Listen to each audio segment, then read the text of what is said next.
Receive relevant articles and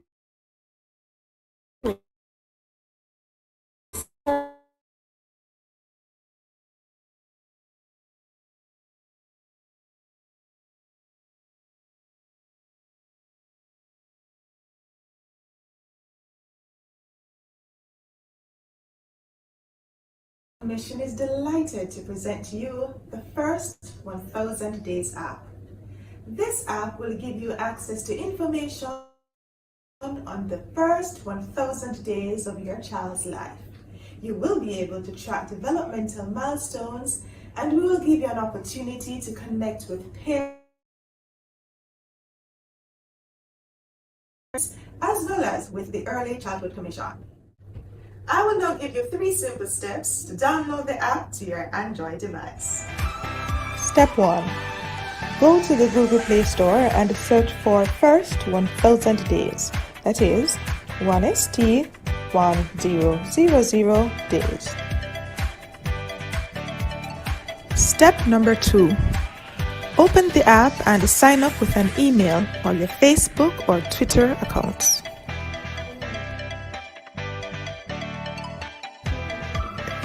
Step number 3 is the easiest of them all. Enjoy the features of this wonderful app.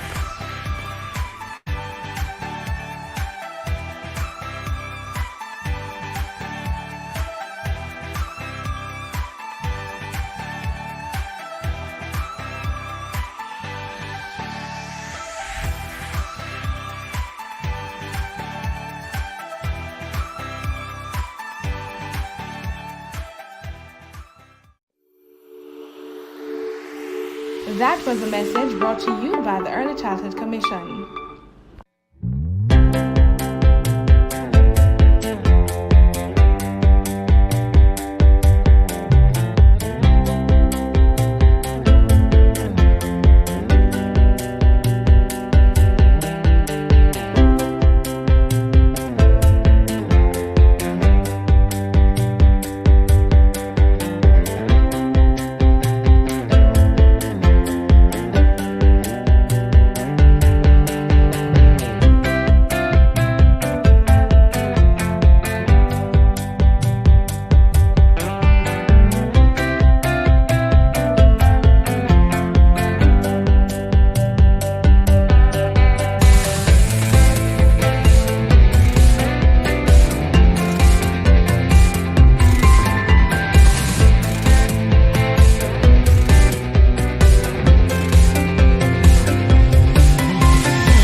The following is a message from the Early Childhood Commission.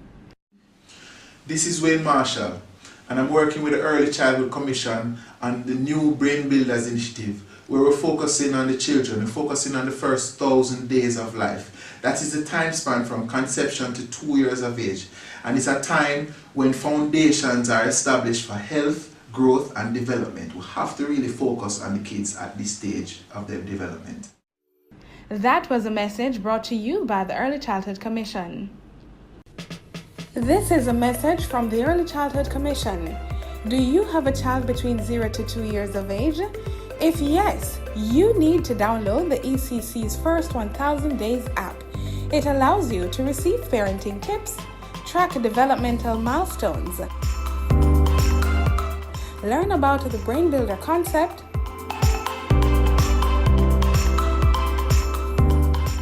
receive relevant articles and research,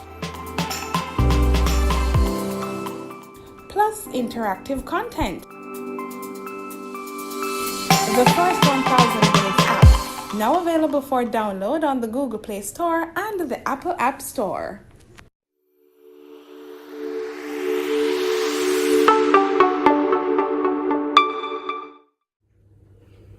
Hi, I'm Kadian. The Early Childhood Commission is delighted to present to you the first 1000 Days app. This app will give you access to information on the first 1000 days of your child's life. You will be able to track developmental milestones, and we will give you an opportunity to connect with parents as well as with the Early Childhood Commission. I will now give you 3 simple steps to download the app to your Android device. Step 1. Go to the Google Play Store and search for First 1000 Days. That is 1ST1000 days. Step number 2. Open the app and sign up with an email or your Facebook or Twitter accounts.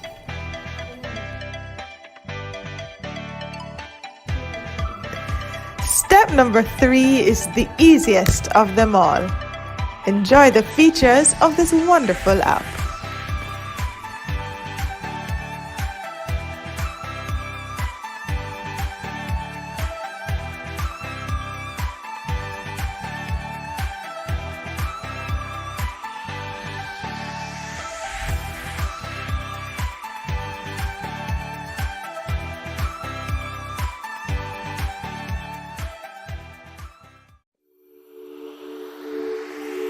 That was a message brought to you by the Early Childhood Commission.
The following is a message from the Early Childhood Commission.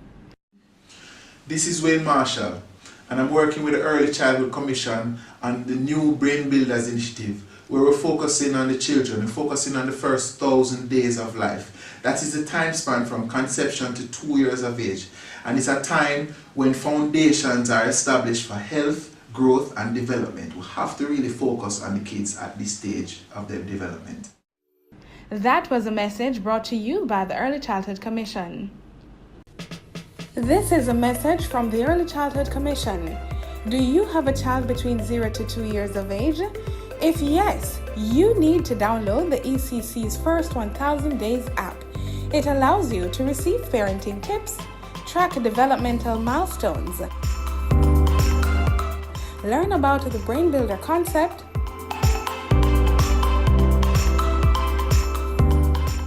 receive relevant articles and research, plus interactive content. The First 1000 Days app, now available for download on the Google Play Store and the Apple App Store.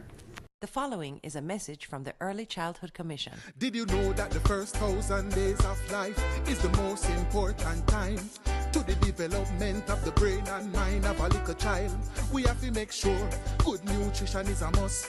Stimulation is another plus. Find the time to read and sing to them. Make sure the kids come first, and not because it seems they don't have no cares. We must protect their eyes and ears. Abuse and violence can affect them for years and years. Today's children will become tomorrow's citizens. If we fail to to give them the proper foundation to healthy and productive lives, our future will be at risk. Remember, the first 1,000 days of a child's life matter. Ensure they receive love, protection, stimulation, and nutrition. That was a message from the Early Childhood Commission.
Please stand for the national anthem.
Good morning, ladies and gentlemen. and welcome to the Early Childhood Virtual Annual Professional Development Institute Conference 2022 under the theme Innovation in Early Childhood Development from Vision to Action. My name is Denise Thompson Blair, and I'm the Manager of Human Resources and Administration at the Early Childhood Commission. And I will be your moderator for Track 6, Masterclass on Leadership. And what an amazing time we had yesterday in the virtual space, as the different conversations regarding leadership were thought-provoking and relevant to the sector at this time, with a definitive call for action to be innovators in early childhood sector. If you missed any of the sessions, you can always log on to YouTube and watch.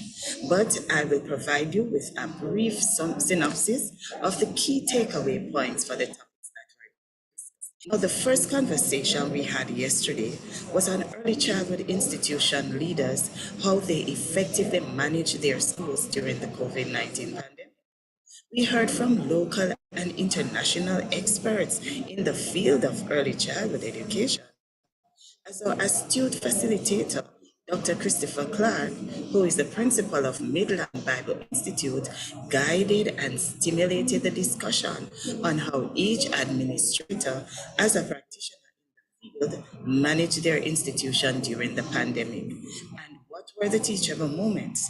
Now, the panel was reflective of lecturers from the tertiary level, namely Ms. Teresa Brown from Shortwood Teachers College, Mrs. Tanisha Myers Ferguson from the Michael University, and Ms. Mary Jean Woika, who is an adjunct professor at Broward College, who gave the international perspective alongside principal of Early Childhood Institution, Jamaica China Goodwill Infant School, Mrs. Suelin Ward.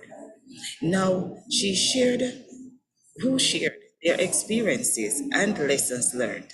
Now, the key takeaway points from the conversation were as follows. As practitioners, the pandemic provided opportunities for the 4 C's: making connections with people, that is, check in with team members to ensure that they are really doing fine, collaboration with parents and stakeholders to ensure that children's outcome is achieved. Communication was critical in order for each practitioner to conquer. Now, sustainable strategies were recommended, and some of those were: we should continue to make connections at all levels. We would continue the blended approach to learning, and those check-in sessions that seemed to occur, they would continue with those by touching base as they were able to maintain that human side. Continuous flexibility and adaptability will be required for sustainability of those initiatives that were established within those schools. Then we had a further conversation with Mr. Christopher Colliard as he shared some practical strategies on how to remain human in a digital era without being robotic. And what an inspiring session it was, as Mr. Colliard explored what it meant to exhibit virtual leadership, servant leadership, participative leadership, and transformative leadership. Now, in this digital age, we must use the right platforms to communicate with our teams, and therefore we should ensure that there is inclusion, as that fosters an environment of trust by keeping open. Now, as leaders in our setting, we ought to remain human in the digital era, and as such, the following holds true.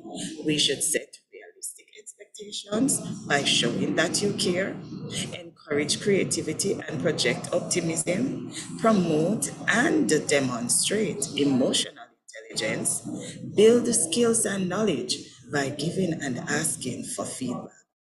Practice active listening and show empathy. Softwares also were shared with the team that as leaders we can use to manage our teams. And the 3 such software that were shared with the team is icebreaker.range.com.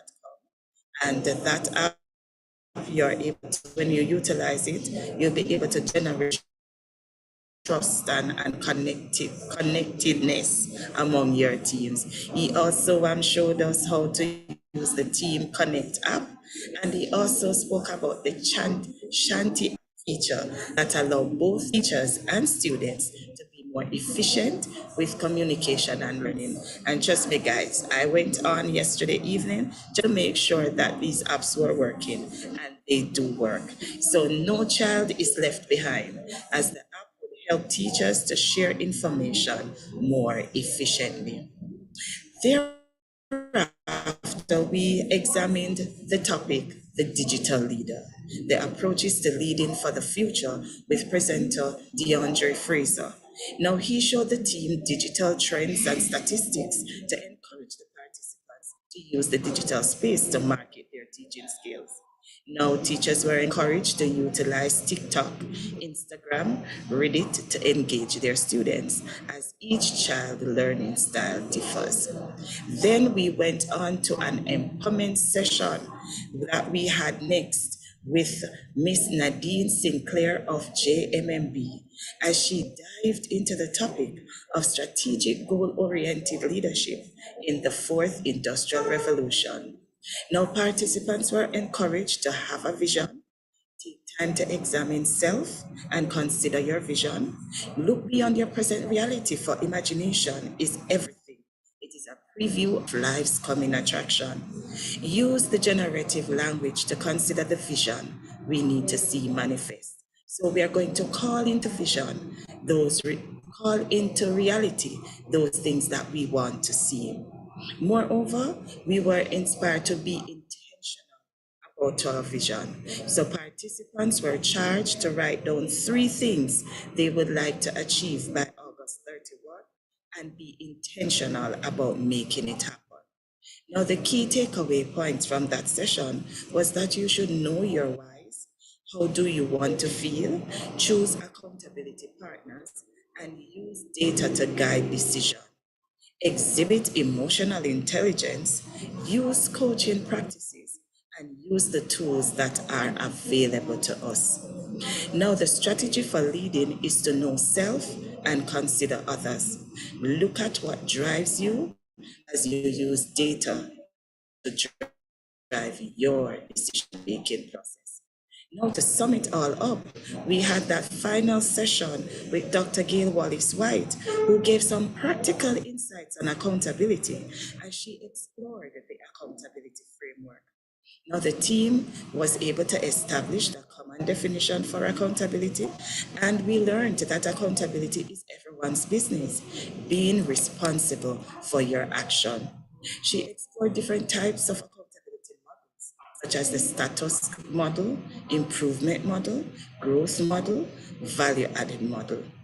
In order for us to have accountability, we were reminded that we must be able to inspect what you expect.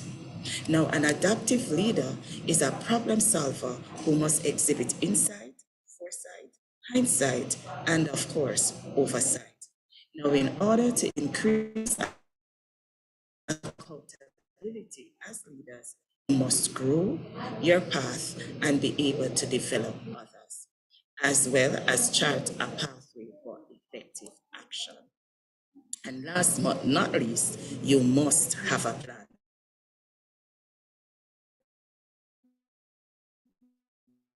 of action. Now, I'm so excited that each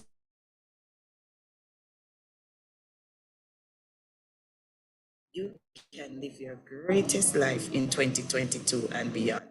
Now, I know undoubtedly that today's presentation from our panelists will empower and inspire you as their call for action.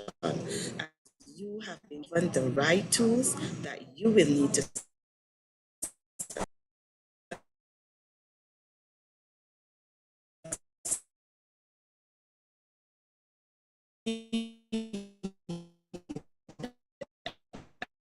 and lead in these times as you become complexity and ambiguity. Therefore, new problems require new approaches to solving them. So this morning's first leadership conversation promises to be remarkable as the panelists will be deep diving into the topic Essentials of Design Thinking for Innovative Problem Solving. This session is aimed at exploring strategies and maintain mental toughness. So let me introduce the facilitator and panelists for this morning's Masterclass Leadership Conversation on Essentials of Design Thinking for Innovative Problem Solving. Our facilitator for this plenary is no other than Miss Dorrit Campbell, who is no stranger to the Jamaican education sector with more than 30 years of experience at different levels, such as the secondary teacher of English. She was the senior lecturer at the Michael University College, education officer, director of communications, and also Deputy Chief Education Officer in charge of schools operations and school improvement services at the Ministry of Education since December 2012. She is also an evangelist, a researcher, and a social psychologist. Currently, Ms. Campbell serves as the interim principal at the Edna Manley College of the Performing and Visual Arts since December 2021, and she has also served the Caribbean community for 6 years as communication specialist in the Office of the Secretary General at the CARICOM Secretariat. So you see, my astute panelists, Ms. Campbell is quite qualified to facilitate this high-level conversation on essentials of design thinking for innovative problem solving. Now, on the platform alongside her is our astute panel, which comprises of Mrs. Kayan Russell Temple. Now, Mrs. Russell Temple is an educational administrator who is focused on creating compassionate, research-based learning environments that produce kind and curious children. With a decades-long background in community and volunteer work, she believes in the power of hands-on learning and socio-emotional intelligence in constructive, meaningful learning experiences for teachers and students. Mrs. Russell Temple is currently serving as principal and academic coordinator at Webster's Memorial Basic School, where through her leadership, the institution has tremendously improved on its offerings and compliance of an early childhood institution. Now, our next panelist is Ms. Jalissa Courts, who is the ECC's Director of Public Procurement since 2019. Ms. Courts has 6 years' experience in public procurement, having worked as Assistant Procurement Officer at the Ministry of Health for 3 of those years. Prior to this, she obtained 3 years' experience in customer service and administration positions. She is a graduate of the University of Technology, Jamaica, where she obtained a Bachelor of Business Administration with a major in Human Resource Management and a minor in Marketing.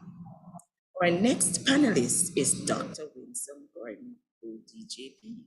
She is the Chief Executive Officer of the Jamaica Teaching Council, which established in 2008 as part of the National Education System Transformation Program in Jamaica. She holds a Doctor of Philosophy and postdoctoral certificates, including the Harvard University Investment Appraisal Program and the Public Sector Investment Program offered by the World Bank. Dr. Gordon joined the Ministry of Education as an Assistant Chief Education Officer in charge of Planning, Research, and Statistics in 1981. And in 1984, she joined the Planning Institute of Jamaica as a manager of the External Economic Program. She later accepted a senior post in the United Nations Educational, Scientific, and Cultural Organization, UNESCO, a position that she has held for 20 years. In 2008, having returned to Jamaica, she was recruited to be among the leaders of the National Education System Transformation Program. Her assignment to the Jamaica Teaching Council opened avenues to professionalize the teaching profession and to ensure sustained competencies among teachers. In 2014, she received the National Award of the Order of Distinction conferred by the Governor General of Jamaica. Now, finally, our next panelist, who is the one man among the roses this morning, is Dr. Fred Awa, who is a lecturer at the University of Professional Studies, Accra, Ghana, and is an adjunct researcher with the Doctoral School of the University of Burundi and has taught in Nigeria, Botswana, and Lesotho. Dr. Awa has served as a member of the European Union's Tuning Africa Policy Advisory Group from 2013 to 2016, and he has been a member of the Foreign Nation International Research Consortium contracted by the government of Nigeria that conducted a student needs assessment of the National Open University of Nigeria in 2020. Dr. Awa's hallmark academic appearances include a keynote speaker for the Africa Progress Group in Nigeria. He currently serves as Vice President of the Diaspora Academic Network for Africa. So before I begin, I just want to remind our participants just of a few housekeeping matters that we always share. At the end of the conversation, we will have 15 minutes for questions and answers. So if you have any questions to field to our panelists, I'm going to ask that you utilize the chat and you just post your questions in the chat so we can field those questions to our panelists once time allows us to. Also, you are reminded that we need your evaluation. So we will be posting once again the workshop evaluation form as well as the conference evaluation form. So persons can complete those and submit. Now your conference evaluation form is not needed until tomorrow. So we are asking you to rate the conference in its entirety. But the workshop evaluation form, that one is needed today for this section. So I am going to thank you for listening. Thank you for joining this morning's session. And I'm going to hand over now without further delay to our facilitator, Ms. Dorrit Campbell, who will lead and guide the discussions. Ms. Campbell, over to you. And thank you very much, Denise. Gentlemen and ladies, welcome to this, the first session for this morning on the leadership track. I noticed that Dr. Awa was introduced last. So Yes. I'm acknowledging him first as the only man on the panel. Is Dr. Winsome Gordon here? Because I'm not seeing her. You're not seeing her? No, we are trying to look to reach her.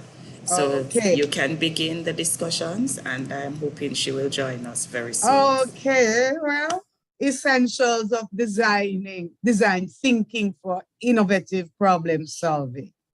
New problems, new approaches to solving them. But old problems also require new problem solving designs as well, because we function in a changing environment that is volatile, uncertain, complex, and ambiguous. So the old formula dies simply cannot give you a new color. So the leader who wants to create value must understand that. They must understand and accept that problem solving has to be reflective, methodical, systematic, as well as innovative. He or she, that's the leader, has to have an acute understanding of the problem before rushing to the solution. David Kelly argues that design thinking challenges the question, then reframes the problem. What does that mean? We will look a little bit more and explore that further. If you are creating value through a product, a service, or process, and in the case of early childhood care and development, we're doing all three.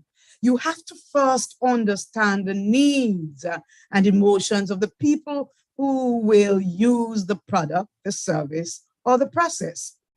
I think many a time we forget this fundamental principle underlying problem solving, and we respond with what I call a knee-jerk thinking rather than design thinking. And design thinking is the linchpin of strategy formulation, innovation, organizational culture, and change. But I'd love to hear the interpretations of the panelists on this one. What is your interpretation of the construct design thinking, and what are its strategies with the construct leadership? And I'm going to start with Dr. Awar, as I said, the only man on the panel, so I am putting him first. I put men first. So Dr. Awar, what in your interpretation is the construct design thinking? And is there any kind of synergy with the construct leadership, and what are the synergies there? Okay, I want to thank you so much for introducing putting you first. This. Absolutely. Thank you so much. From the perspective of teaching and learning, I want to situate design thinking as rethinking solutions to existing problems with scientifically proven solutions. I don't know if I have to say that again, rethinking solutions to existing problems, okay, with scientifically proven solutions, meaning here that there may be problems that already we have existing solutions for. We do not have to situate our mind to that as being the only solution. There must be room for us to think whether there are other ways of solving such or similar problems with alternative solutions. Now, these alternative solutions must just not be because you think they are right. They must be scientifically proven. This then would mean that you would have to test those new solutions you envisage to be able to solve the problem in a bid to be able to establish its applicability in the field that you expect the solution to work. Maybe an example would suffice. Okay, I'm going to pause you right there. I'm going to pause you right there. Thinking solutions, thinking alternative solutions. But the important factor right there is that you are thinking scientifically, empirically, in terms of which of the solutions will actually work in this situation. So I'm going to move on. Okay, what's your interpretation of design thinking, and are there any synergies between design thinking and the construct leadership? What are they? Yes, good morning and thanks. I believe that there are, and I believe, well, when I looked at this topic in particular, I zoned in on the users of the product that we're trying to. Too often for us, we don't get that feeling that everybody who is affected by the changes that we want to implement, this defined product that we want to put in place, have a say in the development of the product. And so for us as a community, we are recognizing here at Webster that if our parents are happy, if our students are happy, if our stakeholders are happy, then we have a great product. And so even though we look at the scientific measures to put in place, we want to make sure that everyone that will be affected by this new product, and one of the things that we try to focus on, as you have outlined, is the actual change, the problem that we are changing, and not just jump to a knee-jerking solution. All right. So basically, you have moved a bit ahead of us, and you have given us one of the stages of the model of design thinking, or the process of design thinking. You may not have called it by name, but you spoke to empathy, or organizational empathy, or empathizing by understanding the users of the process. We'll come back to that some more. I think Winsome has joined us. So while we're giving her 1 second to breathe, let me go over to Jalisa. And Jalisa, what is your interpretation of design thinking? All right, so good morning, everyone, again. Right. So when I thought of design thinking, I looked at the word. I first took the word design. So, you know, a design is a template, an example, a layout, or a concept of a product that is done to show the end user what they should expect to receive when the final product is completed. So for me, design thinking is about the end users, which are your internal or your external customers. You keep them in mind and how you plan to meet or exceed their expectations. So it is a way of approaching problems in the world that begin with a point of optimism. So you believe that there is a solution and it's a matter of reaching it. It builds on that idea of, for example, the mind of a child, the ability to be open to whatever the world is going to tell you and coupling that with an attitude of wisdom.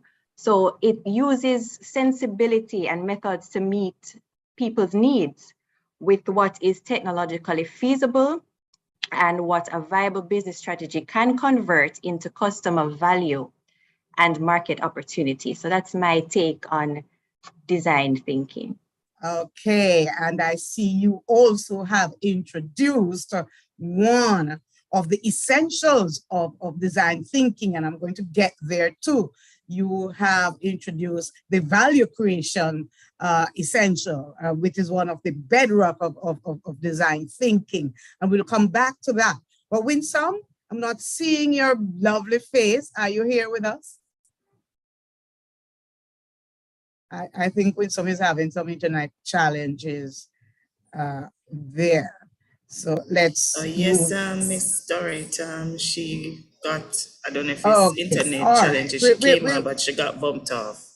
Okay, all right. So let's break down the topic a bit further and look at the essentials of design thinking. There are 4 essentials: collaboration, ideation, implementation, and value creation. And Jaleesa, because you start with value creation, I am going to ask you, although it comes at the end of the process, so I'll move up. I'm going to ask you, how important is a value creation in the process of problem solving through design thinking? Value creation is extremely important in the process of problem solving, especially in the department in which I work, procurement. We are all about value. We're all about value for money. We always talk about the 5 rights: the right price, the right quality, the right place, the right time, and the right quantity. So it's not all about just the right price, but we look at the full total value of what we're offering our internal and external customers, which are mainly our children. So one of the things about design thinking that you mentioned, value creation, it's about having a deep understanding of the context with the user as the central focus.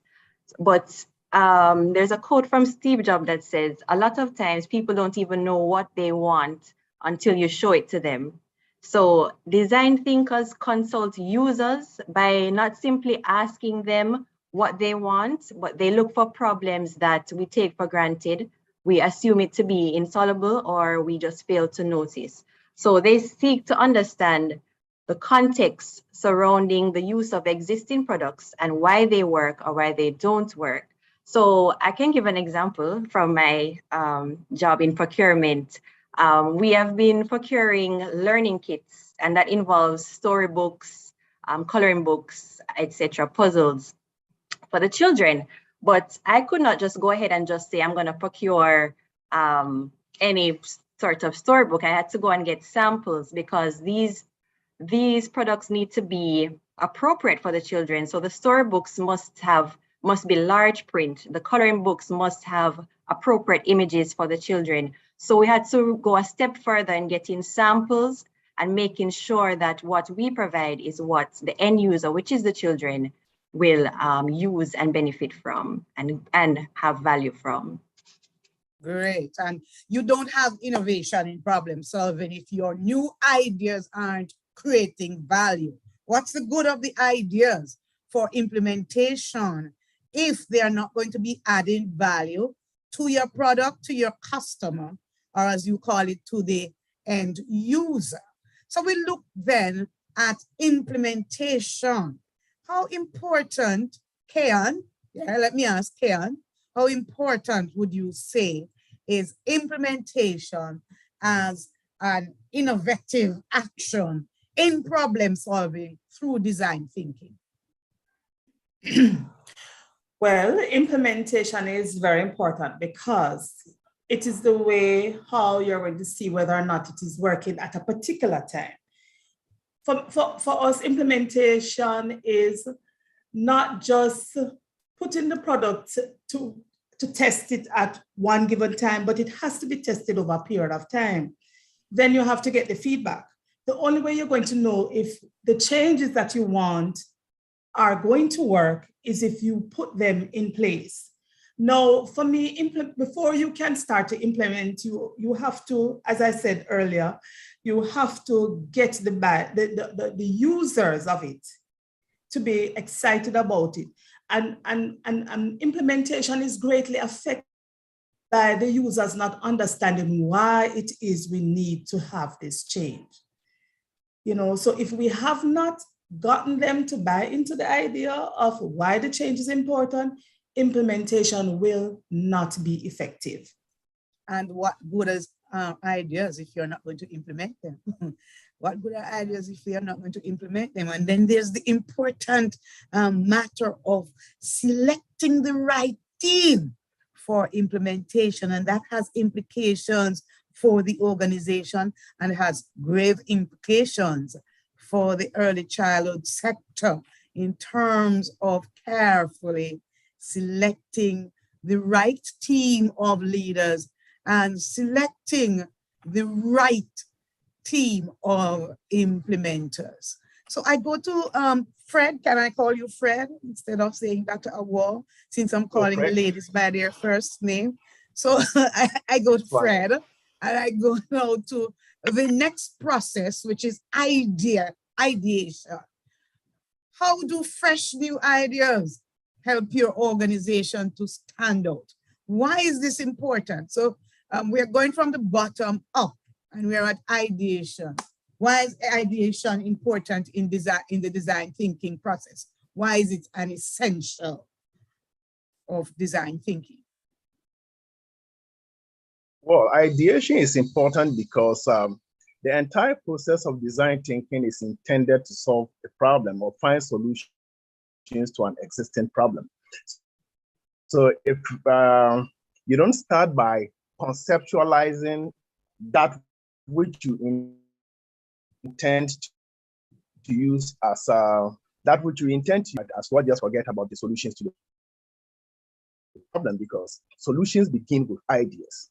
So it is critical that if you want to be a good design thinker, or if you want to be one that will be able to solve problems that you have identified within your organization or to satisfy or exceed the expectations of your customers, it has to start with ideation.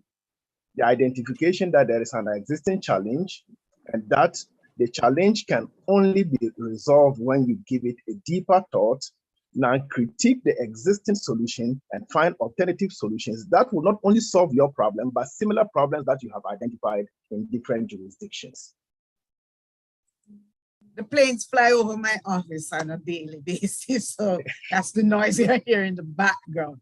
And thank you so much, Fred. And then now we come to the last essential in the process, and that's collaboration.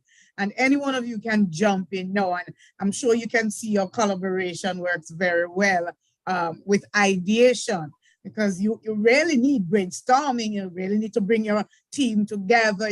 Kyan spoke to the end users, understanding how they think, what they want, what their needs are. So you really need to bring your team together for brainstorming in terms of generating ideas. That's what ideation is all about. But the collaboration is important, and it really is not just about working together. It's a little bit more than that. What do you think, Jaleesa, collaboration? Yes, collaboration is very important. Thank you very much. We can't do it alone. We honestly cannot do it alone. So something that I read about design thinking is about experimentation, experimenting, playing around with different ideas. But this also involves a lot of collaboration, because brainstorming is important in experimenting, because it's a part of pulling all ideas together to ensure that you come up with the best solutions, looking at the problem and looking at different solutions as well. So it's not just a one-track thing. Design thinking is not just a one-track thing. It's a back and forth, collaborating, pulling different ideas together to come up with various solutions to your problems. That is so important, especially in light of the fact that collaboration, as I said, is just not about working together only, but it's about the ability to think together. And that's not group think we're talking about. Thinking together doesn't mean that you cannot have divergent views, but out of that should come some creative ideas for implementation that will add value to your customers, to your end users, and to the process as well. Thank you so much for those. So we move on now, and I'm going to ask you, who does design thinking? Who can do design thinking? Anybody? Who can do design thinking? Everybody can do design thinking. Design thinking can be done. As a matter of fact, design thinking is a very interesting way. It's an interesting tool to use in our classroom setting, so we can teach our children to be design thinkers. The parents, we want them to be a part of our design thinking process, and our teachers and all our stakeholders. Everybody can be a design thinker. One of the most important things for me that we need to remember is that unlike the regular thinking mind, fixed mindset, as design thinkers, when we come, we are aware that there are going to come obstacles, and what we're going to be doing is pushing beyond those obstacles to get that creative and innovative idea. Okay, you are so right, Kayon. Anybody. So it really isn't a rocket science, is it, friend? It really is not a rocket science. I mean, some persons think, oh, it's just for the scientist. I'm an artist. I dabble into the humanities. I'm a teacher, so you can't expect me to think design or to think in that kind of systematic, methodical, strategic way. But as you say, anyone can do design thinking.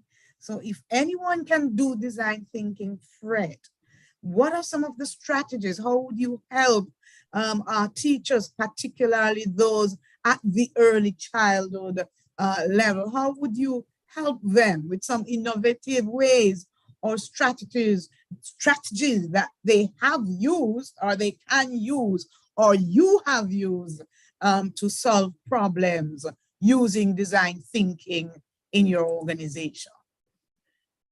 Clearly, like I said at the beginning of this conversation, a number of strategies would exist, but they must be experimented. So first is to solve the problem. So I'll be very practical here. I teach public administration in my university here in Ghana and international trade. I realized that when I teach with the lecture method, students can you hear me? Yes, we're hearing you. Every now and then you get a little bit stilted because of the technology, but we are hearing and discerning. So basically, like I said, you would have to experiment the strategy that you intend to use to solve the problem. So I give an example. I teach public administration in my university, and I realized that student performance is not always at the peak. So I thought that the method of teaching, which is the lecture method, perhaps it's not giving students optimum performance. So I decided to see if there is another alternative method of teaching that may enhance students' performance. So I borrowed a theory of African origin, the cultural techno-contextual approach propounded by Peter Okebukola of the Lagos State University. So to be able to establish whether it will solve the issue of students' understanding of public administration, I had to experiment it. use it to teach students in one class, and use the lecture method to teach other students in a different class, after which I give them an examination, I strike averages. Then from the averages, I am able to determine which of them holds the key to students' understanding to public administration. Now, beyond that, you need to collaborate. It is not enough to just have the findings in Ghana and think that the cultural techno-contextual approach is a better teaching method than the lecture method. So I had to do the same experiments with students in Nigeria and the same experiment with students in Burundi. Now, consistently, I found that students taught using the cultural techno-contextual approach understood public administration better.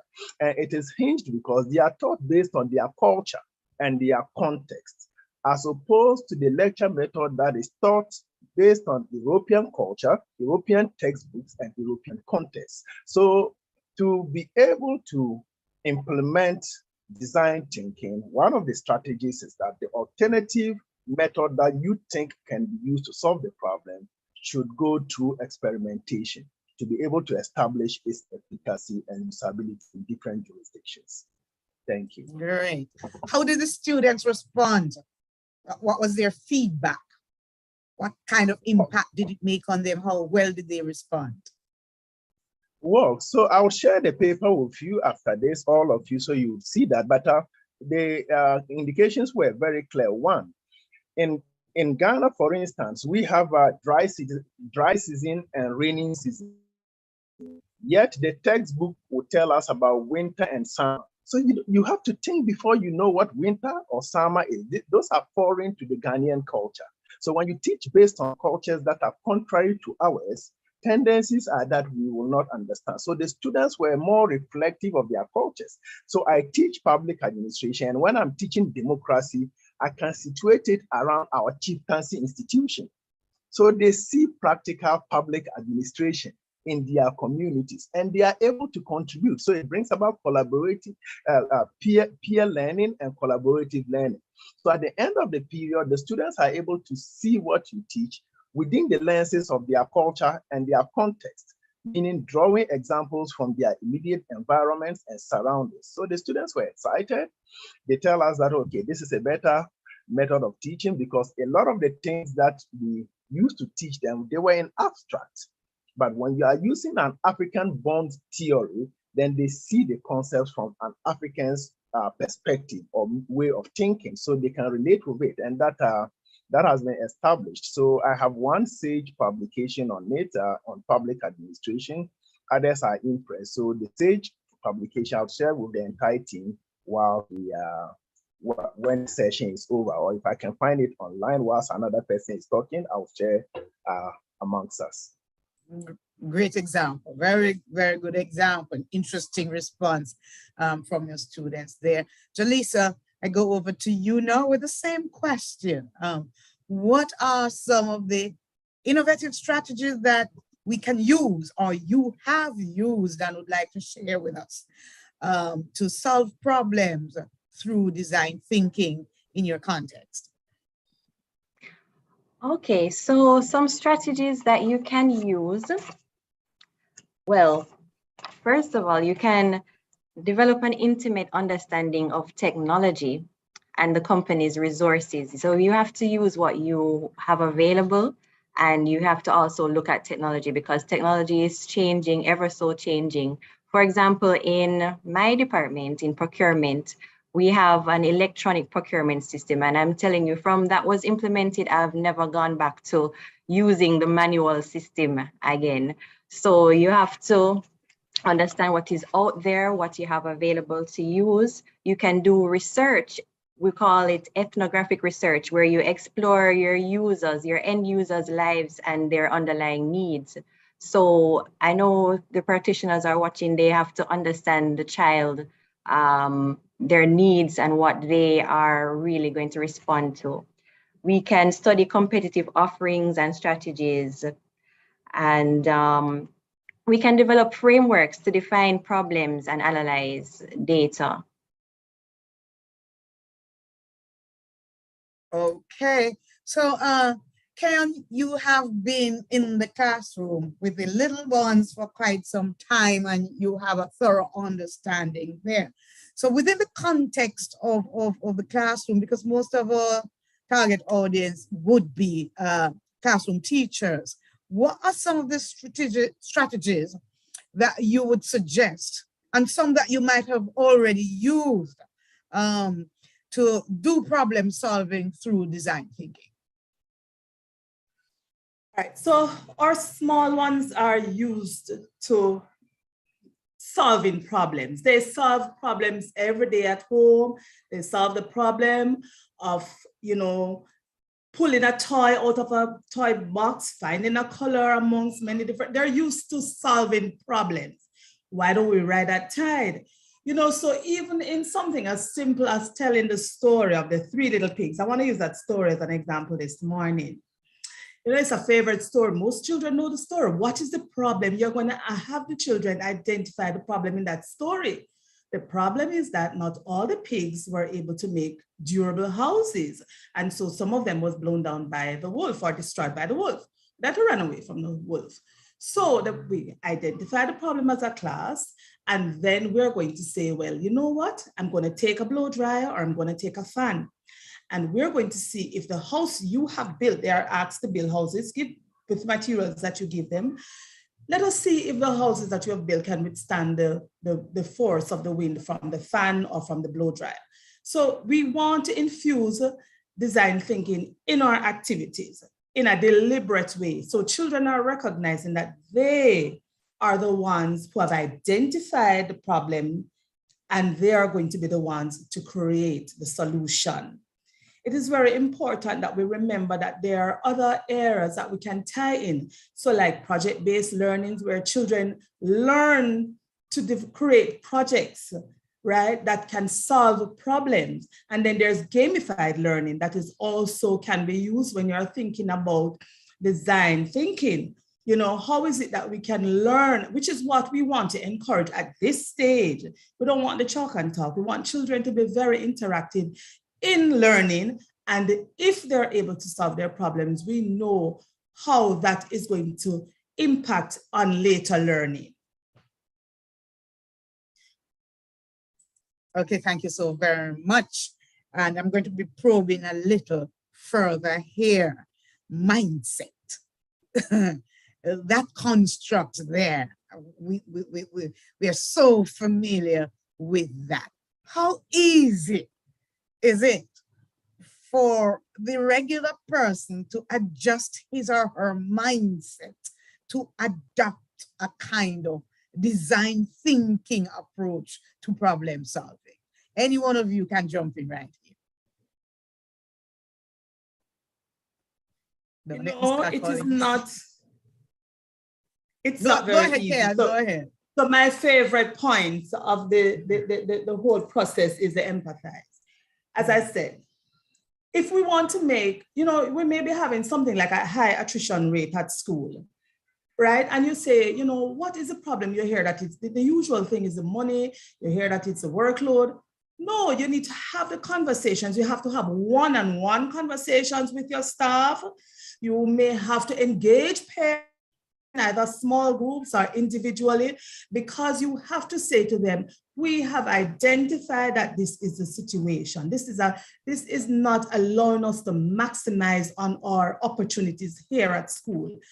How then do you think allow them to provide you with suggestions and recommendations that can be used, and then you can put forward yours? And so if you allow everyone to feel a part of that team, that is going to change the community, that is going to enforce and see the change, then I believe the process will be a little easier. Okay, thank you so much. Anybody else? Yes, I'll add to that. Yes, mindset is very important. It's important to have a positive attitude towards your problems, because we all have problems, you know. There's something that I learned in design thinking. It's called creative reframing, right? It's to reframe a problem, is to ask a different question, to see it from a different perspective. So challenge there's a question. Yes. Reframe problem. Right, because I can give you an example. of a hospital. They wanted to find a private spot in a crowded emergency department to speak to their patient's problems in confidence, but the room was overcrowded. So maybe the first thing that might jump to your mind is, all right, let us set up some walls or partitions to, have that private area. But the team acknowledged that maybe the patients and the families could leave and come back. So for example, the problem moved from how can we get more privacy to how might we reduce overcrowding. So design thinking is a mindset of not just looking at one way of looking at solving the problem, but thinking outside the box. And that's what I will add to that. Okay, good. All right, so I'm yet to find that box, however. I hope it's not the rectangular box, but in thinking outside of the box, it really is a willingness to adjust the mindset. Wouldn't you say that, Fred? A willingness to do things differently. As we started off by agreeing that even old problems need new solutions, right? And if you have been using the same formula all the time and you're not getting the results, you're frustrating yourself, you're frustrating the process, you're frustrating the organization, and you're frustrating your students. And in our case as policymakers, perhaps frustrating our teachers. So we have to change the dye in order to get a new color. So mindset is really and truly very critical there, adjusting the mindset. Are there any other limitations to design thinking? Is there anything else that persons would have to do, leaders would have to do to be able to adopt this approach to problem solving?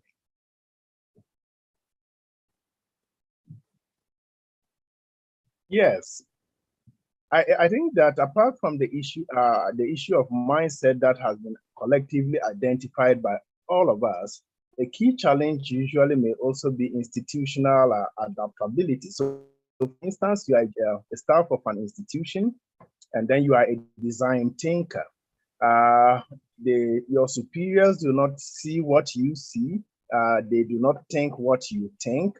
So you may want to implement an innovation that would hold the key to solving the problem that the institution has. But if your supervisors or those superior to you do not see what you see, tendencies are that it will be an impediment to design thinking.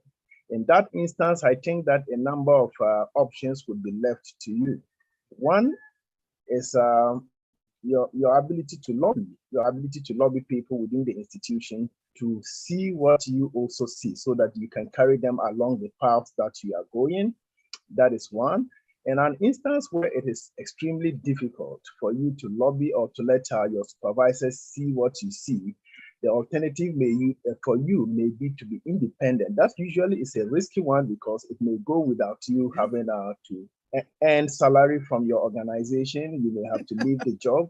But in the long term, if you are zealous about the solution you see ahead coming, tendencies are that you get more rewards when you leave. So the options are largely contingent on the situation in your organization, whether you are able to lobby management to see with you, or it's a rigid situation where they do not think that you are the one to bring change in the organization. In that instance, you may have to just move out and then bring the solution to an environment where they will accept you, or create a solution and then let others come to you for that solution, and you can make a living out of that. The second one is a difficult one because leaving jobs, especially in low-income countries, is usually difficult. I'm so agreeing with you. So what you're suggesting there, because sometimes some people can't move out, but what you're suggesting there that sometimes you simply just have to move from the ideation stage and jump right into the implementation, demonstrate that idea and hope that they'll buy it. But then you have to manage the risk because the organization, as you say, may not necessarily think that you are the person who's supposed to do it, whether you're capable or not, whether your idea is a sound one, whether you've demonstrated that this ought to be done. So it takes, again, apart from adjusting the mindset, it takes some grit and gumption. And for me, it takes courage of conviction. You have to believe in your idea, like your vision. You got to believe in it, you got to be passionate about it, and then you simply just have to step out and prove that it can work. I would want to say that a certain ministry would not have what it has today, where you see all over the place, every child can learn, every child must learn. If a certain technocrat at the time, way down the totem pole, had not decided to step out, get outside private sector support to implement a certain campaign, and it's all embracing now. But you have to manage the risk, and you have to know what you're doing. Isn't that so, Kayan? Would you encourage your teachers to step out?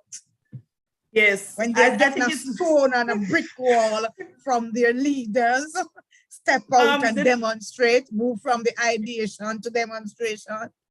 It is very important. The leader loves to step out, so the leader encourages stepping out, because some of the changes that we have seen to our institution was because we stepped out of that frame, right? And it's very important. So like now, one of the things that I do for our staff is that we allow them breaks that you eat your lunch by yourself. If you want to step away, somebody's with your class and you can have your lunch by yourself. That's stepping out, because, that's not what is said out there that you're supposed to do.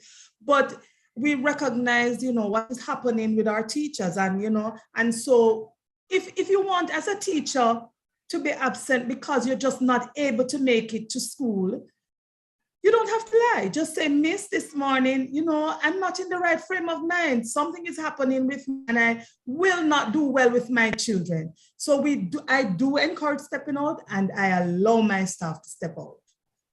Okay, so here's the thing in the tail now. Are there any problems that design thinking cannot solve?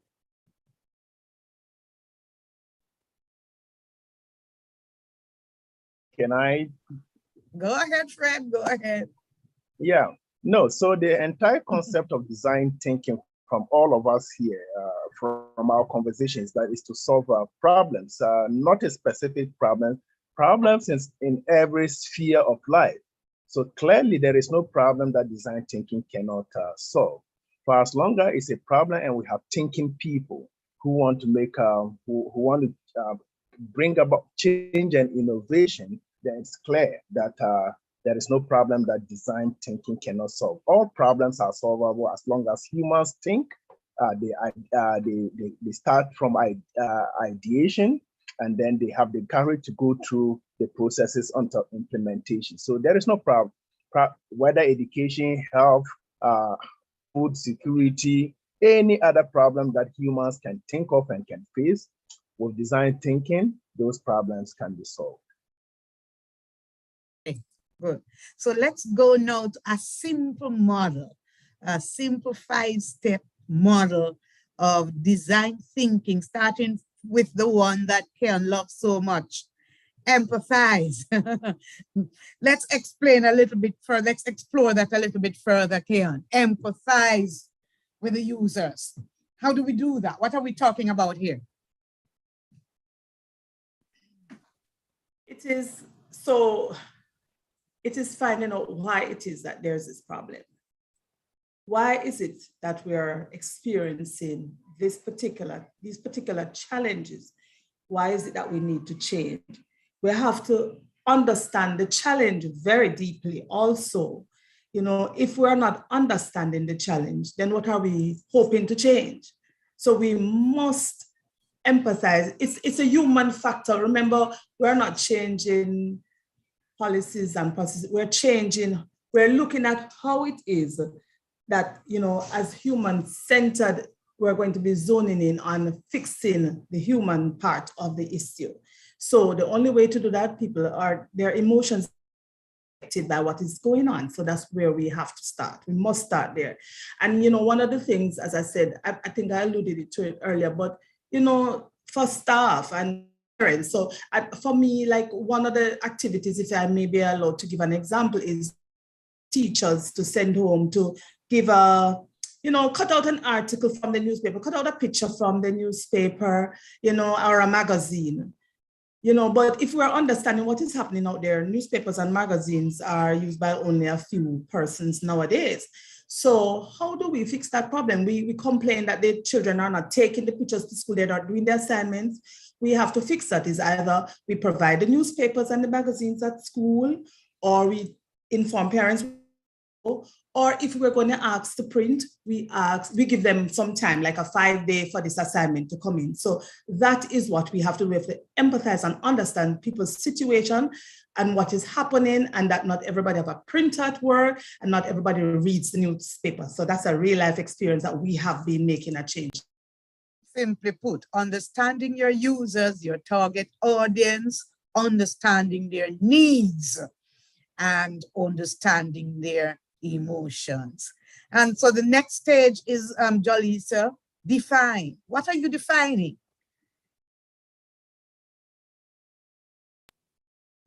Okay, defining. Mm-hmm. All right. So we have to, with design thinking, we have to know exactly, well, like I said, it goes back to perspective. It can be a powerful impulse for the organization to get closer to its users or customers. So you have to look at different perspectives. You have to understand collaboration is very important. So sometimes the innovators might feel like their ideas are not supported, and they might isolate themselves from the rest of the organization, which is not good. So design thinking is all about involving the innovators in the entire process. They have to understand the system. They have to be involved in the entire process of the organization. So you're defining your audience, you're defining your users, but you're also defining your users' needs and ensuring that you define the problem. Okay, and Fred, ideate. What are we doing there? Yeah, technically, ideation would mean processing in your mind alternative solutions to the identified problem, so that if the existing solution is one that you feel has some level of deficiencies, what are you proposing? So the ideation stage where you have contending knowledge or contending ideas as to how the problem should be solved. It is from the ideation where you have numerous ideas that you choose the one that perfectly solves the problem. Great. And then next step then, therefore, is to produce, start creating the solutions. And after that, you test the solutions. Those are the 5 simple stages. So as I said before, it really isn't a rocket science. And this has brought us down now to where, Denise, we're going to target audience, and we're going to find out if they have any questions for us. Denise, you have any questions for us? We have one question so far. It says, how essential is emotional intelligence in design thinking for problem solving? And that's an excellent question. How essential is emotional intelligence in design thinking for problem solving? Should I start with Fred since I ended with him? Now, it would appear to me that emotional intelligence is more related to female than male, but since you have called me out, I'd make an attempt at answering. Now, reality is that you need to understand people or your end users in order to be able to solve their problems. And that is where emotional intelligence comes in. If you are not emotionally intelligent, tendencies are that the people or the end users that you are thinking of creating solutions for may end up turning against you, because they don't even see what you are bringing in to be able to solve their problems for them. So you cannot divorce emotional intelligence from design thinking, right? From inception to implementation, emotional thinking is very important. You will recall that we're looking at some of the challenges related to design thinking, and we looked at challenges of institutional resistance, for instance. So if you are going to be a good lobbyist to lobby your boss, then you must be emotionally intelligent. You must know when to speak to your boss. You must know what to say and what not to say in order to ensure you don't incur the anger of your superior, or even the one that you are creating the solution for. So it is very critical that design thinkers are good persons with ability to manage the emotions of one, then other parties related to the solution that they want to offer. Okay, managing the emotions, but also understanding the persons with whom you are interacting, and understanding timing too. When do you approach with your suggestions? What do you do when it is rejected? That's so important. You believe in this idea, you have this vision, but others don't seem to be coalescing around it. What do you do? How do you manage that? How do you respond to rejection? Would you like to add to this, Julissa? This question? Yes, it is. It's not always going to be easy. It's not always going to be easy. You have to get the support from the entire team, the entire organization, from the top to the bottom, because an organization is one that is supposed to be moving towards a common goal. So with design thinking, you have to try to push the value of it to your entire organization so that you can get the buy-in. It is all about developing better experiences for your customers. So show your organization what are the benefits to us internally and also externally to our customers, so that you can get that full support from your entire team. I want to push the envelope a little bit with that, though, about getting the entire support from the organization. Do you really need to get the entire support from the organization, or do you just need to be strategic and get the support from the power brokers? Well, that is a good question, because sometimes you may not, honestly, you're not going to get 100%. You may not get 100%, but at least, from the top management, you should have their support, their moral support. It's important. Do we have another? Yes, Ms. Campbell, we do have another.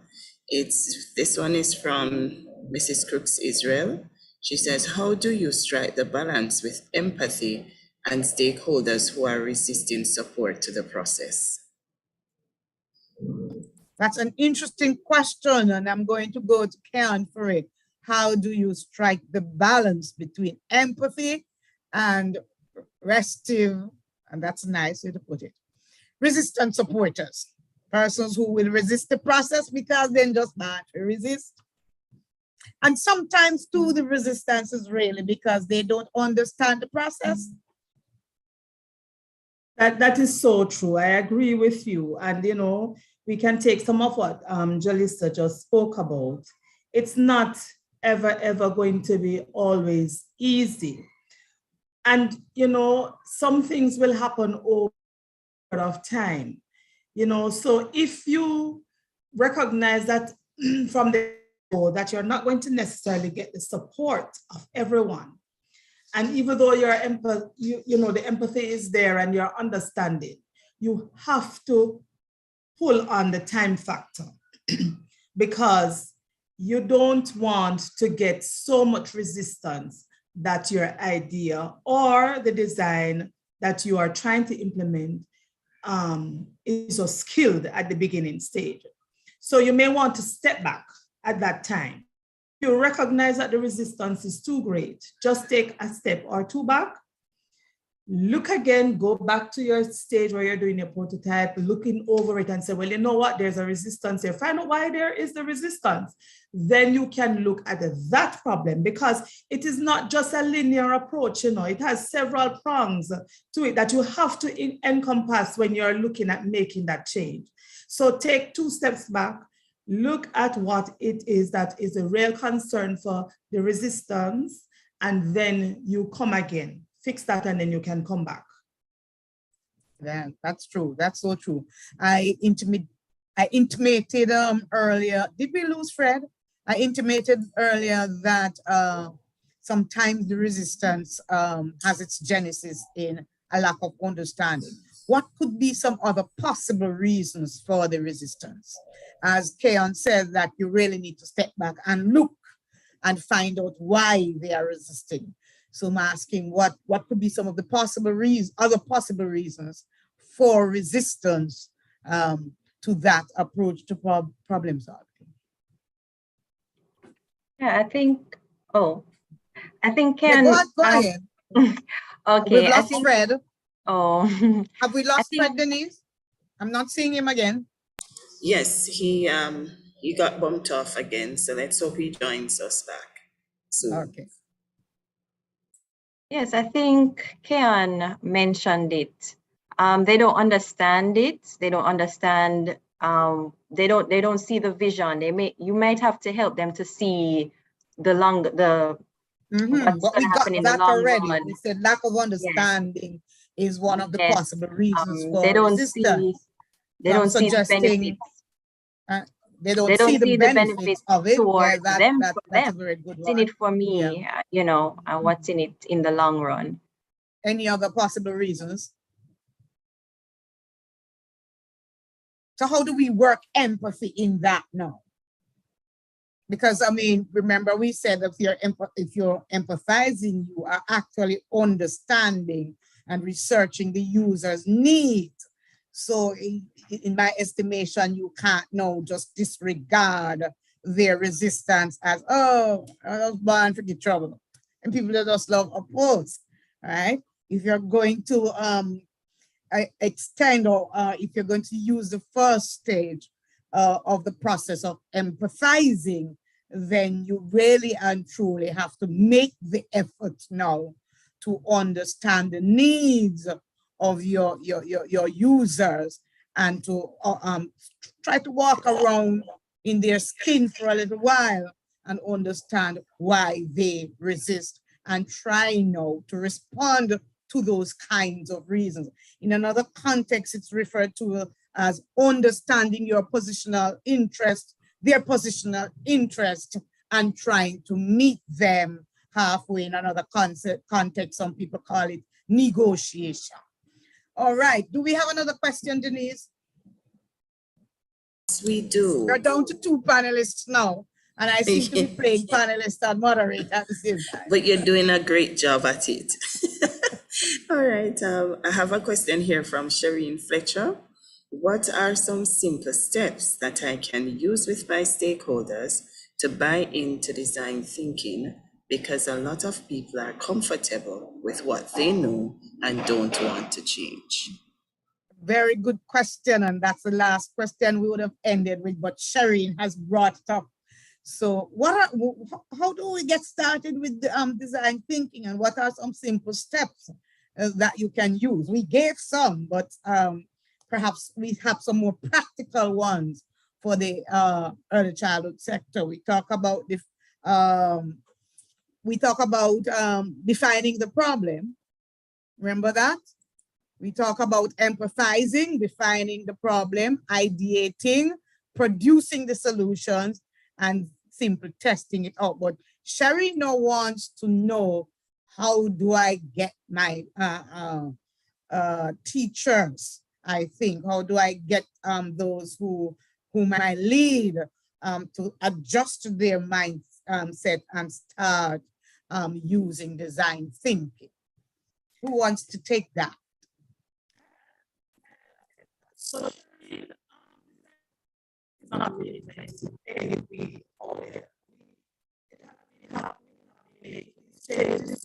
Ken is breaking up there, or is it I who am breaking up? Are you hearing Ken, Jaleesa? No, she's breaking up on my end too.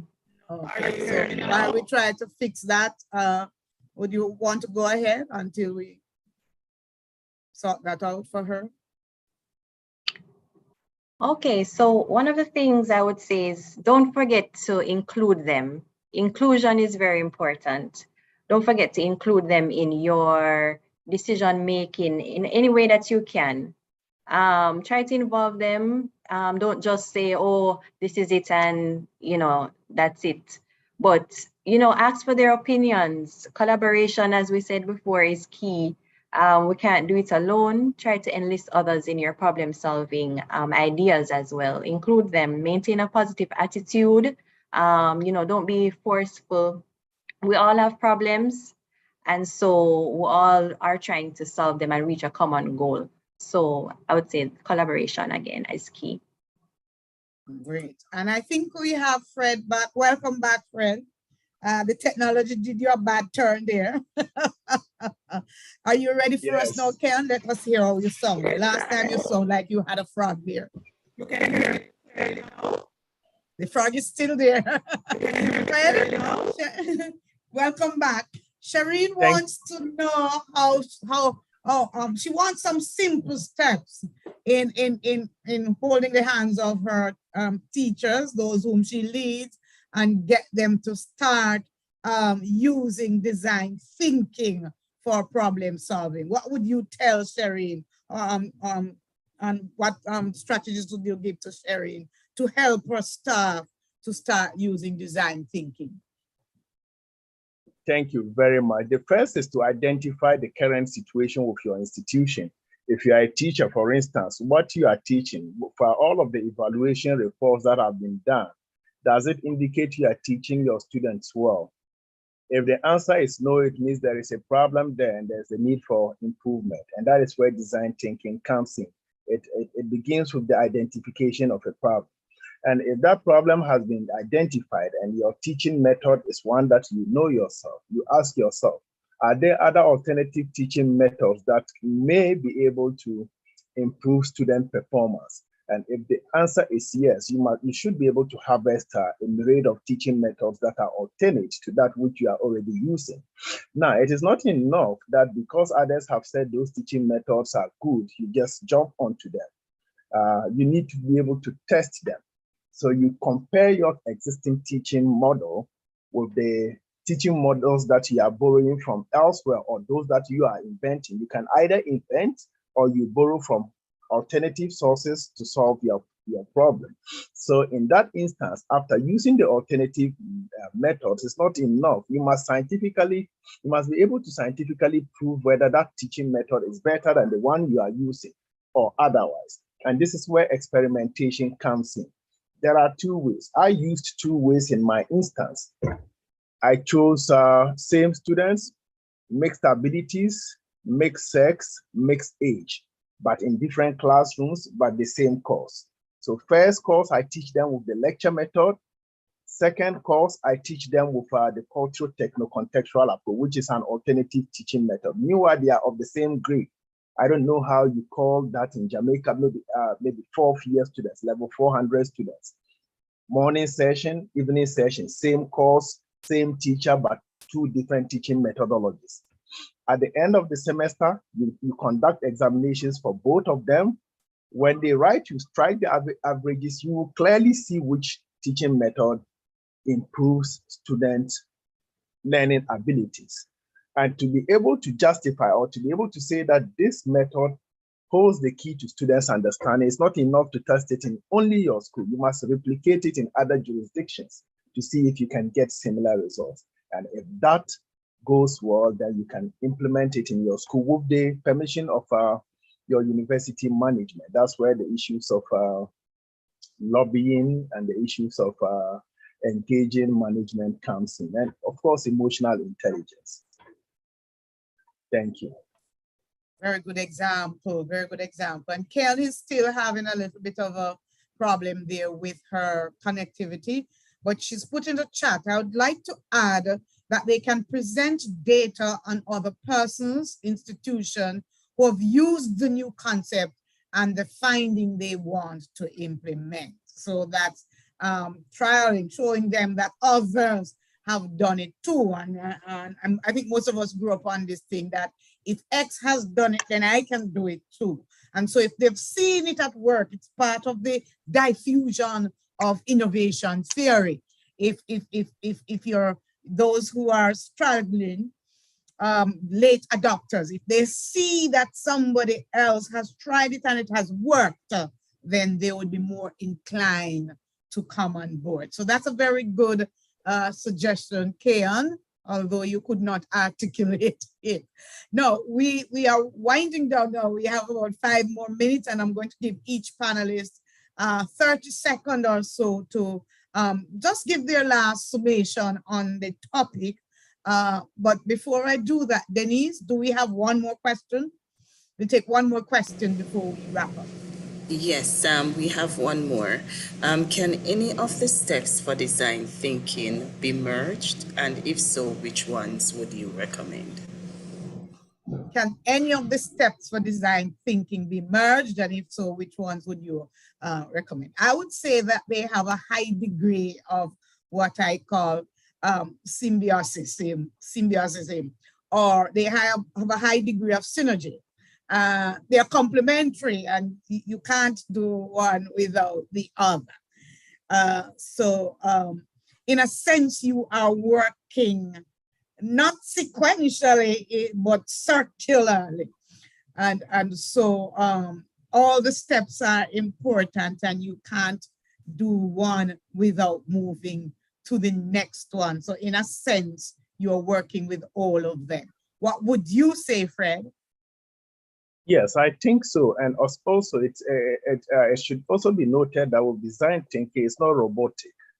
Reality is that different problems may may have different solutions, and the steps may differ, but they usually would be complementary. So it's not fixated. It's not like robot science. It depends on the field that you find yourself being a design thinker. And some of the steps may be merged, others complementary, but at the end, a solution must be solved. Exactly. And when you get to the final one of testing the solution, it's almost like you may have to start over. As you test the solution and it doesn't work, you have to go back to the users. What did I do wrong? Why didn't it work? So it's a cyclical process. It's a cyclical process. And so you need all the steps because they are complementary. So now I ask each of you, starting with Jaleesa, 30 seconds to sum up or to tell me what I didn't ask you, but you're dying to tell me. No, you asked everything. But I just want to leave with a few pointers, All right, so our plates as leaders will always be filled with problems, but believing that there is an answer is an asset. Now, problems handled well may often make us better. So I would say don't give up in the face of problems. Replace fear of the unknown with curiosity. That's what design thinking is all about. Problems introduce us to opportunities. So in the middle of difficulty lies opportunities. Always ask questions to help you solve problems and always come up with more than one solution. And we spoke about that. Maintain a positive attitude and don't forget to enlist others, because when you enlist others, you attract and maintain and help to keep creative people. There are creative people that may be on your team if you just give them a chance. Thank you so much. You're cutting into Karen's 30 seconds. Karen?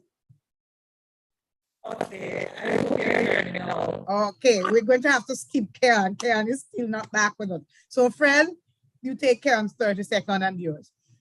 Yeah, thank you very much. Before I respond, it's just traditional to say that it's a privilege to speak with my sisters in the diaspora. As Africans, we have to connect, and this is a big platform for me to see my sisters in the diaspora. I appreciate the platform. Now, it must be understood that problems usually would come. It's an integral part of man.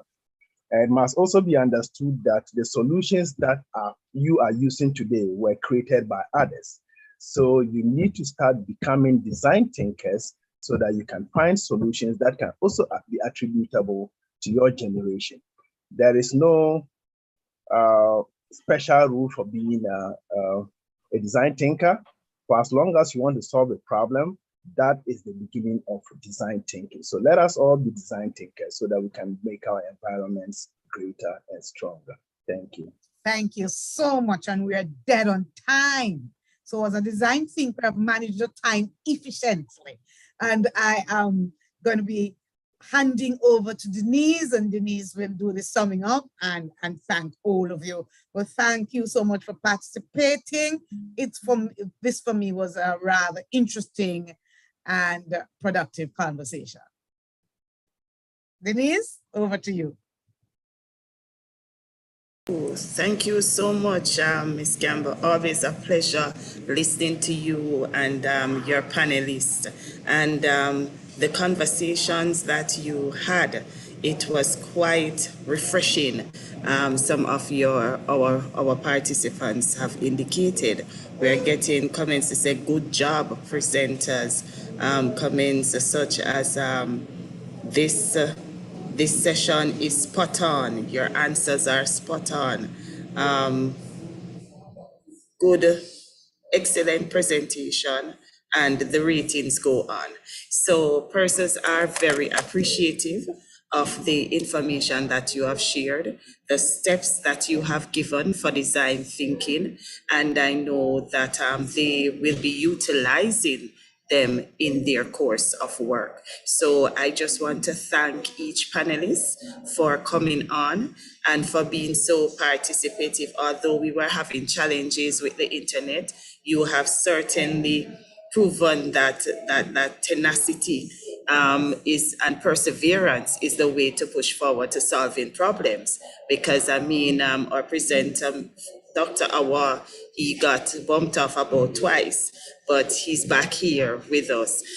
Kayan, although you may have the frog in your throat because of the internet, I see she has posted her comments, her final 30 seconds. Ms. Campbell. Alternative solution. That's right.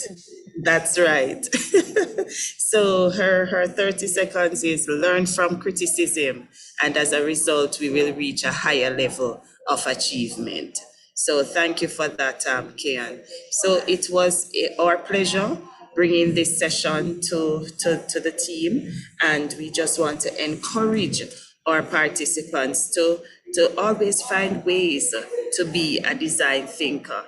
I liked how Ms. Campbell started out by saying that problems will always be here with us. It's just how you decide to approach them will be the crux of the matter. So we thank you. We hope we will all be design thinkers and problem solvers, because there is always a solution and there is always an alternative to the problem.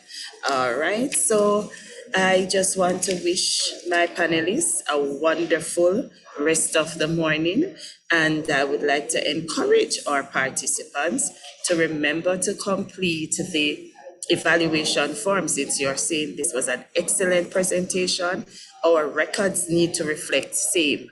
So you need to go onto the ECC website and pull down to the PDI, pdi.ecc.org.jm, and just pull down the form from there and you can complete it, because I get to understand that persons are having a challenge accessing the evaluation form through YouTube as we have posted them. So I am encouraging persons to utilize that avenue instead, so we can know how you feel about each session. So once again, my panelists, thank you so much for your engaging conversation. And I know that the sector is better for it because we have now created design thinkers, persons who are gonna be problem solvers. Okay? So have a wonderful morning. See, I'm rushing even the day. Have a wonderful morning, everyone. God bless you. Take care.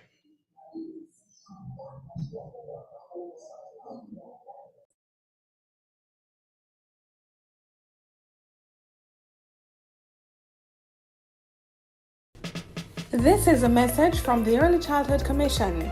Do you have a child between 0 to 2 years of age? If yes, you need to download the ECC's first 1000 Days app. It allows you to receive parenting tips, track developmental milestones, Learn about the Brain Builder concept,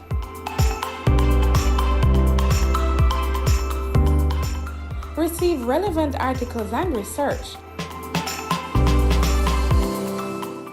plus interactive content. The first 1000 Days app, now available for download on the Google Play Store and the Apple App Store.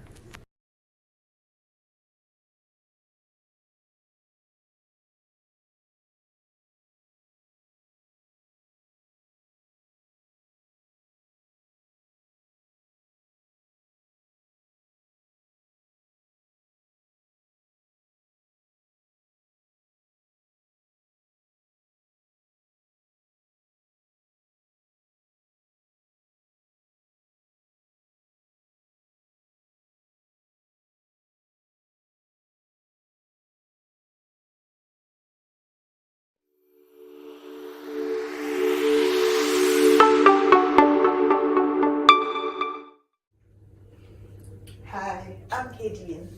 The Early Childhood Commission is delighted to present to you the first 1000 Days app. This app will give you access to information on the first 1000 days of your child's life. You will be able to track developmental milestones, and we will give you an opportunity to connect with parents as well as with the Early Childhood Commission. I will now give you 3 simple steps to download the app to your Android device. Step 1. Go to the Google Play Store and search for First 1000 Days. That is 1ST1000 days. Step number 2. Open the app and sign up with an email or your Facebook or Twitter accounts.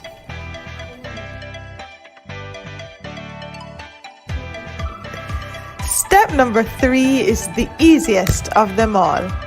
Enjoy the features of this wonderful app.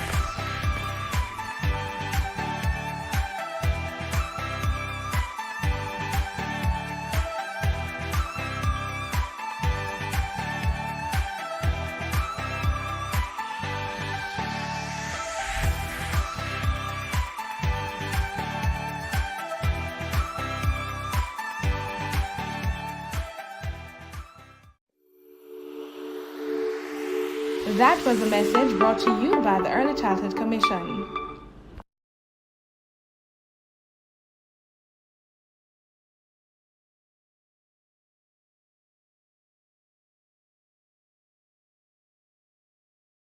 Good morning.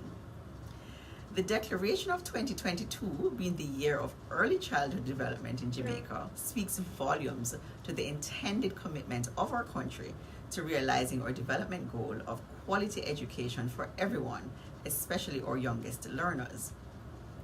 The Burrito Foundation fully supports this objective, and I greet you well on behalf of the entire Burrito Cornerstone family. We are pleased to support this year's Professional Development Institute week of activities, and in fact, the ECC's wider work throughout the year. Our firm resolve is that our children's education is everybody's business. The Burrito Foundation has a history of actively supporting the development of our children since 2004. Our numeracy and literacy program in early childhood institutions across Kingston and St. Andrew, established by our founder, Mrs. Rita Humphreys-Lewin, have seen thousands of children being adequately prepared to advance to the primary levels of their education. Therefore, it was not only an absolute pleasure, but also a further signal of our commitment in supporting our children that we became involved in the ECC's 2022 Professional Development Institute, in addition to our contribution of $2 million towards raising the standard within ECIs across the island in order that they may receive certification and enhance their capacity to serve our children. Burrito Foundation supports the ECC's efforts at accomplishing a positive process of change within the nation's early childhood development. We look forward to the gains that will be made as teachers expand their knowledge, enhance teaching practices, and we see better results and more positive outcomes for our children. The pandemic has taught us that we must adapt continuously and build capacity as we seek to close gaps and also prepare our future leaders for success. I urge everyone to come on board and be a part of this rebuilding and reinventing of our early childhood sector. We look forward to increased resourcing of our schools and greater accountability among those charged with responsibility for our children. In the meantime, active participation in this week's PDI is one way to reach teachers, parents, and other critical stakeholders in early childhood development. I wish for everyone a productive and meaningful week, and may we all together be empowered to do right by our children in their earliest, most fundamental stage of development. Thank you.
The following is a message from the Early Childhood Commission. Did you know that the first 1,000 days of life is the most important time to the development of the brain and mind of a little child?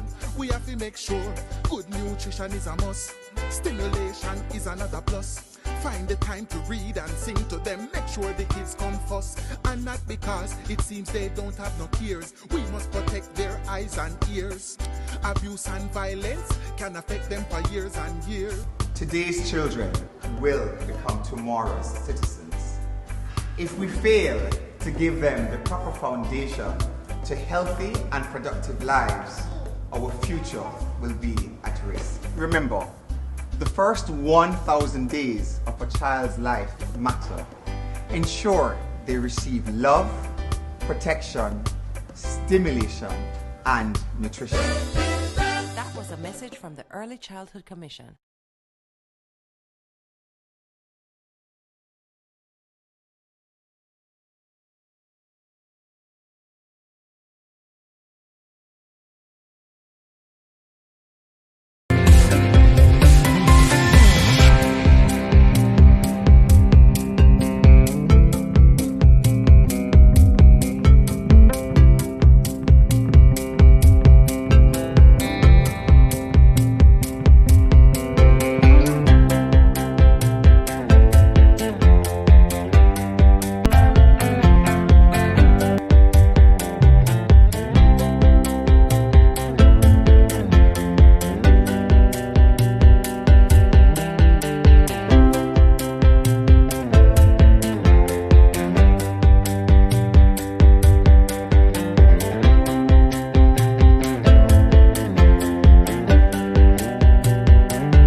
The following is a message from the Early Childhood Commission. Did you know that the first 1,000 days of life is the most important time to the development of the brain and mind of a little child? We have to make sure good nutrition is a must. Stimulation is another plus. Find the time to read and sing to them. Make sure the kids come first. And not because it seems they don't have no cares. We must protect their eyes and ears. Abuse and violence can affect them for years and years. Today's children will become tomorrow's citizens. If we fail to give them the proper foundation to healthy and productive lives, our future will be at risk. Remember, the first 1,000 days of a child's life matter. Ensure they receive love, protection, stimulation, and nutrition. That was a message from the Early Childhood Commission.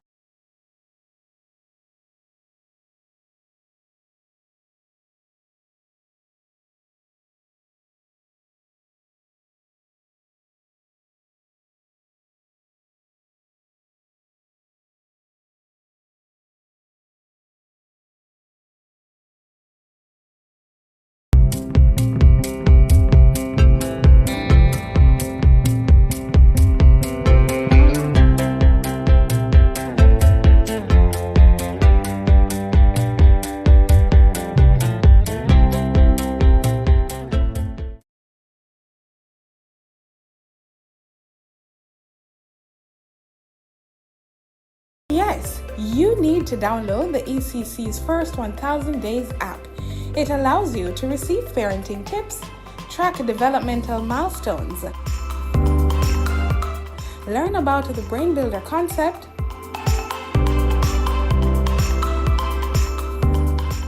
receive relevant articles and research, plus interactive content. The First 1000 Days app, now available for download on the Google Play Store and the Apple App Store.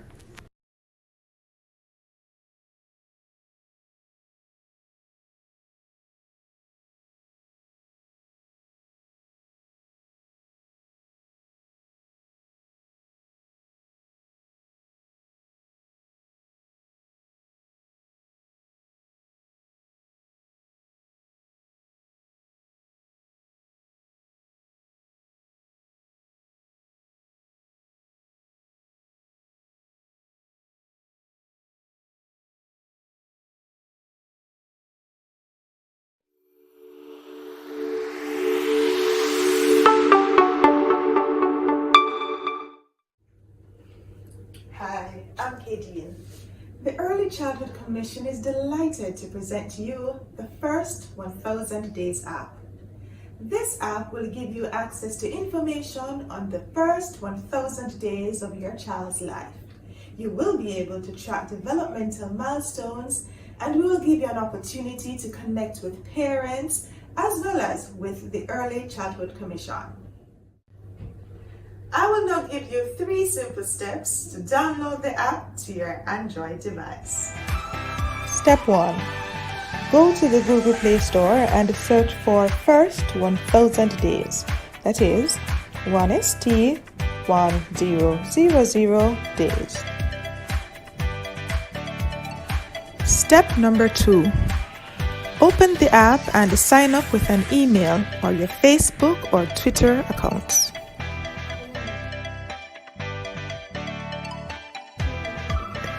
Step number 3 is the easiest of them all. Enjoy the features of this wonderful app.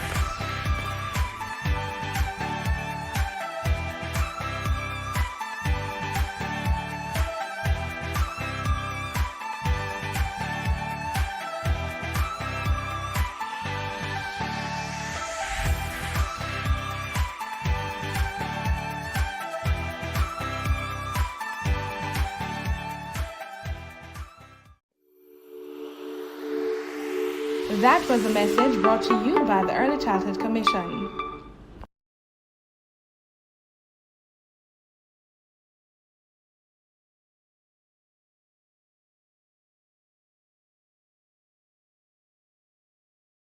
Good morning.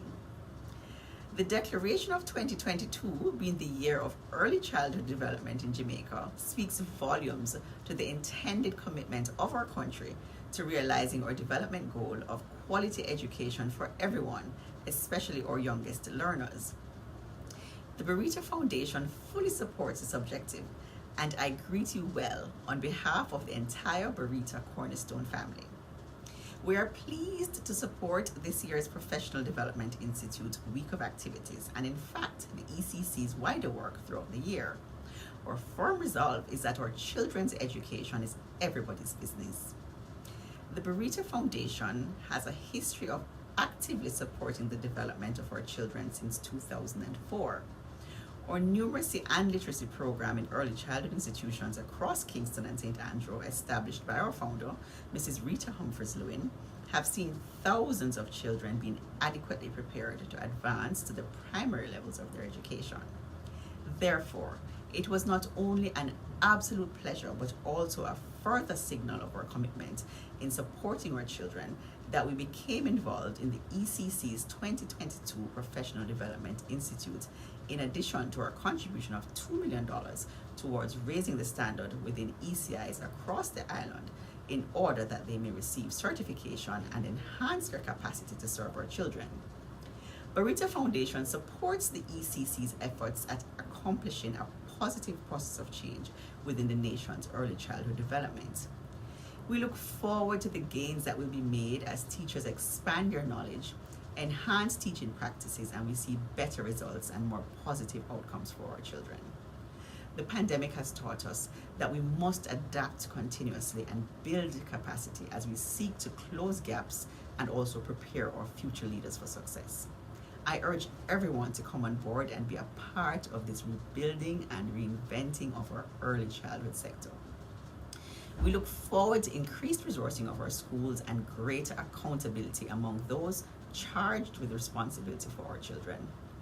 In the meantime, active participation in this week's PDI is one way to reach teachers, parents, and other critical stakeholders in early childhood development. I wish for everyone a productive and meaningful week, and may we all together be empowered to do right by our children in their earliest, most fundamental stage of development. Thank you.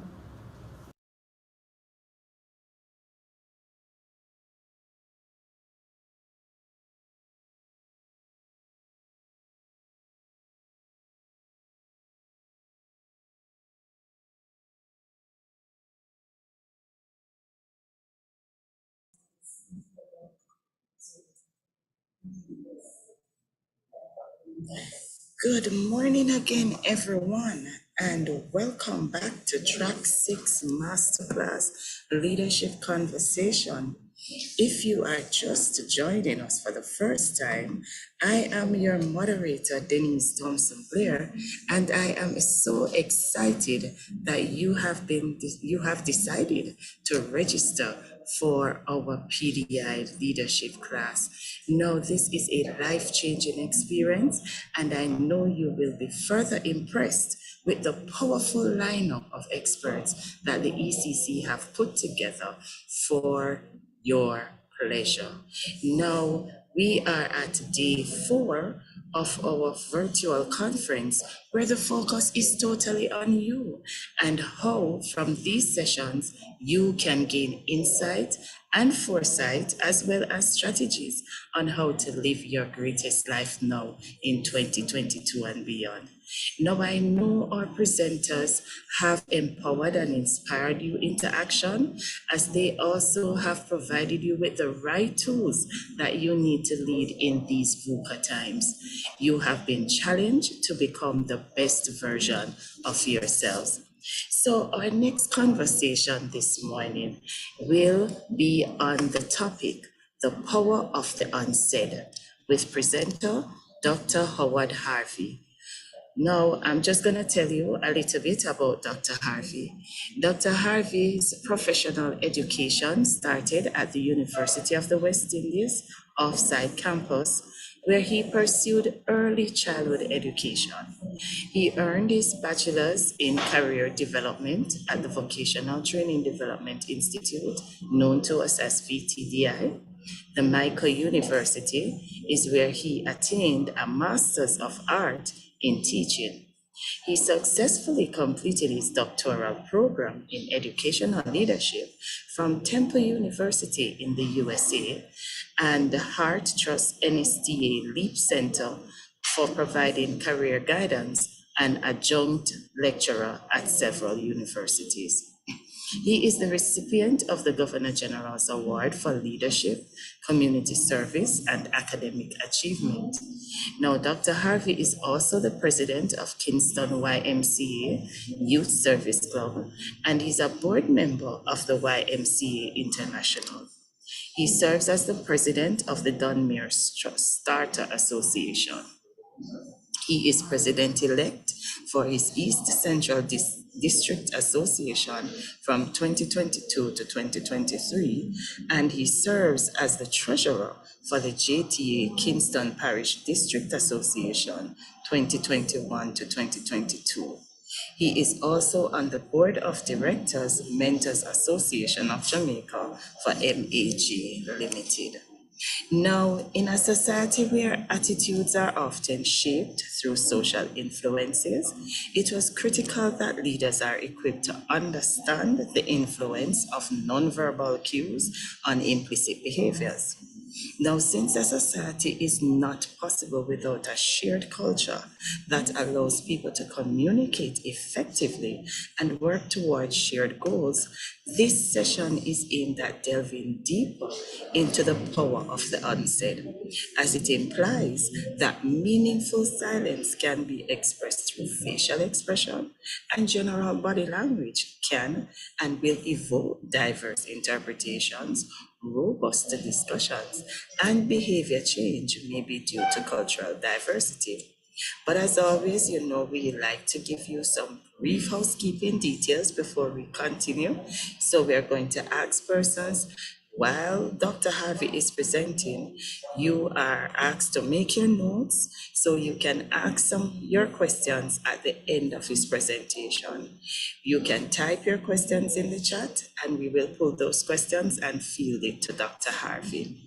You're also reminded that you're to visit our website, the PDI website, so you can pull down the evaluation form that is required for you to complete at the end of this session. So I want to thank you as always for taking the time out for joining our leadership track. And without further ado, I am going to hand over to our astute Dr. Harvey, who will guide you through his presentation. So Dr. Harvey, welcome and over to you. Thank you very much, Madam.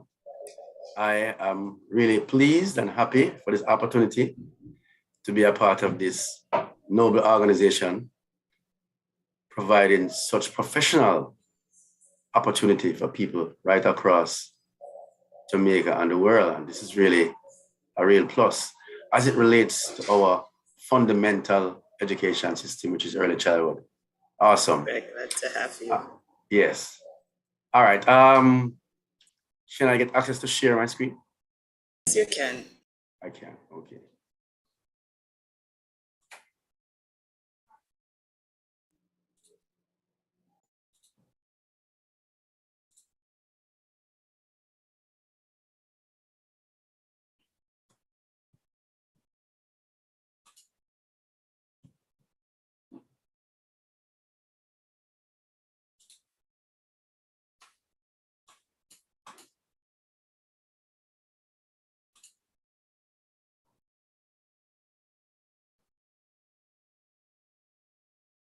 Are you seeing my screen? I am seeing your screen. Yes, it's showing a photo of you though. Right. Very good. Thank you. Yes. Right. So today we're going to be having a little bit of interaction to look at how we can foster any kind of interaction with leadership as it relates to non-verbal or unsaid.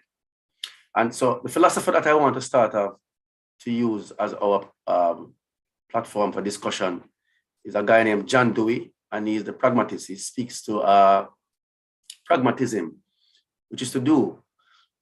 He feels that even though speaking and communication is key, verbal is sometimes overused. And for many people, it is either over their heads when some of us speak, or persons do not understand what you're saying, and hence they miss the message. And so demonstrating, acting is very, very important to us in leadership to create a more startling impact. One writer said, and it's Malcolm Knowles, that if you were to compare students listening to a lecture for a number of hours one way, or they are being spoken to just like that, versus if you give them something to do, engage them, or if you model the behavior that you want to teach or demonstrate, they will learn it faster and it will stay with them longer. And so this is why I think the Early Childhood Commission really spent quality time in creating this kind of topic for us to look at and to see how we can foster and engage this kind of approach to leadership. My dear friend, John C. Maxwell, said, and he speak to leadership by influence. And so one of the greatest things is that they say women are blessed with the ability to speak, but also women are also blessed with better emotions. And so women who are in education should be able to use these emotions with body languages to communicate and convert the speaking to emotions. And so this platform is very, very good for early childhood educators, since most of the early childhood instructors or teachers are women, if not all. So it is important that we understand this silence, and silence sometimes can be deafening. They say it in a negative way, but sometimes it is actually so good. Animals are very, very, very instrumental in the unsaid. If you have a cat or a dog, whichever animal you favor, if you notice, sometimes they communicate with you so effective and efficiently without they saying a word. And it is on this platform, I drag your memory. Just think about it. If you have an animal or a dog or a cat, even fish, if you notice when you reach home, oh, they gladly jump upon you and give that expression, and they'll hug you, and you can feel the passion of missing. And as a human being, you would go ahead and also make it be reciprocal. So that is very important in how we set the platform for this interactiveness and leadership, which is unsaid.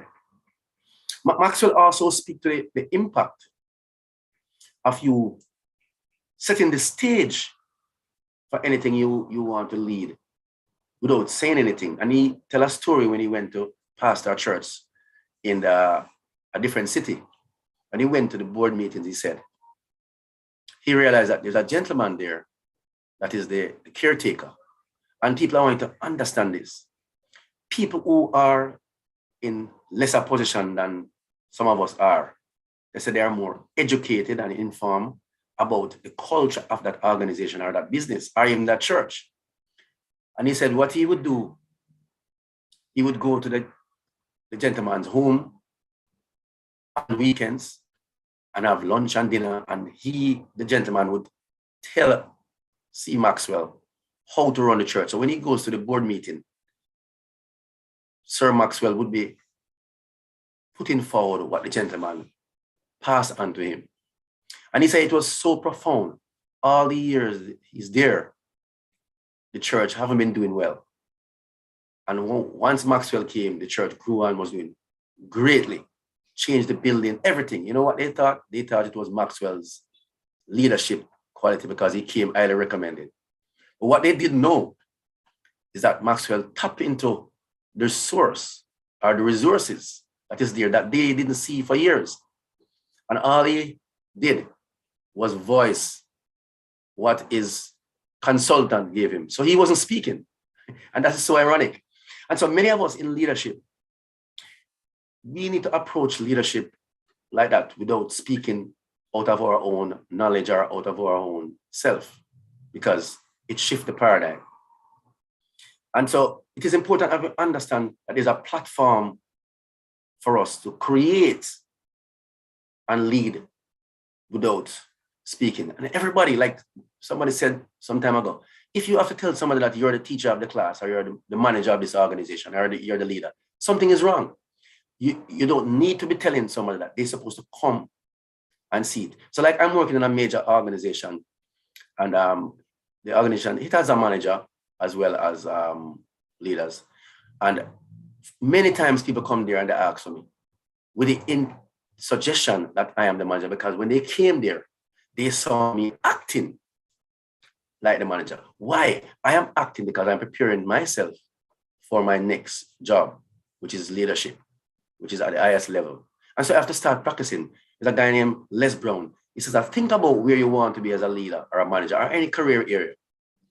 Research it. And after you research that area, you start act out the role and responsibility of that position that you're going to fit in. And so when you get there, you already practice. So you become a star. So that's one of the things that our leaders need to infuse in their practice. Acting. And acting don't have to be on the stage. They say over 80% of all the great actors act at home. They don't act on the stage first, they act in their bathroom. Some great singers sing in the bathroom. So that's where you practice and use audience that are very critical of you.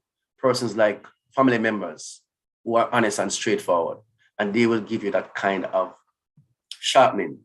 And so it will set the platform for you to be able to lead without saying a word. But some of the areas that could come out of this whole leadership that we're going to discuss today is these areas that I have highlighted: motivation, ethics, intelligence, mentoring or mentorship, management, vision, and teamwork. There are others. As we go along, we will see how they come out. And I'm going to try to see if I can make that link. With this presentation, we'll have a lot of images and less words, because I'm trying to say less to you so you can see. So one of the biggest thing about our life is there's a positive psychology that people especially in Jamaica today, it is said that many of us come up under a structure of negativism. And so for some of us to change positively, we have to be embraced 7 times to change one negative, 7 times positive. And so the platform is, what is right with you? And there's a psychologist by the name of Martin Silman. He speaks about the positive psychology, which is the happiness, the joy. We're going to talk about it a little bit later down in the presentation. And everybody wants to be happy. Everybody wants to be joyous. Everybody wants to be successful. Everybody wants to have fun. Everybody wants to live a peaceful life. But one of the problems that is causing this from becoming is because we looked upon each other and even ourselves as negative side, this negative psychology, which is what is wrong with us. So look around, look at somebody, look at yourself, think about it. You may be acting in a position or a location, or you're a teacher or something, and you may have done something wrong. And the first thing you think of, or you may have done it not according to the expectation of the authority. And you keep asking, what is wrong with me? What is wrong with me? Nothing is wrong with you. Just that there's 2 psychology. You are operating under the psychology of the negativity, and you force yourself to make that be your guide. But think about it. What is right with you? There is something that is right with you. If you were to take your facial expression and look at it, some people possess strong facial expression, and it can mean seriousness, can mean leadership, can mean joviality. But what is it? Look in the mirror. You have something positive. I love to tell this story. I remember years ago when I was younger, I was really slim. And they used to say that I was like Margaret. It's a description, Margaret like Margaret. That was very negatively attained by me. I really embraced it. And it was really a negative for me. And so I wanted to do everything to become fat. So ironic. when I later started studying, I realized that there are some persons who are born with genetics or genes that are short twitch and long twitch. And once you're born with those, it actually determines your physique, especially when you're a youngster. And so it really bothered me for years, and I did all I could do to put on weight so I could be accepted. Ladies and gentlemen, I don't think I was doing anything right or wrong. I was just doing something because I wanted to be accepted. I didn't know. Lo and behold, I later on was watching an article on the TV where I saw models. They were on the runway. And I looked and I was fascinated with how the cameramen were just running them down and taking pictures of them and just all over them. And I looked and something said, look at those ladies. They're so slim. They're even slimmer than you. And everybody was running them down. And I said, oh my gosh, Eureka, I have the model body. From there and then I recognized that there was something positive in me. And I never turned back. From that day, I embraced me being slim and having the runway body, having the model body. And so one of the things that leaders have to start doing without saying it is look in self and look at what is positive about you, what is right about you. And that is what you're going to project. You're going to project that image of positivity through you. And then you're going to see everybody as being right. And so that is one of the positive that I want to take away from this presentation. What is right with you? You can look up Martin Silman. He speaks to the positive psychology. And they say over 50% of you, if you don't realize it, is positive. Because many people tend to look at the negative. There's a writer that says, and it's Les Brown, many of us talk ourselves out of doing greatness, literally talk ourselves out of doing greatness, because that's how we were grown. That's how we were socialized. And as such, we come and we talk people out of them doing greatness because that's how we are.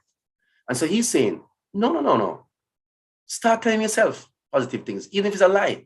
Like Michael Jordan, he would say, and he never reveals this in the public, but because I'm close to him, I know, he would tell himself that he's going to take 70 shots. He said that's a lie. But he said once he started taking 70 shots, he would look at the game and if he realized that he only taken 40 and he's not scoring the amount of points that he wanted to score, then he will strive towards taking the 70 shots. And he said, in a variable, many times, he didn't have to take the 70 shots because he already told himself that he's going to score a lot of points by setting the goal, by telling himself that he can do this. So one of the things we want you to start off with is start telling yourself positive things. There's a thing in psychology called positive self-talk. Who are you? I'm the greatest. I don't care who's there. I'm the best husband, whether I'm married or not. I'm the best father. I'm the best teacher. You're the best early childhood practitioner. You don't care if the manager is there or not. You don't care about them because you are fueling you. So when you go to your audience, you don't have to tell them that you are the greatest. They will see it. You will act like it. You will expel this energy of positivity. And that is what we want to start doing. So it's a demonstration. And one writer said, it's all in your head. If you can see my image, it's all in your head. So think about it. I would suggest, if you can think 5 negatives about yourself, think 15 positives. And so I've done this research over and over. And when I speak to people, I ask them, can you tell me 5 positive things about yourself? It takes them so long to even think about one. But let me tell you why. They find it difficult because what they grew up on is not what I'm asking them for. So you have to now reculture, reset your mind, reframe by start telling yourself good things. So you can start with the things that you can see first, like I am tall, dark, and handsome. I have nice lips. My body is so unique. All these positive things. Just go anywhere and tell yourself. And the irony to it is you can tell somebody this without telling them because the way you're operating. Did you know that the way you dress says a lot about you? And so when I was coming on to this presentation, I researched what's the color of children or early childhood. And I get to understand that yellow is a very good color for this presentation. Why? Because I want, and yellow expel radiance, brightness, positivity. And so these are some of the things that as a leader, you need to start infusing your operation. So when you dress, you don't have to speak. Someone will look at you and say, yes, he is the leader. He's the manager. He's positive. And so you have to start looking at self and start operating like that. So the power of influence is simple. Power, the ability of one person or department in an organization, which is the early childhood department in this instance, to influence other people, to bring out their desired outcome, to bring out the best in them, not just the half best, the best, best, best, best. So when I said earlier on that I am this and I am that, you need to start doing that by saying it. If you can't say it to you, you won't be able to act it out to others. So the irony to this presentation is that you speak to yourself loudly and a lot. And when you are going to lead, you speak nothing. You unsaid, you act. And that's what this presentation is about. Influence, the effect of a person's action, that is powerful. So when I'm going to presentation, if you were to see me here physically now, I would crave the audience. You probably would even want to hear the presentation because my appearance and my act and the way I'm walking is going to radiate in the environment. I'm going to wear the kind of shoe that matches the pants in color and the coordination that blends the eye. So leaders should do a lot of research to understand who you're going to be leading and what are the things that are going to cause this influence. And then though you have to have the attitude with it. Have you ever seen a model? They are so slim and they're walking so proud like they own the world. And so these are some of the good things that comes from model. They're leading. You look at the cameramen are running them down and running behind them and they're leading them anywhere. Values, you want to have something that means something, that has meaning, that has a standard in this influence. What is it for you? Beliefs. Your beliefs is going to guide you. They say that over 80% of your beliefs is developed in your first 0 years to 6 years, in the formative years, and the early childhood persons can speak to this. And so once there's a belief that is strong, that's what you'll use to guide your action. And then your action of others. It's important that every time you think about it, you're not acting for you only, you're acting for others. Like when I speak to some young ladies, when I'm counseling them, and they come on the road with short, and I tell them, I'm not dressing for nobody, but you are dressing for somebody. The way you dress, people are going to see you, and you know that because if you look in the mirror, you know that whatever you see, somebody's going to look at you. So you're actually dressing for them. So when you say you're not, you are, because you actually just said that you're not, which is what you're doing.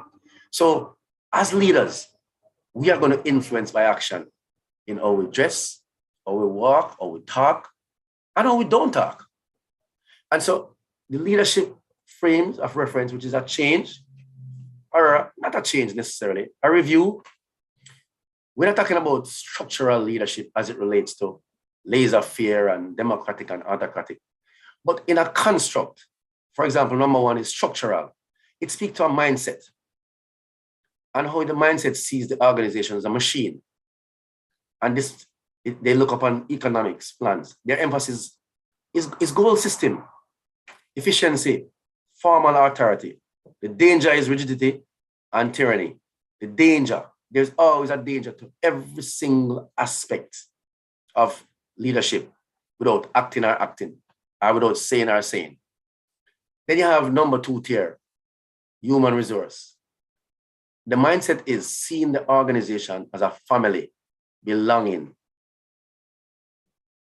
What they emphasize? People support, empowerment. The danger, lack of content or substance. The other, political, the mindset, seeing the organization as a jungle, power schemes, emphasis, resource allocation, negotiation, coalition and building. The danger, power play for a purpose of self-interest. Final, symbolic, mindset, sees the organization, theater, spiritual, meaning, dreams, emphasis, vision, culture, value, inspiration. Danger, the Messiah complex.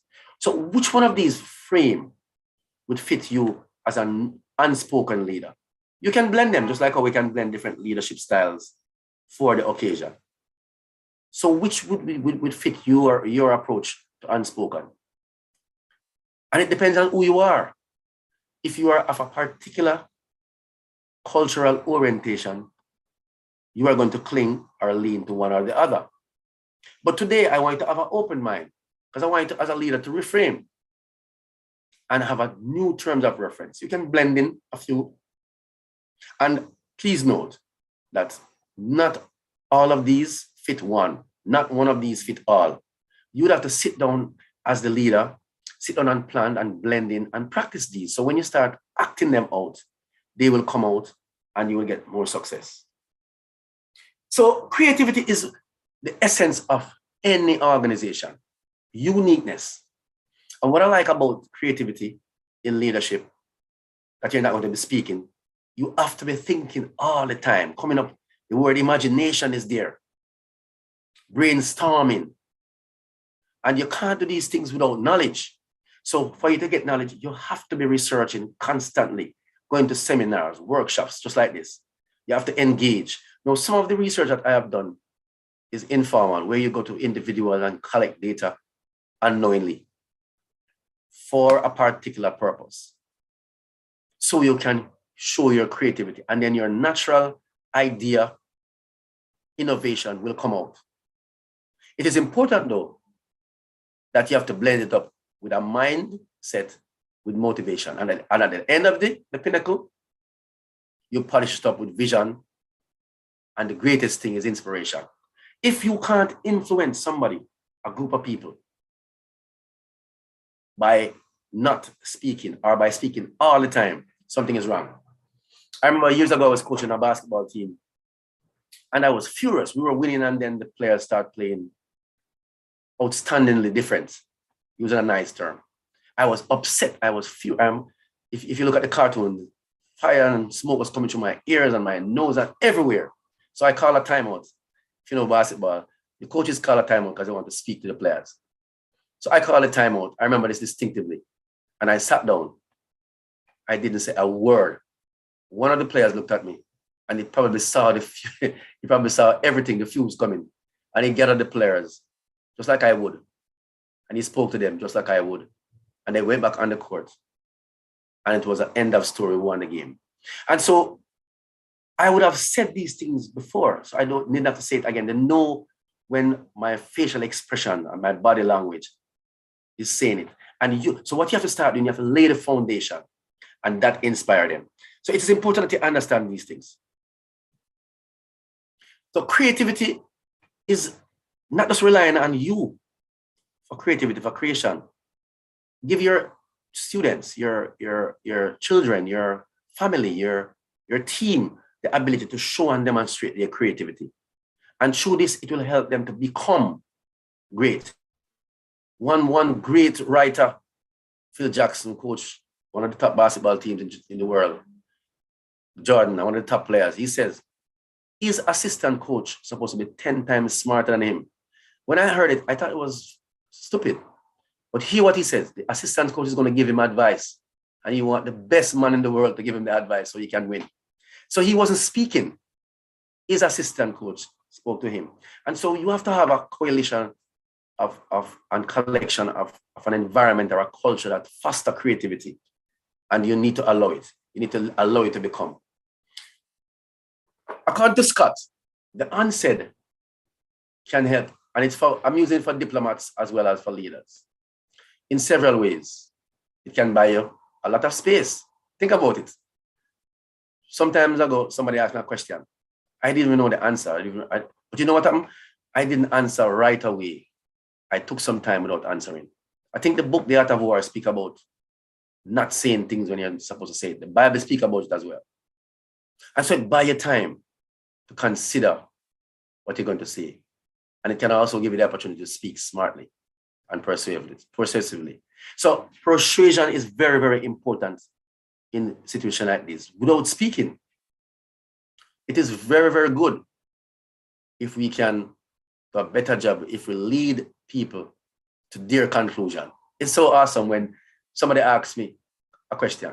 You don't have to answer. If somebody asks you who you are, you don't have to answer them. They will already form their impression by looking at you. And if they go away with that impression, you should be thinking about, this is what I want them to go away with? or not. So it is important that you understand that you is important. And she spoke about reach a higher level of cohesion. Cohesiveness is the greatest in group, especially in certain type of groups. In early childhood, the children are looking at us. Children, they say, have one of the greatest sense, more powerful sense that we can imagine. And they can look at us and say that there's something wrong with the team without we telling them. They can feel it, they can sense it. And so it's important that we consider this. Sharing our cultural habits is very, very important. We can build it through many ways. It is good to become comfortable with the unsaid. Like some people, it's like they can't sit without not speaking. If you remember the story in the Bible, sorry to go to the Bible, but where the father take himself away and go one away in the mountain, and because he speak a lot, because he was a teacher and he was a preacher. So he wanted time. Yeah, the unsaid sometimes help you to become regenerated, refuel. And that's very important. And she continued to talk about practical examples. And here are some of them. It is good in a sentence to use words are structured, can influence readers. Phrases such as old men, women, and children. All right, and so these words, as they're in color, as I gave you, and I didn't even realize this in blue. A lot of persons think that the link between Saddam Hussein and 9/11, there was a link. There wasn't any. I get to understand. So you can say things such as yes or no, maybe, can be a different meaning. And so the answer that you give is going to create the different culture and the difference in the context. So you have the power to that. Flexibility. Leaders have to have the ability to think of one self as in the follower or the person you're leading through and say, what if? And so you have to be in a position to be so flexible that you can adjust. The book, The Art of War, I don't know if anyone ever read it. It speaks about like water. If you have a jug of water and you have a small point and you pour it, the water will trickle out according to that hole and it will take the time. If you have a broader hole with a different shape, the water will come out according to that shape. And so what the book, The Art of War, is saying to us, we as leaders, unsaid leaders, must be able to can flex, show that you can adjust, take off your shirt and your tie or your slippers, show that you can move from one point to the next, show, demonstrate that you can act one way or the other, show that you can highlight these things without it showing any kind of negativity. It is important that you understand these 7 principles of certain leaders into influence. Use rational persuasion. Key. Make people like you. Just make people like you. Just make them. How do we make them? By doing. Give me a second, please. 1 second, please.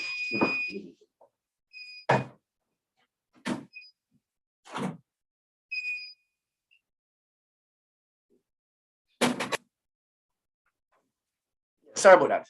So use, as I was saying, rational persuasion. Speak to people, calmly explain, calmly try and buy in. It's like customer service. Make people like you. Create an environment so they can think that they can be you. That means you have to be acting a certain way. Rely on the rules and make it be reciprocal. Develop allies, network, create all kinds of avenues with people all over, from the top to the bottom, side, outside in the community. Ask for what you want with a level of assertion. Remember the principle of scarcity. Extend formal authority with experts and credibility. Expertise, and credibility. So it is important that you apply these 7 approaches. The guy Martin Silman talked about the positive psychology, which we mentioned earlier on. These are the, we call it the prima. Always have a positive emotion. Smile is very, very radiant. If you can have a smile on your face 7 days a week, 24 hours a day, yes, and if, it will do a great deal for you as a human being, much more as a leader. Engage. Give people opportunity. And let me ask you, how many of you would step out of your leadership chair as a manager and ask the gardener to sit in your chair for a month and train him? Give him a jacket and a tie, if that's what it requires. How many of you would engage people at a lower level to a higher level so they can be a part of the development? Positive relationship must be fostered, according to Martin. Make each and every individual within your environment or your circle of leadership meaningful. Give them meaning. And one of the things that I do at my location, I call all of the persons managers. And sometimes they're wondering, even the gardener, I call him a manager. Why? Because people don't realize he's managing the garden. And so when you call him a manager, I think it gave him much more meaning to what he's doing, because he doesn't look down on it. And finally, it will give him some feeling of accomplishment and achievement. That's what Martin Silman is promoting. It is important that you motivate people. Motivation is so critical to achieve that ultimate goal, to reach where you want to reach, whether with the children or the organization. Maslow have the hierarchy of needs, which is very good. But think about this. They say motivation, a word of motivation can fuel one to climb a mountain if one thinks they can't. It's important that you understand that if you can influence somebody by motivating them, not saying a word, but by you demonstrating and showing that you can. And if you can, they will believe that they can, or they will. And so motivation can come in various forms or shape. You can bring in specialists to give them motivational talks. You don't have to say anything. I mean, it costs money to bring in like Les Brown, but you could hire Dr. Harvey. He will come in and it will cost you a little bit less. But that motivation to fire up people, to feel that they can achieve the greatest thing that they want and for the company is very good, and it will take the company a far way. Especially in early childhood, I think it's important that our early child practitioner should have a motivational session every quarter. You bring in different persons from various organizations to motivate, to guide as it relates to one goal and objective. And reminding them that even though they are human beings in this world have achieved greatness. Think about it. All the things that is around us. Yes, God made a lot of things, but there are human beings who created a lot of things. How did they do it? Through motivation. One motivate the other.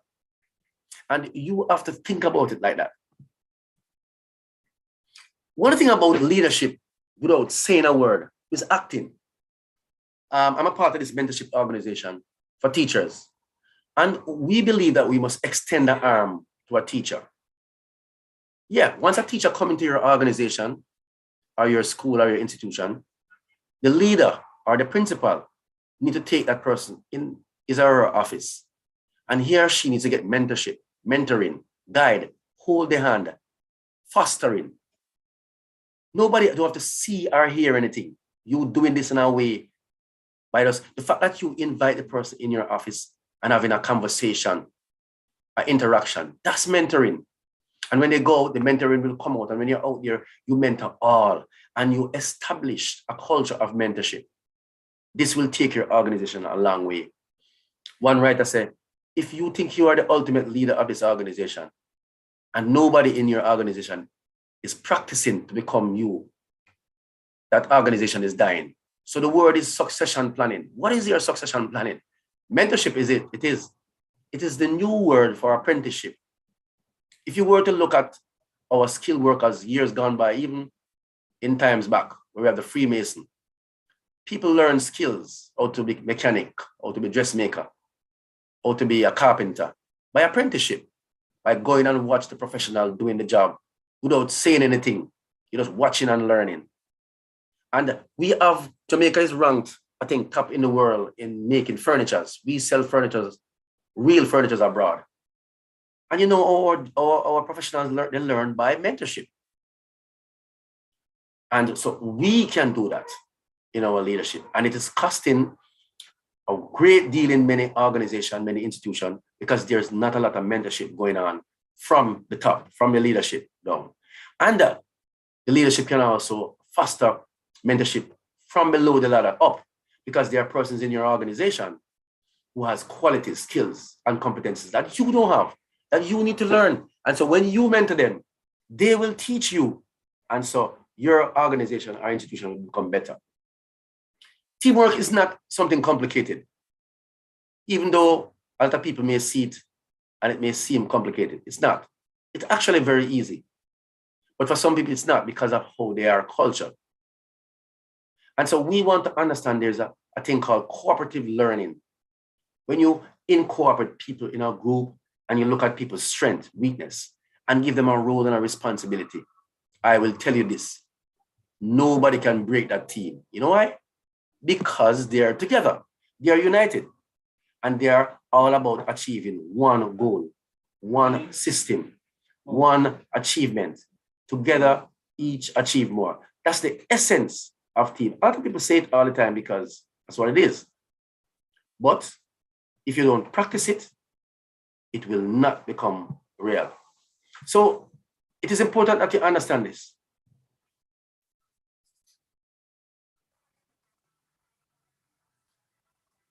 Let me play it again.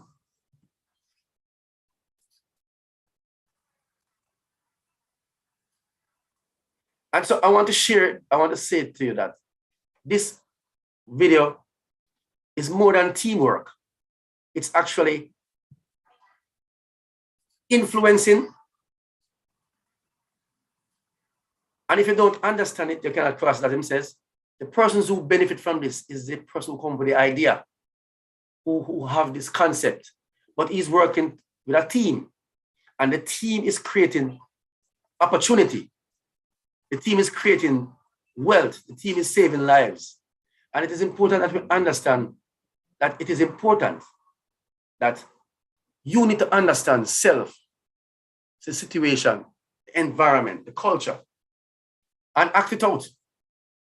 Some people say, oh, you go and carry that. No, roll up your sleeve, roll up your ankle, take off your shoes, and act it out.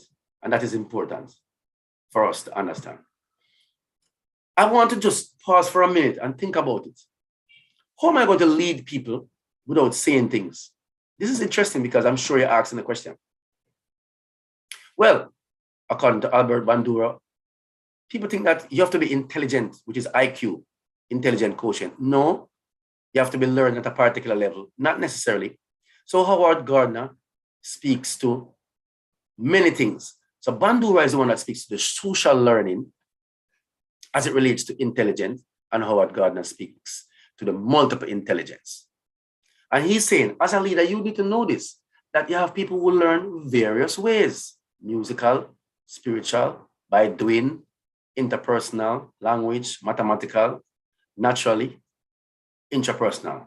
So as a motivational, unsaid leader, you have to have the ability to understand what is it takes to become an unsaid leader, by understanding the people around you and how they learn. And so sometimes you will have to say some things to some people through music by you not saying anything. Sometimes it's art. Sometimes it's you acting. Sometimes by having an interpersonal session, a discussion, a question. Like I had a situation recently. I was working in a group of young men, and I asked them all for their opinion, for their views. They were surprised for me to make a decision. I knew the decision I wanted to make, but I want to make sure that they're a part of it. And so I asked them, and they felt good. They felt like they were the leader. They're contributing to big time stuff. So yes, you have to include them by looking at what is their level of intelligence? How do they learn? And give them the opportunity to engage their intellect. And remember, not all of us have the same level of intellect. All of us learn in different ways, and the level of the intellect is different. So please consider that. I'm coming down nicely. I want to touch a little bit, about vision. And it is important if you listen to this video.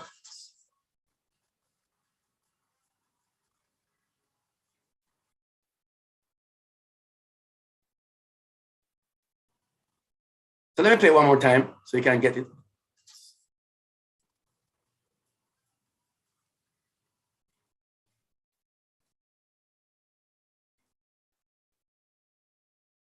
Just to make the presentation a little bit interesting, If you're a leader and you don't have any vision, exactly what the lady said in the video, the people are dead in, if we may say that. That's a Jamaican thing.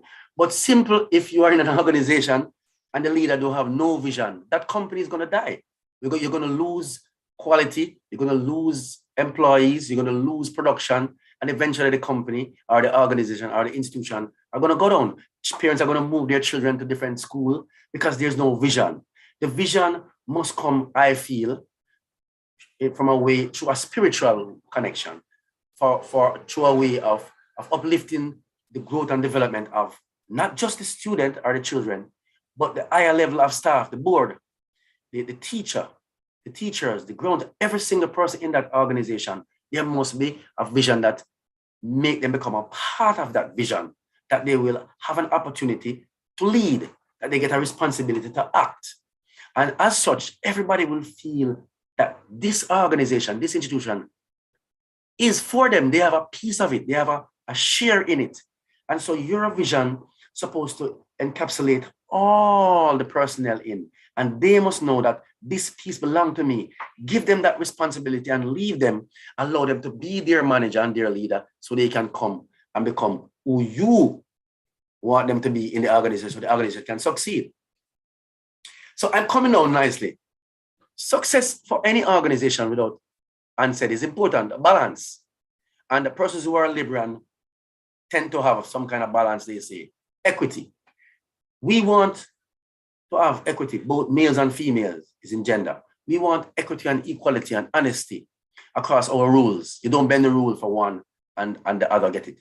You must have the ability to split justice. How do we do this without saying understand the culture of who you're dealing with and investigate? I did research on a number of organizations without them knowing that I'm researching them. And I didn't tell them a thing. I didn't say anything. I just collect the data through observation. See, I don't have to go and ask anything. And so in collecting the data, you can make a decision how you will exercise your ethical practice. So ethical practice goes within deep of our individual values and norms. So you cannot get up and say, oh, I'm going to exercise equity, because you are going to be biased if you use your own. It has to come from a number of information to inform you. So bear that in mind, that you have to act in that sense to show equity. Management is so important. You have to sit around a table and show that there's no one person that is guiding this, that is leading this. It has a multiple of persons making their contribution significantly in a way. You can't even see who is the leader or who's in charge, but things is being managed. And at the end, the diamond will be well designed. And you wonder how much it takes to let these kids and these students, these teachers become who they are without the unsaid. In our culture, the shouting and the negative words already create a platform for what it is. Let us try something new. Let us come with images, pictures, graphics, demonstration, act. And there's a guy named Stevie Covey, and he says, give a man a fish, and he fish for life. Yeah, teach him to fish. No, sorry, give a man a fish, and you feed him for a day. Teach him to fish, and you'll feed him for a life. So in your practice, when you act unsaid as a leader and a manager in your institution, you're not preparing only the students, you're preparing the other staff to go out and lead. You should be able to, at any time, step away from your institution or your organization. Go away for a month or two. I hear that a lot of managers or leaders, they don't take vacation. You know why? Because they're scared, because they haven't empowered their staff and their student and their institution and their culture in the environment. It's because everything's about them. And they're always saying and dictating and all these things. They don't empower people and motivate people to become who they are, so they can step away and allow these persons to become great like them. They feel greatness only belongs to the ones who are on top. In conclusion, ladies and gentlemen, it is important that you understand one final thing. All of us are called or born on this earth for a purpose. All of us are a purpose. Find your purpose. What is your purpose? And if you are leading an institution, an early childhood institution, your purpose is not to be a leader that is going to be saying things every day, every hour, every time, anytime, any hour to your personnel. As a leader, you want to bring the purpose out of someone by allowing them to become who they are, allowing them to become creative, allowing them to become flexible, allowing them to interject their own views, by you allowing them to demonstrate these things, by you stepping back. Listening is key for many unsaid leaders. As John C. Maxwell said, he listened to the caretaker, and the caretaker guided him for years, and the church became successful. They thought it was Maxwell leading the church, but it wasn't him. He wasn't speaking. Somebody was speaking for him.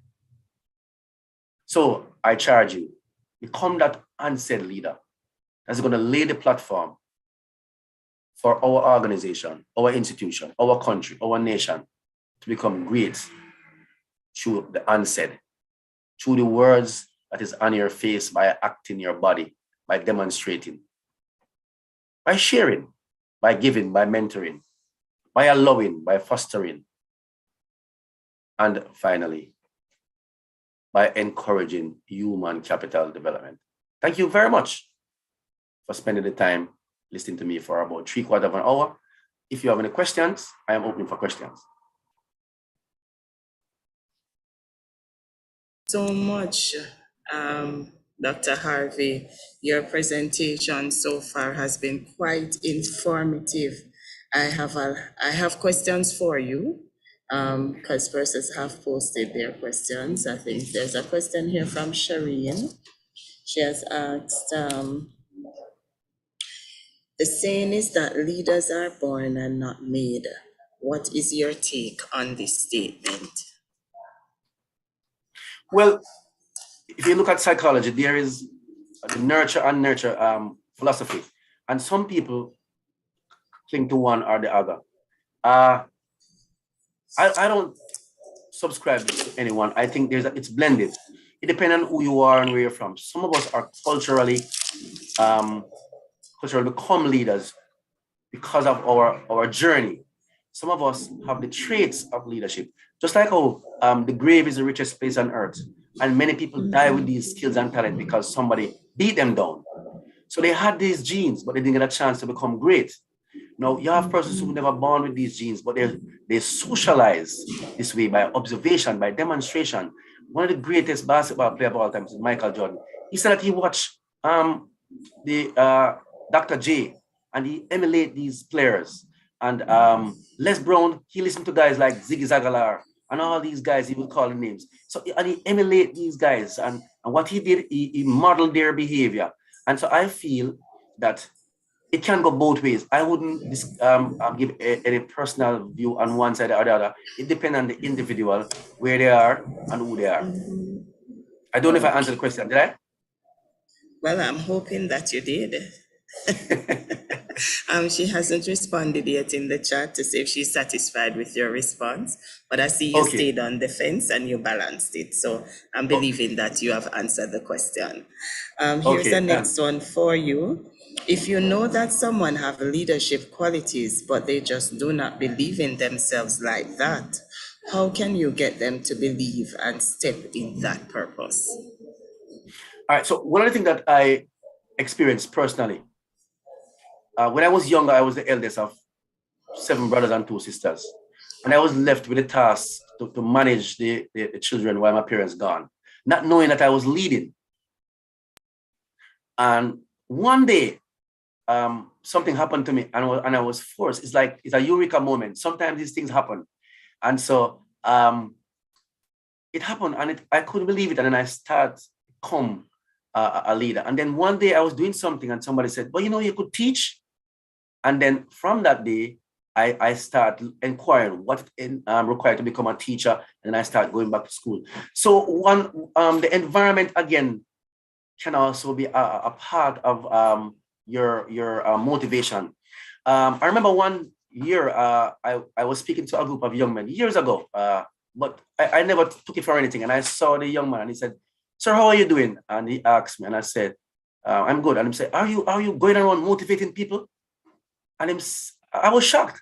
And he said, but sir, remember when you used to talk to me? And miss, from that day, I never forget. I start embracing myself and start getting to become a motivational speaker. I start listening to Les Brown and all these guys and preparing myself. And today I'm becoming a motivational speaker, not knowing that I was doing it. So people will say things to you. They will give you a cue. The thing about leadership or human being, you have to be always listening. Some people have a mental block to people saying things to you about criticizing you, but sometimes they're criticizing you, they're actually putting you on the path. So you have motivation that's all around you. That is true. Yeah. They're preparing you for your next level of greatness. Yes? Right. Thank you. Thank you very much. Yes. This is a question from Nicole Blake. She says, how can leaders be taught not to be fearful about empowering their team to be leaders in their own right? All right. This is something that I struggle with right now in reality. As human beings, according to Carl Rogers, we all was born with the natural instinct to become great. But in all of our lives, there's always somebody that always want to be at the top of the level. According to Maslow, the hierarchy of needs talk about self-actualization. But what happens is that each and every one of us require this greatness. We require it, to become. You now have to put yourself in that mindset. It's about your mental state as a leader. Are you insecure? And we talk about the negatives of these leaders. Are you insecure? Are you not sure? Are you confident? So if I am confident, if you watch a karate movie, the karate teachers, when they teach their students, they want their students to become better than them, and they don't have any problem stepping away. And so that's the culture of the karate experts. And I would encourage that. Trained, prepare, give the experience and the exposure to your personnel, and step away, because you're not going to be there all the time. You're not going to be there every day. And so if you can step away, it means that you would have achieved your goal of becoming a leader. That's what I think. Okay, wonderful. You have some good reviews here as well. Andrea Dorrit says, great presentation, Dr. Harvey, well done. Vinette says, thank you, Dr. Harvey, great presentation. Judith, much appreciated. Shireen is saying, love it. Someone here wants to know, where do we find Dr. Harvey to invite him to my organization? So you're getting an invitation here from Ava. So we will speak after, so we can share. You can give our number. Yes. So we can share your information. You can put it in the chat here, and I'll take it and share it with her. Okay, nice. Okay. Veronica Parkinson Burnett says, a good leader must be a great listener. Andrea says, yes, you're preparing you for your journey. Okay, so those are some of the comments that we are receiving so far.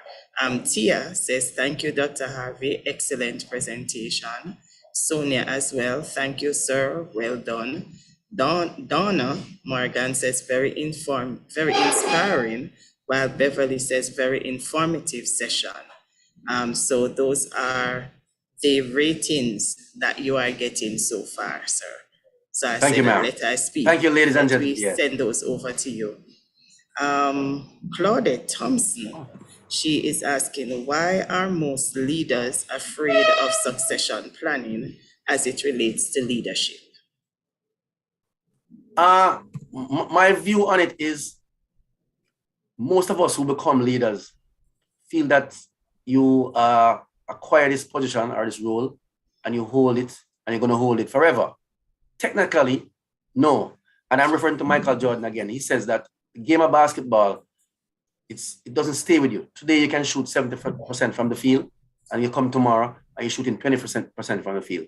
It means that you have to have the ability in yourself to know that this game is transitional, it's changing.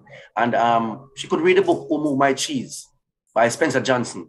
It's a very good book that gives you the mindset, because a lot of human beings tend to resist change.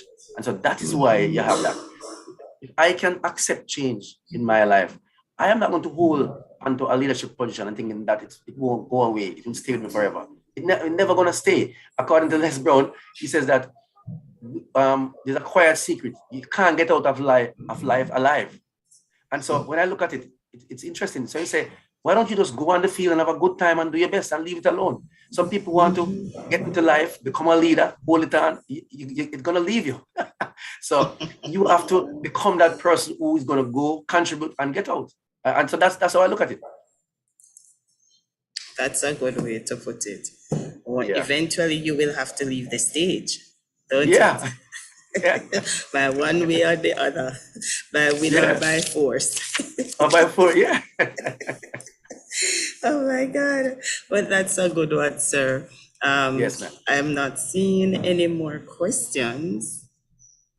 I'm not seeing any more questions at this time, sorry. So we just want to say thank you so much, Dr. Harvey, for this inspiring session. I like the fact that you started out saying what is right with you. Many persons, as you had articulated earlier, you were socialized to think negative about yourself. So I don't believe many of us have really sat to assess ourselves and say, but I am doing well in this, and I can do that. So I like the fact that you have been empowering us to look at what is right with you. You said we are to speak positive. Don't talk yourself out of being great. I think it was Miriam, I can't remember her last name right now. It says, greatness is in all of us. And your belittling yourself doesn't give the other person the ability to shine. Why dim your light because you want someone else to feel great? To feel good, right. Yes, so yes. That was powerful and positive. Positive self-talk is what we are taking away from this presentation. Reframing of the mind, because your influences your action in how you walk, talk, and even what you don't say. So that too was very powerful for me. And those are some of the takeaways that we have here today. So we want to thank you for your presentation. And I know the others that are watching us from YouTube, they have been blessed. And we know that most definitely as we go through, people, I think it was John Maxwell that says, people do not care how much you know until they know how much you care. Which you care. Yes. So we have to be authentic in our approach as leaders and understand that leadership is not about us, but it's more about those that we serve. So the whole aspect of the empowerment is critical. Leave a legacy behind, empower others to lead, because you will have to leave that stage one day. Yeah, so you gotta leave let it a go. legacy behind. You have to let it go. So leave a legacy behind. So I just want to thank you, Dr. Harvey, and we look forward to having you back again on this platform and many other different platforms within the education sector. So thank you. You're welcome. Thank you for having me. It was a pleasure. You're most welcome.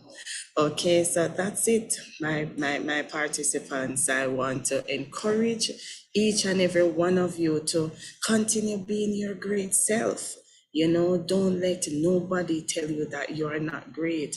You see how many times we have been hearing this affirmation.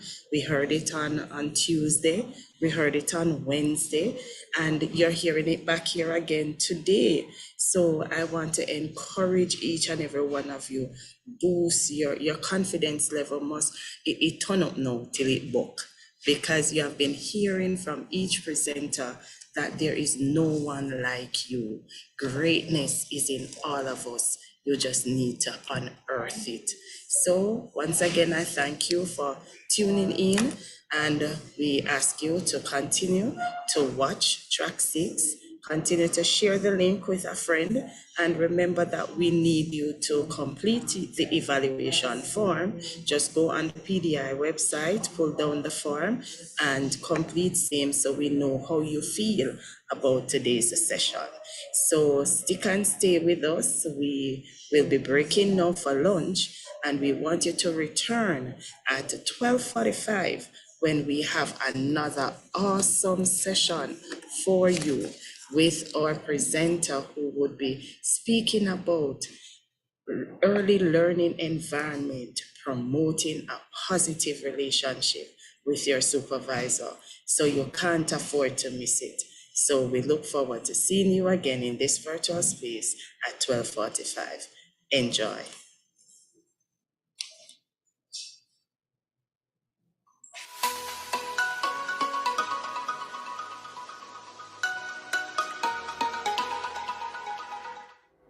Good day and welcome to ECC Connects, where we talk about everything early childhood development. My name is Michelle Campbell, and today we'll be looking at the Science and Nature Learning Center. We'll be talking about what it is, what children learn from visiting the center, and what type of materials should be in the Science and Nature Center.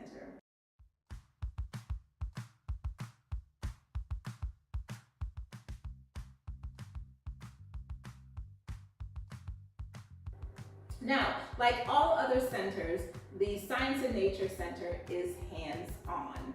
It should be filled with child-friendly science equipment for children to explore. They should be safe, they should be simple in terms of experiments for them to do along with you as the practitioner. We should be able to help them log their results, talk about the results, and furthermore, it should be quite exciting for that child to want to visit the Science and Nature Center. So let's get ready to explore together as we become scientists, complete our observations, and look at the results. Science really encourages curiosity, experimentation, and exploration. It creates an environment in which we're asking questions, we're problem solving, and we're finding answers to our solutions. The Science and Nature Center may be a general area with a theme or a very specific theme, depending on, again, the interests of the children, what's happening around them within their environment, or you, the practitioner, that has selected a particular theme for the Science and Nature Center. It is something that we should be able, like the Dramatic Play Center, change up on occasion, reintroduce new material, take out some of the old, because this is one area that we want our children to really want to go to. Let's see what's happening today. What can we explore? What can we create together? What type of findings can we get out of the Science and Nature Center? I want to hear from you. As practitioners, science and nature, how do you feel about that learning center? Is it one of your favorites that you love to prepare? Over the weekend, did you find something that you want to introduce Monday and place in the Science Center? How do you get your children to really want to say, I want to go to the Science and Nature Center? It can be difficult. I know it's not one of our favorite centers, but through more exploration, through more development, once we build out the center, children are really going to begin to learn life skills. Number one, language communication skills, how to collaborate together. They'll learn teamwork, because with all of those experiments going on, perseverance, not giving up whatsoever. Analytical skills, problem-solving skills, reasoning, and they're also learning independence, because throughout all of our learning centers, we're fostering independence through the manner in which our learning centers are laid out within the classroom, and more specifically, what we have to offer our children in terms of materials. Let's take a look at the materials for the Science and Nature Center. Now, this is a center that we have to continue to recreate, to bring in new material, recycle out old material. We have to keep it interesting, because sometimes it can become boring for the child as well as you. So if you notice, on my science shelf, the top shelf is not labeled. One, because that's the shelf in which I'm going to constantly be using to rotate in new material for the children. And that can be on a weekly basis or a bi-weekly basis. So I did not label my tomato seedlings, my pumpkin, and my orchids, right? Because those are living materials that I have on my shelf, and I want to create that particular helper, that job for that particular child. So we know we have jobs for every child in our classroom. Well, I've just created 3 jobs in which the children are going to create the labels. They're going to draw the picture of the pumpkin, the orchid, and the tomato seedling. And from there, they're going to be able to label the items themselves. So in that way, we're incorporating children visiting the center, 1, giving them classroom jobs, 2, and then being able to have other children observe these children rotate in and out. And guess what? They're going to want to go into that center as well. So on the top shelf, we're always growing. We always have something in the garden. So I pulled some seedlings from our outdoor garden inside so that we can look and we can discuss, we can draw and talk about what happened when we planted the seeds, our tomato seeds. Where are they now? And what do we expect to see later on? Then in the middle, I have a pumpkin, and that pumpkin has so much texture. So there again, our senses, okay? Our senses are at play. We're looking at the pumpkin. We're feeling the pumpkin because is the pumpkin smooth or is it rough? Is it bumpy? Is it lumpy? I mean, imagine all of that vocabulary coming out, those words coming out from the children as they describe that pumpkin. And from there too, it gives you the opportunity to draw, to talk about the pumpkin, what's inside of the pumpkin, what do you think is going to happen when we cut the pumpkin open? When do you want to cut open the pumpkin, right? Because there might be a child who is homesick and someone might say, no, let's do it tomorrow because so-and-so is not here. So getting the children involved in the process of the Science and Nature Center is very, very important. Then we have our orchid, we have our live plant here. And again, just having that life skill coming in. How do we take care of our flowers? How do we take care of our vegetables? Why are vegetables so important to us right now here in Jamaica? On the second shelf, we go onto the second shelf and you see we have some sensory bottles. Very cost effective. Actually, the only cost would be the bottle itself. Other than that, we've included seashells, we've included torn paper, we have some glitter, and we've hot glued the bottle caps so that a child is unable to open the cap. And from there, they'll be able to shake the bottles, maneuver the bottles, and just to talk about what's happening, what they see, what they hear within the sensory bottles. And then keep in mind too, you can also collect bottles where they can bring in their own bottle and create their own sensory bottle to take home or to have in the classroom. Next to that, we have a magnifying glass that it's shatterproof. So again, a child can pick that up and use it to look closely at an item, an object that's in the science area or any center in the classroom they might want to explore just a little bit more. Now, we also talk about books, having books that relate to that particular center. And I have a container of books that looks at my Caribbean, it looks at the weather, it looks at the food, it looks at the environment within the Caribbean, it looks at the flowers, the river, everything is captured into that particular book. Then there's another book that talks about the weather, when it rains, when it's sunny, and the types of experiences, what we have to wear in the different weather conditions, along with another book that looks at the forces around us and looking at magnets and what attracts a magnet. So that's what we have in terms of books. You might have books that looks at the life cycle, that looks at the environment. So whatever book you might have, add that book to your Science and Nature Center, because you can read it in circle time, you can read it in small group and tell the children, okay, this book you can find in the Science and Nature Center.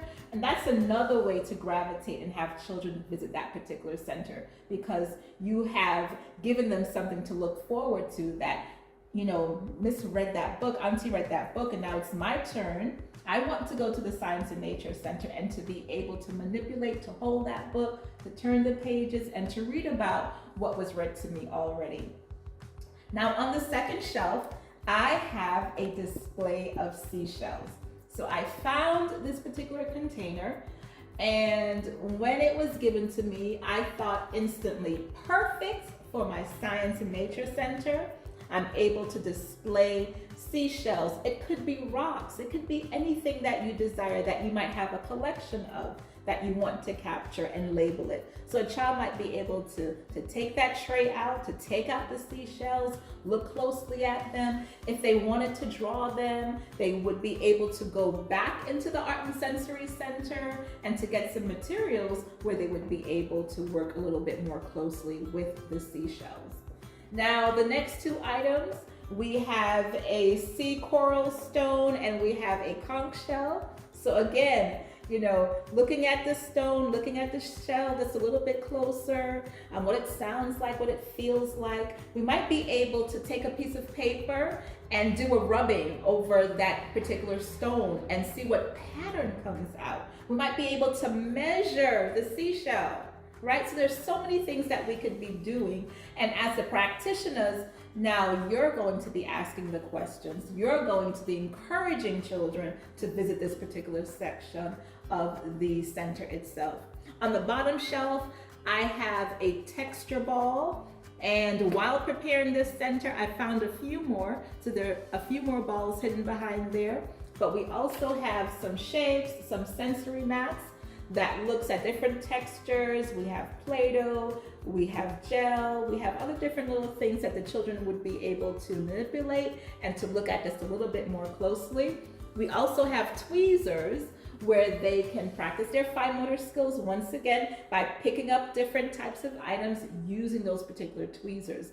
There might be an item not in the nature center that they might want to work with a little bit more closely, and that is okay. If they ask, they should be able to get that item. If they gravitate to another center and you see them and you ask, okay, where are you going? What are you working on? And they might be able to tell you, then they're also allowed to, you know, visit different centers and bring back materials that they can manipulate. Because again, there's their curiosity, there's the exploration coming out, they're experimenting, right? And they're looking at planning, they're using their critical thinking skills with all of the materials that they have in the center to use. And then finally, we have a jar of river rocks.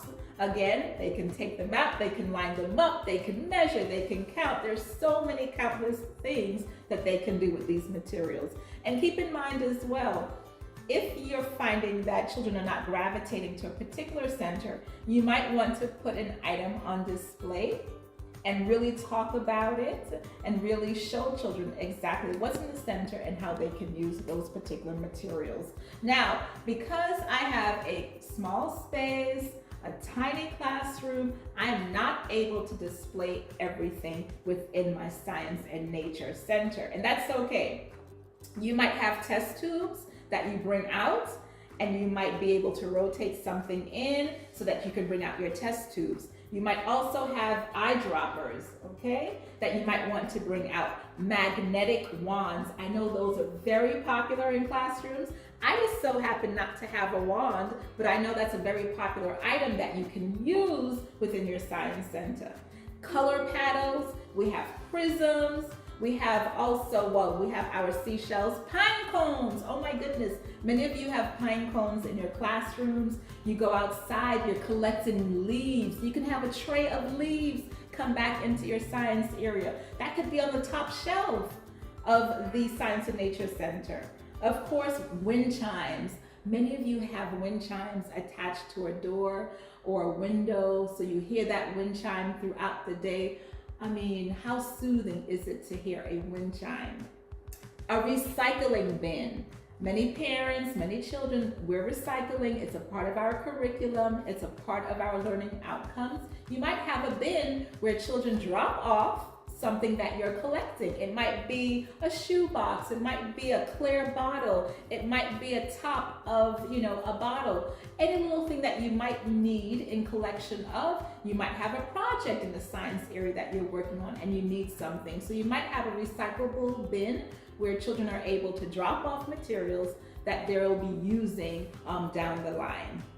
It's also nice to have different types of texture scraps. sandpaper, cotton, velvet, lace, satin ribbons, all of that helps to enhance the Science and Nature Center. What about a scent tray? Spices, right? We have nutmeg trees, so we're able to have access to the actual nutmeg.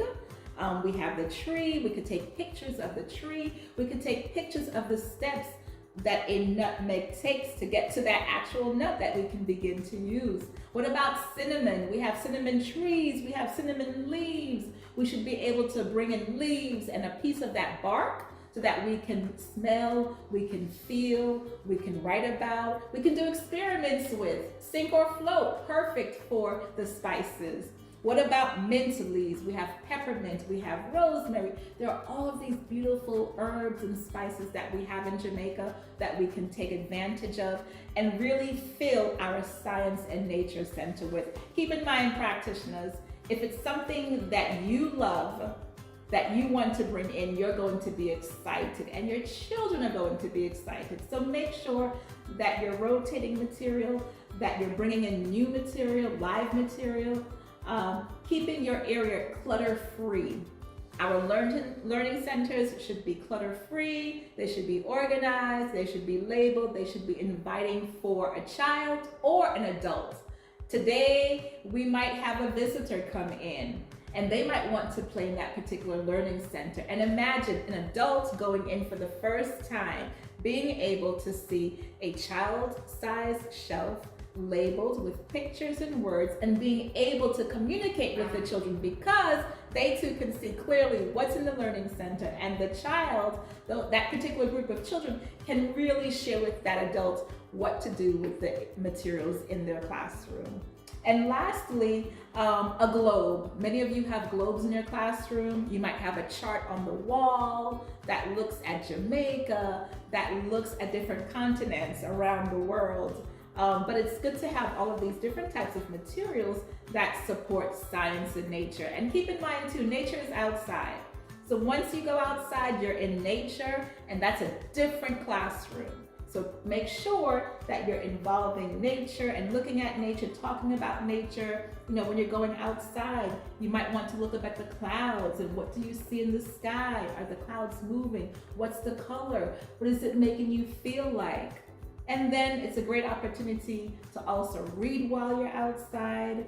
You know, just relax in the breeze, feel that wind blowing, listen to the sounds around you. That's all part of the Science and Nature Center. So make sure that you're also taking this center outside.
In the Science and Nature Center, there are many experiments that will be happening. So make sure that you allow your children to record their observations along with their experiments. Keep that center safe as possible and keep in mind safety is priority. Label your shelves, make sure your containers are clean, and the shelf itself is nice and clean at all times. We're always using child-sized furniture and child-effective types of materials. Prepare your experiments before the children arrive. Practice the experiments to make sure that they work, and have fun. Have fun recording and documenting the achievements of your children. Thank you for joining me and this segment of ECC Connects. I'd like to hear from you, so please drop me a comment, a question, or share best practices, because what you're practicing might work in my classroom. Until next time, remember, play matters.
This is a message from the Early Childhood Commission. Do you have a child between 0 to 2 years of age? If yes, you need to download the ECC's First 1000 Days app. It allows you to receive parenting tips, track developmental milestones, learn about the Brain Builder concept,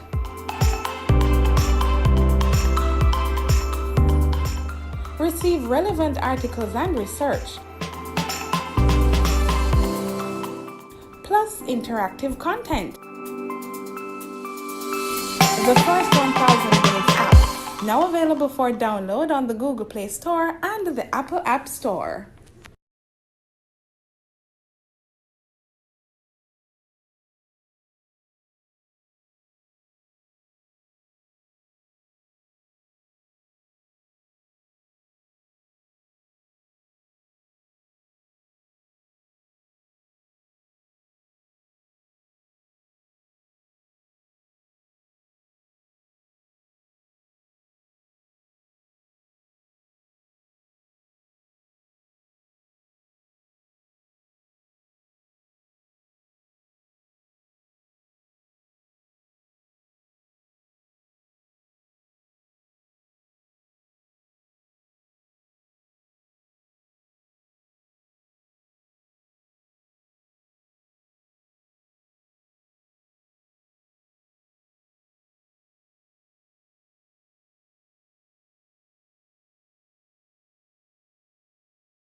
Hi, I'm Kadian.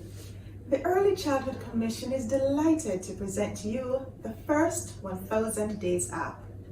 This app will give you access to information on the first 1000 days of your child's life. You will be able to track developmental milestones, and we will give you an opportunity to connect with parents as well as with the Early Childhood Commission. I will now give you 3 simple steps to download the app to your Android device. Step 1. Go to the Google Play Store and search for First 1000 Days. That is 1ST 1000 days. Step number 2. Open the app and sign up with an email or your Facebook or Twitter accounts.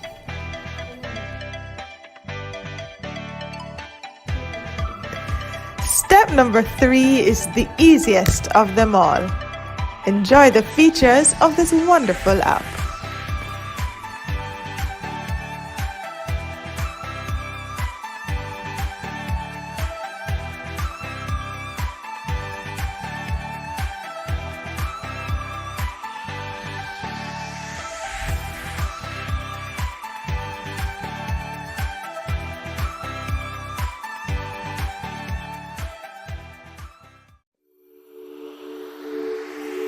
That was a message brought to you by the Early Childhood Commission.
The declaration of 2022 being the year of early childhood development in Jamaica speaks volumes to the intended commitment of our country to realizing our development goal of quality education for everyone, especially our youngest learners. The Burrito Foundation fully supports this objective, and I greet you well on behalf of the entire Burrito Cornerstone family. We are pleased to support this year's Professional Development Institute week of activities, and in fact, the ECC's wider work throughout the year. Our firm resolve is that our children's education is everybody's business. The Burrito Foundation has a history of actively supporting the development of our children since 2004. Our numeracy and literacy program in early childhood institutions across Kingston and St. Andrew, established by our founder, Mrs. Rita Humphreys-Lewin, have seen thousands of children being adequately prepared to advance to the primary levels of their education. Therefore, it was not only an absolute pleasure, but also a further signal of our commitment in supporting our children that we became involved in the ECC's 2022 Professional Development Institute, in addition to our contribution of $2 million towards raising the standard within ECIs across the island in order that they may receive certification and enhance their capacity to serve our children. Burrito Foundation supports the ECC's efforts at accomplishing a positive process of change within the nation's early childhood development. We look forward to the gains that will be made as teachers expand their knowledge, enhance teaching practices, and we see better results and more positive outcomes for our children. The pandemic has taught us that we must adapt continuously and build capacity as we seek to close gaps and also prepare our future leaders for success.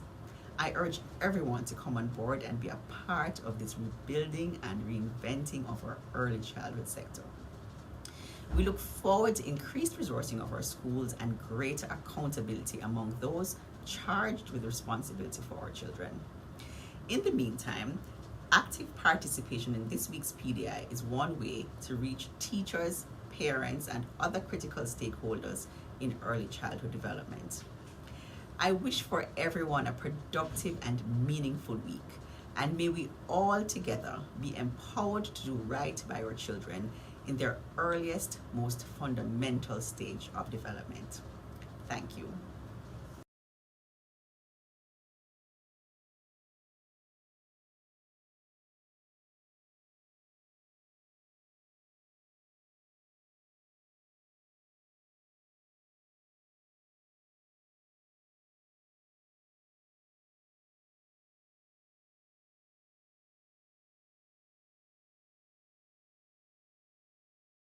I greet you well on behalf of the entire Burrito Cornerstone family. We are pleased to support this year's Professional Development Institute week of activities, and in fact, the ECC's wider work throughout the year. Our firm resolve is that our children's education is everybody's business. The Burrito Foundation has a history of actively supporting the development of our children since 2004. Our numeracy and literacy program in early childhood institutions across Kingston and St. Andrew, established by our founder, Mrs. Rita Humphreys-Lewin, have seen thousands of children being adequately prepared to advance to the primary levels of their education. Therefore, it was not only an absolute pleasure, but also a further signal of our commitment in supporting our children that we became involved in the ECC's 2022 Professional Development Institute, in addition to our contribution of $2 million towards raising the standard within ECIs across the island in order that they may receive certification and enhance their capacity to serve our children. Burrito Foundation supports the ECC's efforts at accomplishing a positive process of change within the nation's early childhood development. We look forward to the gains that will be made as teachers expand their knowledge, enhance teaching practices, and we see better results and more positive outcomes for our children. The pandemic has taught us that we must adapt continuously and build capacity as we seek to close gaps and also prepare our future leaders for success. I urge everyone to come on board and be a part of this rebuilding and reinventing of our early childhood sector. We look forward to increased resourcing of our schools and greater accountability among those charged with responsibility for our children. In the meantime, active participation in this week's PDI is one way to reach teachers, parents, and other critical stakeholders in early childhood development. I wish for everyone a productive and meaningful week, and may we all together be empowered to do right by our children in their earliest, most fundamental stage of development. Thank you.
Responsibility for our children.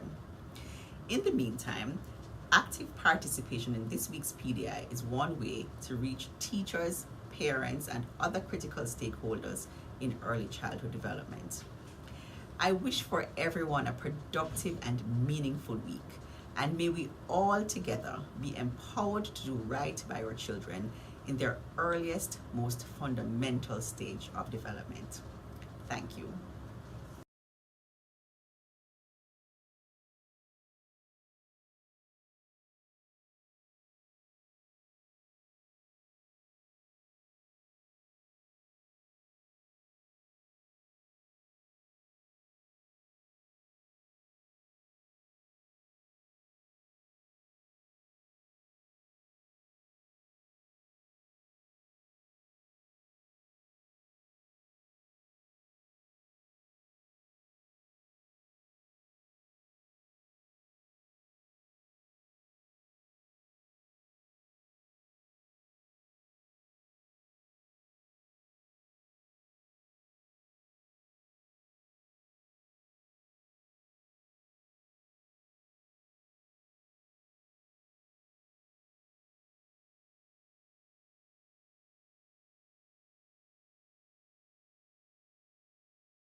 Welcome back, ladies and gentlemen. And I trust you all had a wonderful lunch and you are now re-energized and ready for these afternoon sessions. And what an exceptional morning we have been having so far. It has been a tremendous session that we had with all our other earlier presenters, and the conversation continues on our Masterclass leadership.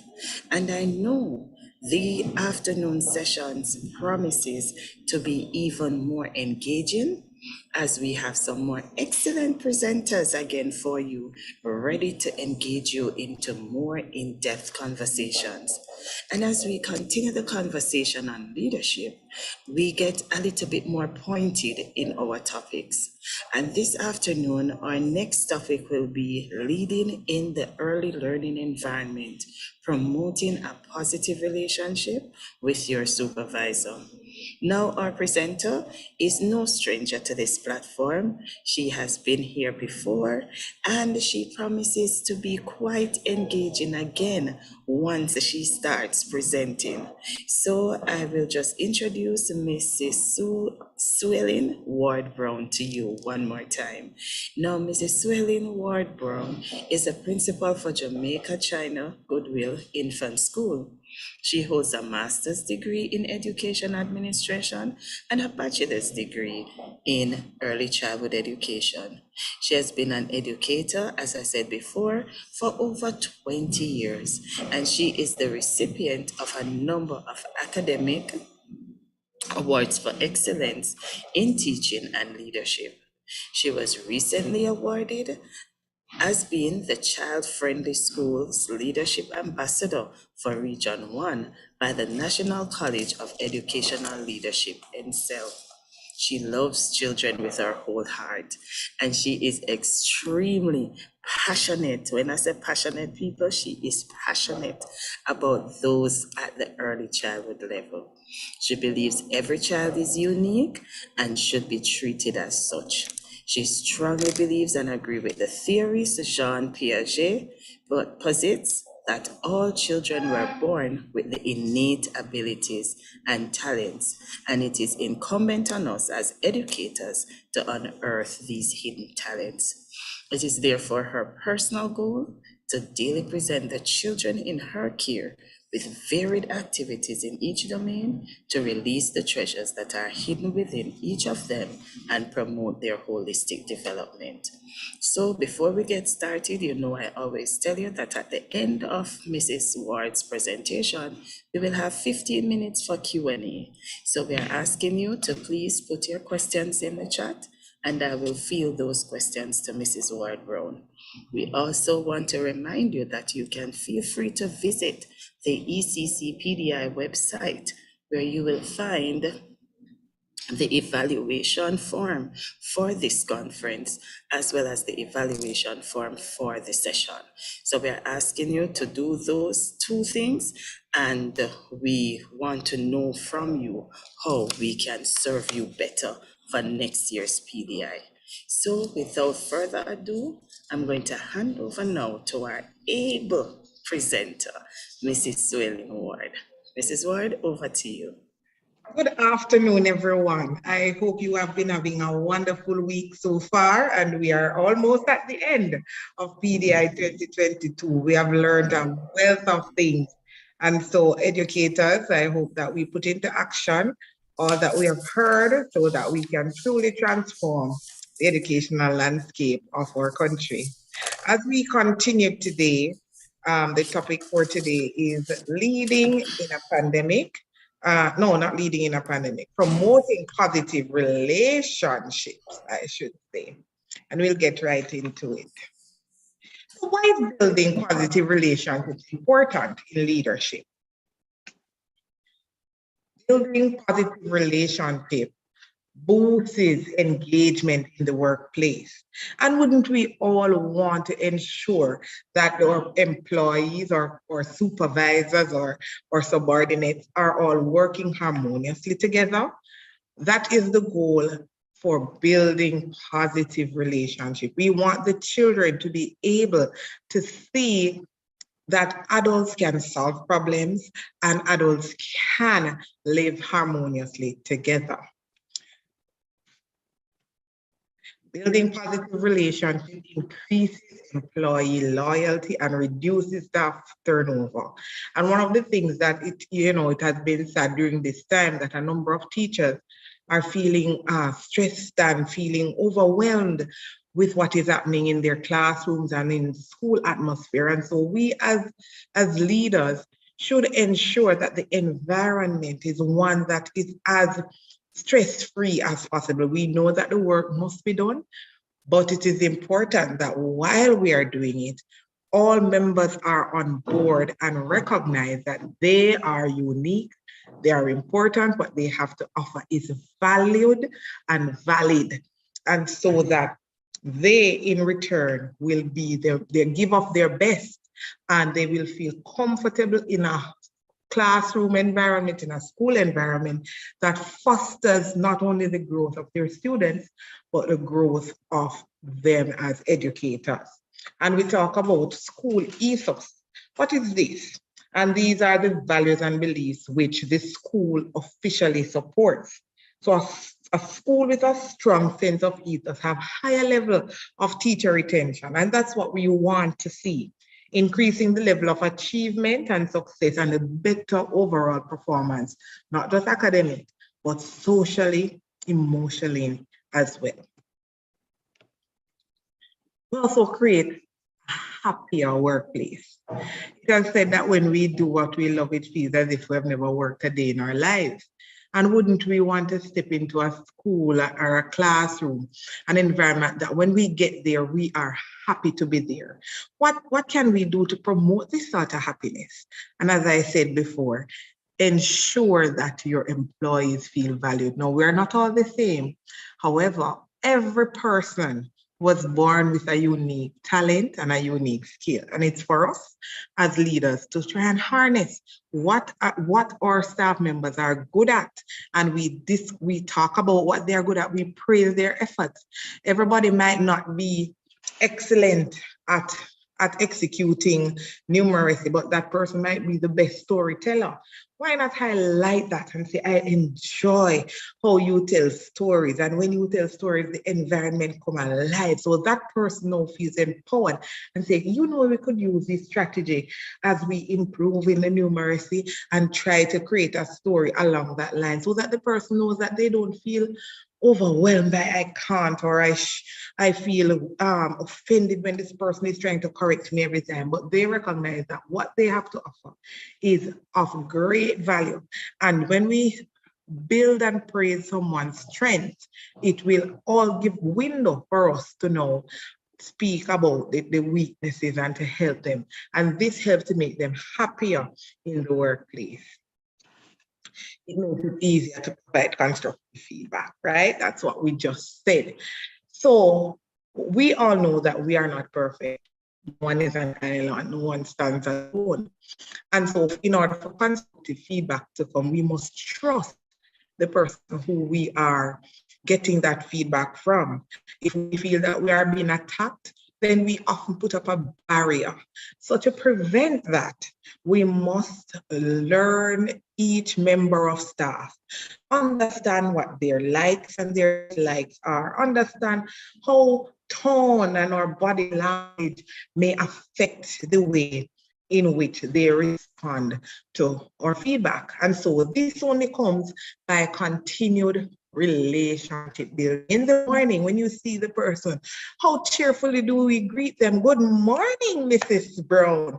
Happy to see you today. I hope you have a productive day. You walk into the classes, greet with the students and say, you are an awesome teacher. I'm sure you're going to be learning so much today. And the teacher feels a part of the family. So we encourage that organizations have a sense of family-oriented operation where each member feels valid and valued, right? So that when it's time now for feedback to be given, they are comfortable and they have a level of trust in what you have to say. So they are more receptive. Okay, we'll watch as we talk about inclusive leadership and how we can build. So I want us to watch carefully and listen to some of the things that we could do.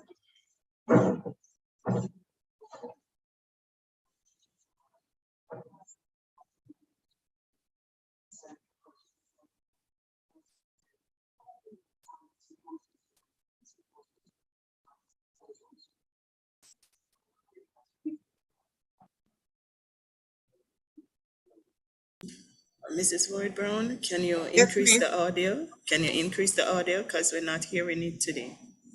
Okay, let me try that.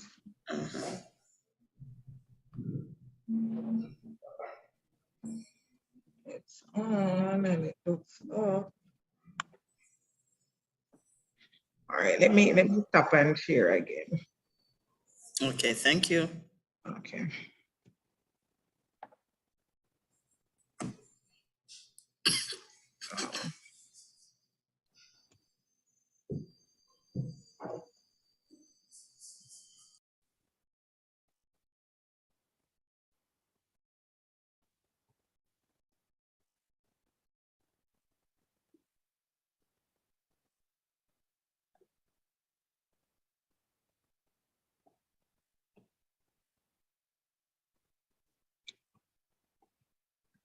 There are several things Any that better? inclusive leaders do that's really important in terms of building Yes, good relationships perfect. at work. Firstly, they invest time getting to know people. So not at just a surface level, a cursory thing, but they really understand what's important to them, who's important to them in their lives. They talk to them about those things. A good leader actually needs to be aware of the fact that they need to build relationships with everybody in the team if they are going to be a team. And sometimes you do see it where a leader will they think they're being efficient, will just kind of work with a subset of the team. Because they know them, they work together, they trust them, they're reliable, they're dependable. The other members of the team then think the leader has favourites. Their performance will go down. So even though I think I'm being efficient, if the perception is that I have favourites, their performance will go down. As interesting as that, is actually the performance of my favourites will go down because they don't have to work so hard because they're my favourites. I want to hear your bright ideas, people. Well, personally, Dave, I think we need to completely reconsider the audience we're trying to target. I think we got it wrong last time. All right, we're not here to do a post-mortem, okay? Let's think positive. Ben's got some great ideas for new online campaigns. So why don't we kick off with that and just get the creative juices flowing, all right? Okay. Dave is really, really nice, really great. He's always just been very supportive. I mean, obviously I'm new here and stuff, and he's very much championing my ideas, which is great. Introducing me to a lot of people, sort of big people, which I think is good for my career. Would I say I'm an inclusive leader? Definitely. I say it all the time, and I mean it. I want everyone to contribute to a discussion. I want to hear from everyone.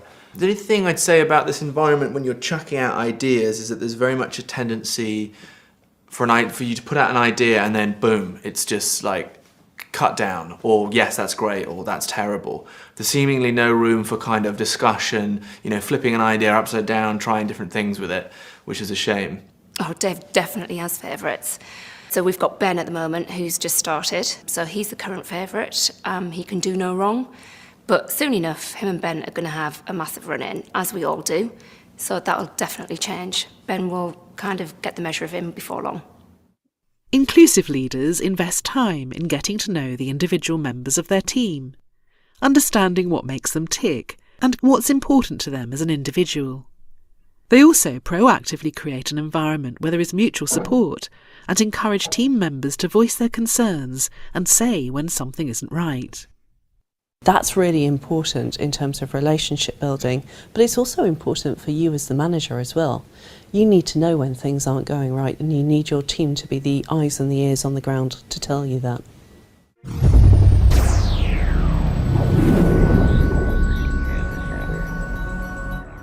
There are several things that inclusively.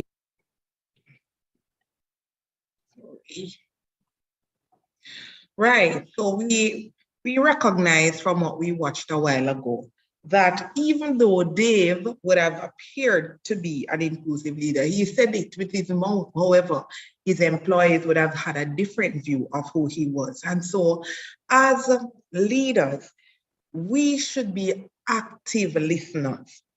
They spoke about having a favorite, and often on the team you'd say, no, I don't have a favorite. But more often than not, we find that sometimes a person who is leaning to what we agree with, we tend to always bounce ideas from that person. And then the other members of the team who may disagree with us, we often tend to abstain from. However, I am encouraging us that if our organizations are supposed to be moving forward, we can't have everyone thinking the same and acting the same. We need those black hat thinkers to be saying, Miss, are you sure about that? How about looking at it from this side? And we, as leaders, ought to give an open ear, not just say, oh yes, I hear that and move on, but we have a discussion with the persons, all members of the team. And what I keep emphasizing is that all members have something to contribute. And so we must make a deliberate effort to hear their voices, not just to say, what do you think? And then we quickly glide over, but we pause, we stop, we give a chance for them to express themselves. We have open discussions about what is said. And so we're planning an event, and you may have a dream for that event, and that looks very well structured in your head. However, when it is presented to the team, they are able to find the loopholes and say, Miss, you know, I don't think that would be suited in that area. And when you look at it, you realize that is a perfect idea. And so it is very important that we don't go in as supervisors thinking that we are superior to the persons on our team. And so that is very important. Can you build positive relationships with everyone? I dare to say, yes, we can. We may not always agree, but we can have a positive working relationship. Persons who are not usually smiling, it's very difficult for us at times to smile at someone and they don't smile back. We often say it's kind of spontaneous that when a smile is given, a smile is given back. So if a person on the team doesn't really smile a lot, how about you say, hi, could you give me a smile today? And the person often melts the ice and just bursts into smile sometimes without even knowing. And that might just be the person's temperament. They are not angry or anything. And we approach them nonetheless and say, how are you? What's happening? And listen. Not just I'm fine, thank you, but go beyond that. You know, and the person understands that you respect what they have to say, and I'm telling you, that can do wonders. Outgoing and bubbly. This person might just be the ball of the party. And sometimes they're like, oh my God, this is too much. But no, that person would be very good if we were planning an event and we wanted to get all members on board. Something like a staff welfare leader, we could see from this person. The person who is not always smiling. Just imagine we were planning a fundraising event and we need somebody at the gate who is not going to be overly soft and overly bubbly and overly friendly. Wouldn't the person who is not smiling as much be good to be firm and say, may I have your ticket, please? And have the tickets presented and then come on through without standing a chance of letting through everyone. Quiet, introverted team member. Can we build positive relationship with this person? Yes, we can. And we know that for introverts, often it's a matter of building trust. When they trust you and feel that they are confident, they will talk more to you. They are quiet. This person may not want to always be the limelight, but often are very creative. And so when we want the banners to be done and we want the things behind the scenes, these are the persons who are sometimes working later than work time to get something done, but they don't want to be at the front of it. Graduation season is in the air. These are often the persons who are willingly decorating and working behind the scenes, not wanting their names to be mentioned. But we go around showing them that we appreciate what they are doing and that they are important. Person who may be a generation separate from you. This person either come in as a youngling fresh out of college, and you're saying you start to feel threatened by what they have to offer. But why not say, listen, you have come with so much vim, vigor, and vitality, knowing about the latest apps. How can we utilize this to put our school out? Put our school out on social media. This person could be in charge of your IG account or your Twitter account or this Facebook account, as they would say, not Facebook, not for us young folks anymore, right? So it's all about Twitter and TikTok and those other apps. This person could be a generation older than you and would have had a wealth of knowledge. And this person would have had the poems, the jingles, the songs that we often don't hear in the classrooms anymore. Couldn't we have this person being in charge of our cultural awareness? And so each member of the team coming together is what will make our school beautiful. How can a supervisor build positive relationship with their team? We reveal our human side to make others feel comfortable. So yes, as leaders, we must recognize that we are human, and we ought to show our human side to our team. What does that mean? You are not always up on your toes in the air, always going around just checking lessons. There are days that you might feel overwhelmed too or tired too. Why not express it and say, boy, this morning I really had a challenge getting out to come to work, And you might just find that another member shares with you, but you know what? We are here, so we're going to give up our best. And somebody might encourage you, give you a hug, share a prayer with you. Because right now, with what is happening in our education system, we need each other. We need each other more than anything. This past week has truly been hard on us as educators, hearing the news about our members who are just passing away. We need each other. And so we cry together, we laugh together, not just having the team view you as this superhuman, but you are normal. You feel, you are in tune with what is happening.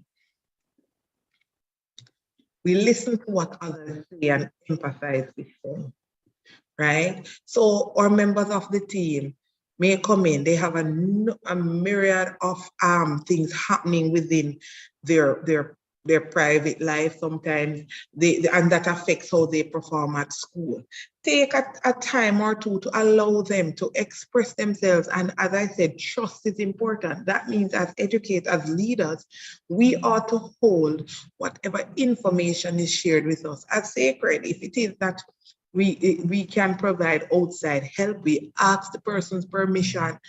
Can I share this with someone to provide help for you? And if the answer is no, we hold that. If the answer is yes, then we lead them to that. We could also ask the person about their dreams, what they aspire to be, and listen to it. Is it that the person wants to further their education? How can we facilitate this? We could talk about going to classes in the afternoon, providing assistance where necessary. The person may have children coming to school and they are having a challenge. How could we help as a leader to minimize the stress for our team members? So these things are very important as leaders, that we show care and empathy. We also praise our team members publicly and privately, right? One of the things that we do often is public praises. We encourage, as I said, every member of the team has a special skill, right? And so we want to highlight that. That person may always be motivating somebody, giving a cheer. This person may always be very fashionable. We highlight that and we praise publicly and also privately. And here in this picture, a member of the team on Mother's Day who is always mothering us. Once anybody at school not feeling well, she's the person getting the tea, getting what they need to feel comfortable. And so on Mother's Day, we surprised her by visiting her at church and offering her a token. And she was so elated. And this helps to promote loyalty. Now, when she's at work, she will come every day of the week just to ensure that her task is covered properly, or because she feels valued, right? And so it's very important that we praise our team members. We don't just go in criticizing. And I always say, even if it is that you have something negative to say, sandwich it nicely. So we start with the positives, highlighting the positives, and say, you know, however, we can work on that. And then we end again on a positive note by saying, together, we can do this. You know, you're not alone, that sort of thing.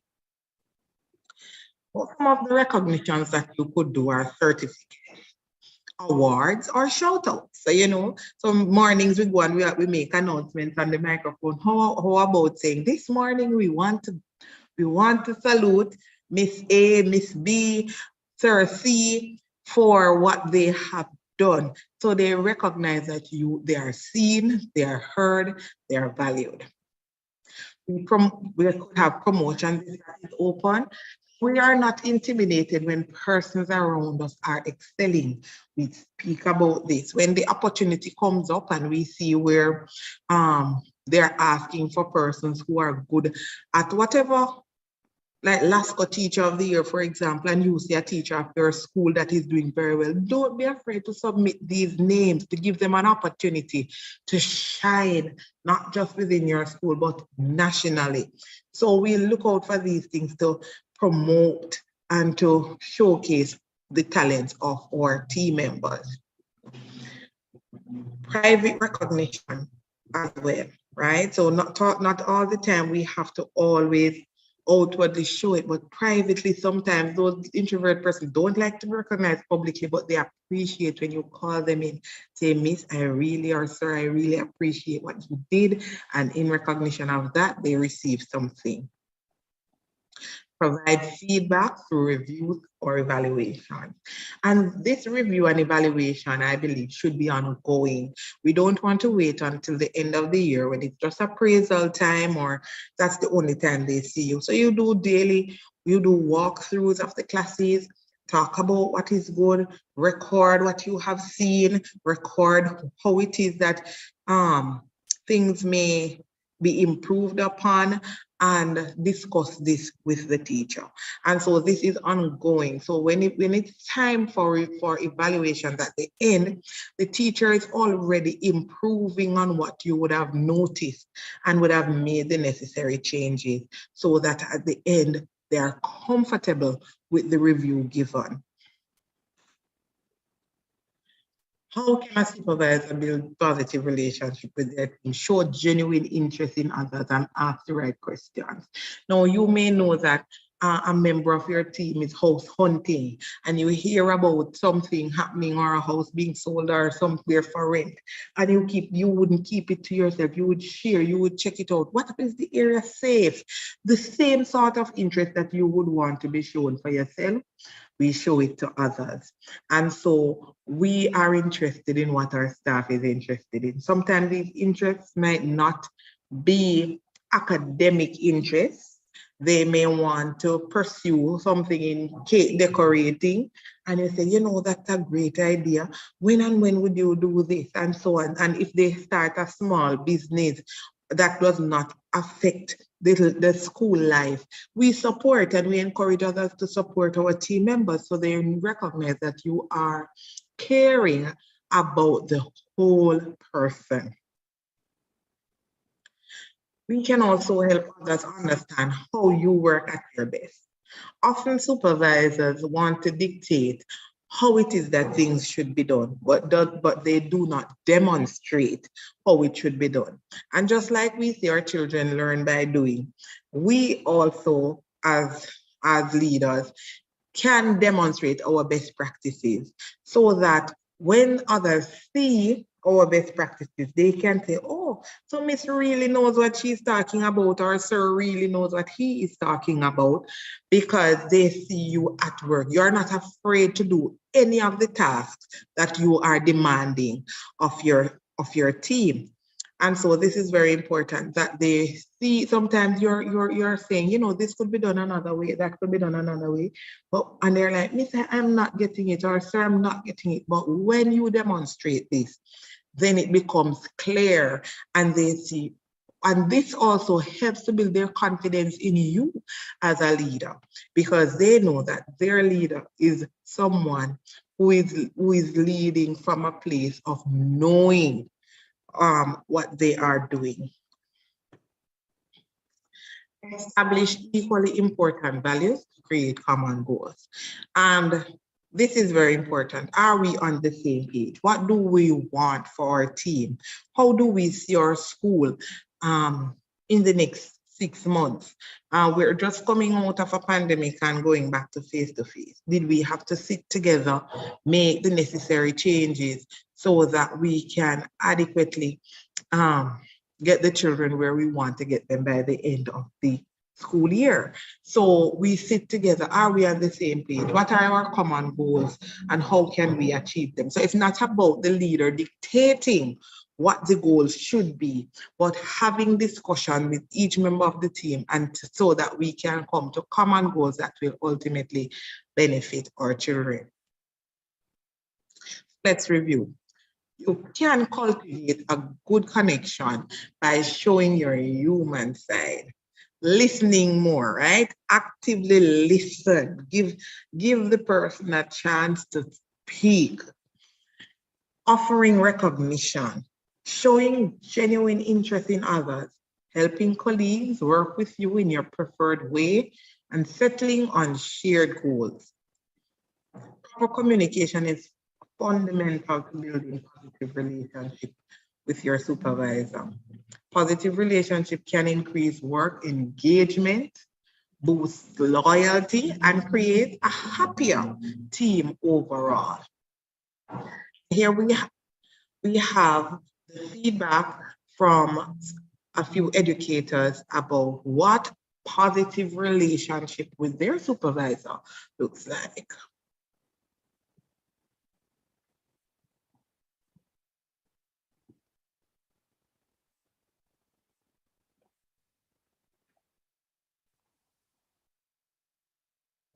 A positive relationship with my supervisor looks like honesty, trust, and respect. Thank you for being a positive supervisor. A positive relationship with my supervisor creates a calm work climate, understanding, empowerment, and open communication. My relationship with my supervisor is professional, honest, trustworthy, empathetic. I'm allowed to get feedback whenever I need to do so, just to help me to enhance myself as a teacher and my teaching strategies within my classroom. My supervisor allows me to be myself and maintain professionalism also between each other. I love my supervisor because we are able to communicate on a different level. For me, having a good relationship with my supervisor is all about good communication and teamwork. Sometimes there might be differences in opinion and our views might be different, but when supervisors and their colleagues are able to work together, it makes it even easier for the institution to reach their goals. So for me, I believe in support, teamwork, encouragement, and just working as a team. Relationship with your supervisor looks like? Well, happiness, flexibility, not to mention excitement and fun. We have a personal relationship and our work ethic is awesome. A positive relationship with my supervisor is one that promotes professionalism and also helps me to become my best self with the aim to contribute positively to society.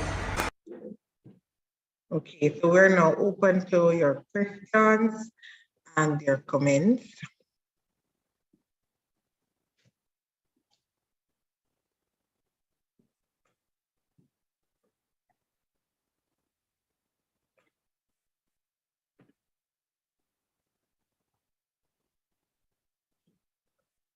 Okay.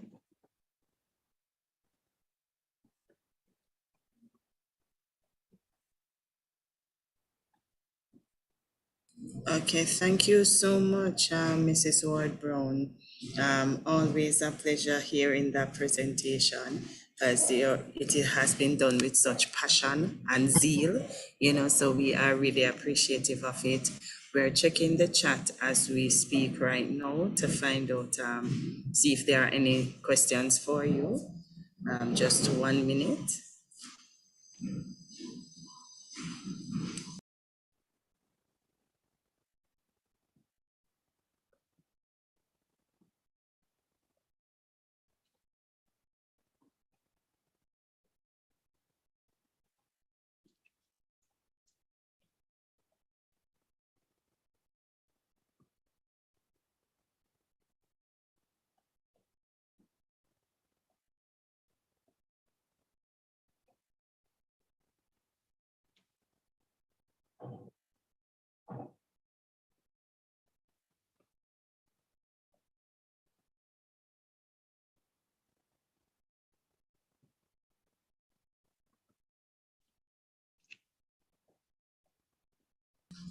Okay, Swilling, this person is asking, what are the things you can do if the leader is insulting Wow.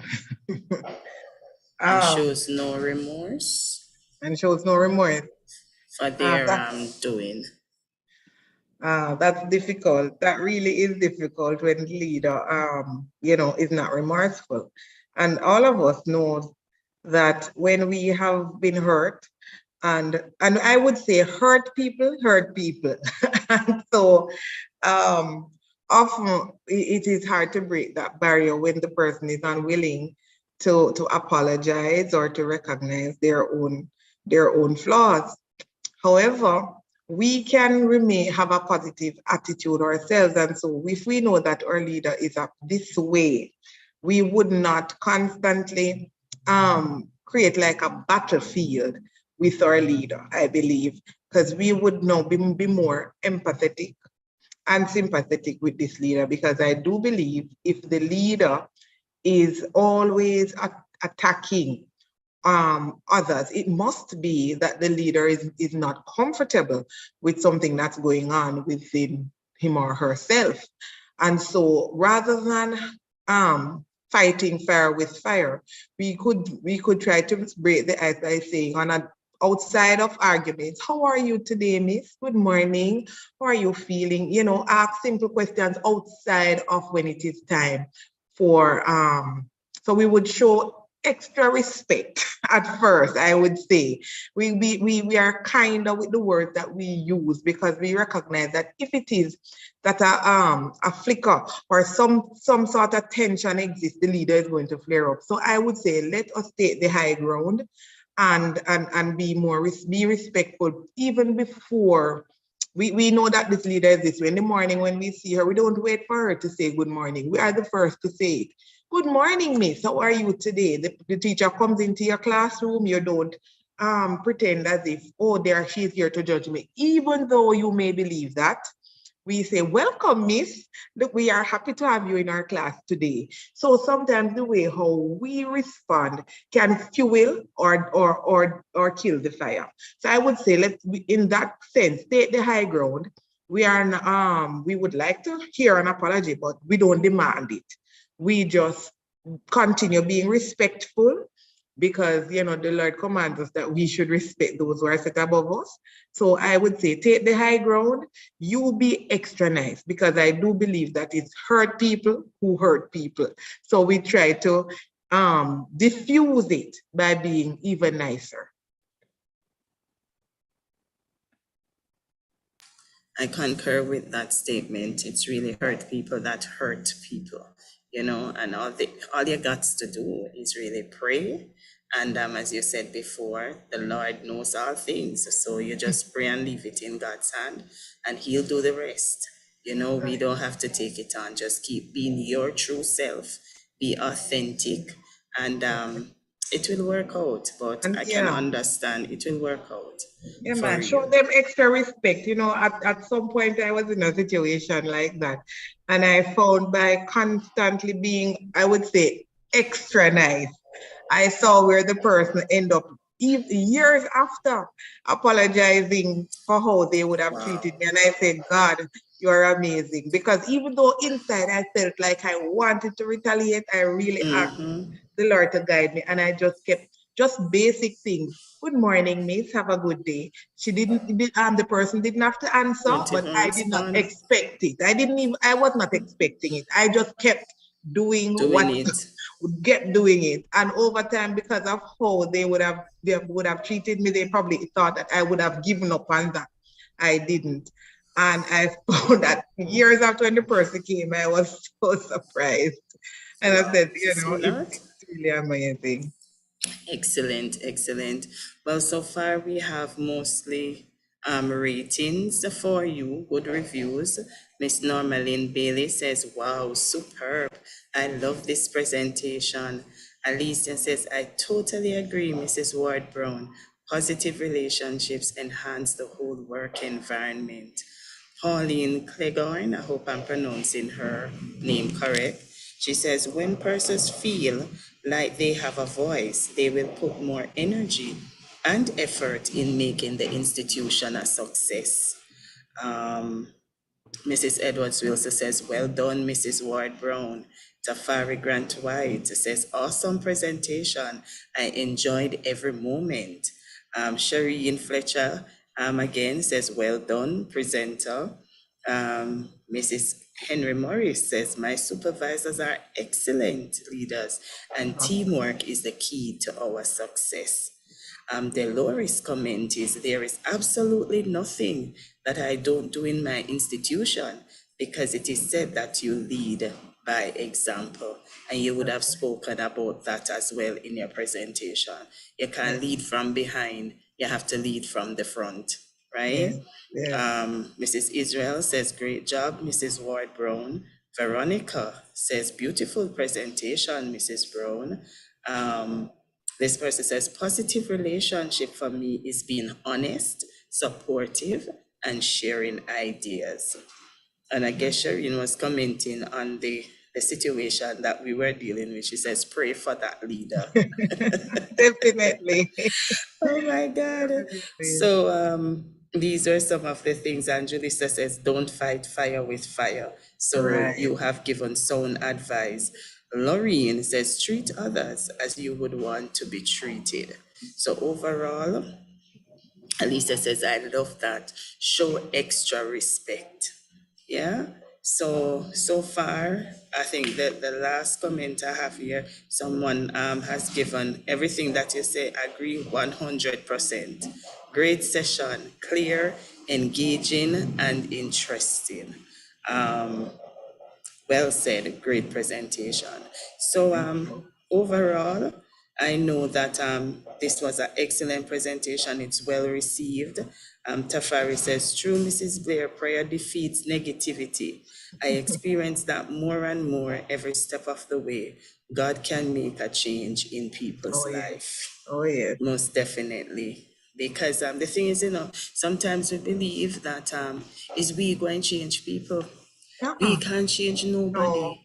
It's God have to step in and do the work himself, So and we are responsible for responsive. Often people say, this person caused me to do this. It's because you said this, so I said this back. And I always say, we can't control what they do, but we certainly can control how we respond. Definitely. Definitely. So, as always, Mrs. Ward Brown, excellent presentation, as the team would have said. There are some key takeaway points that we want to share with the panelists, the participants this afternoon. I think our session from Tuesday has stood out in my mind, so I think we are still on that panel, But the key takeaway points is that partnerships are critical in building relationships. Individuals must feel valued and know that they are adding value to the organization. If we are going to build relationships, there must be cohesiveness, that everybody must feel that they are moving to one beat. It can be that one is moving to the beat of the drummer and the other moving to the beat of the keyboard. So you have to have an orchestra where everything comes together beautifully. We want good relationships because it creates happier work environment. And who don't want to be happy? You know, we are in our workspaces for more than 8 hours, some of us. So you want to be happy in the space that you are. So I totally encourage that. Supervisors must actively listen to team members, and we must praise the work of team members, whether publicly or privately, and show up for our people. Show a true interest in people's development and try and connect with them at all levels. So once again, powerful session. I am not tired to see it. I'm not tired to listen to it, because it echoes, it brings about so much other elements that we could be discussing at this time. So we really want to thank you for making yourself available to the team, so we could have you sharing this knowledge with our practitioners in this space. So my colleagues, we are so excited about PDI. It is coming down to the wire. I know some persons would have missed some of the sessions. So what I would encourage you to do in your downtime, you can go on YouTube and you can rewatch the sessions, and there is a clear action plan in every session that you can be empowered from. So I believe that since our theme is innovation in ECD, from vision to action, we need to have up our action plan so we know what are the things that we are going to be changing as it relates to our leadership style and as it relates to how we interact with others. So I just want persons to take some time this afternoon when you get home, or even tomorrow, to just rewatch the YouTube and make up your actionable items, okay? So thank you again, everyone. And thank you, Mrs. Ward Brown. We'll be hearing from you and seeing more of you. So you can just listen out for that call, all right? All right, have a good one. So my colleagues, at this time, I'm going to encourage you to get up and do some exercise, because at this time we are going to get some millimovers and we are going to get physical. So we will see you back in this space at 2:25 p.m. when we examine the topic, being a great leader in early years, with our focus on emotional intelligence. So you can't afford not to be here. So looking forward to seeing you back in this space at 2:25. Okay? All the best. This is a message from the Early Childhood Commission.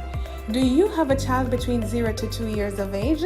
If yes, you need to download the ECC's first 1000 Days app. It allows you to receive parenting tips, track developmental milestones, learn about the Brain Builder concept,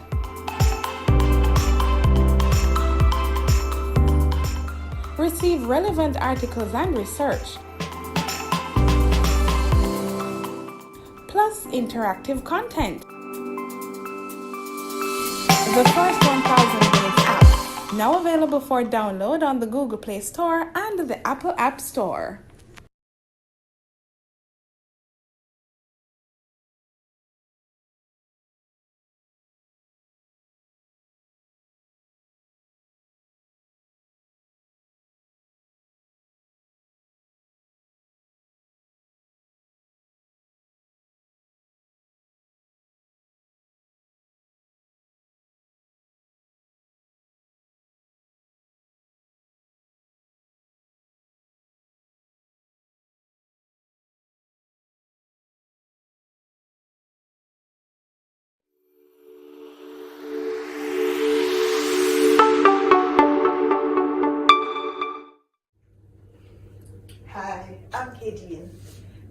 Childhood Commission is delighted to present to you the first 1000 Days app. This app will give you access to information on the first 1000 days of your child's life. You will be able to track developmental milestones, and we will give you an opportunity to connect with parents as well as with the Early Childhood Commission. I will now give you 3 simple steps to download the app to your Android device. Step 1. Go to the Google Play Store and search for First 1000 Days. That is 1ST 1000 days. Step number 2. Open the app and sign up with an email or your Facebook or Twitter accounts.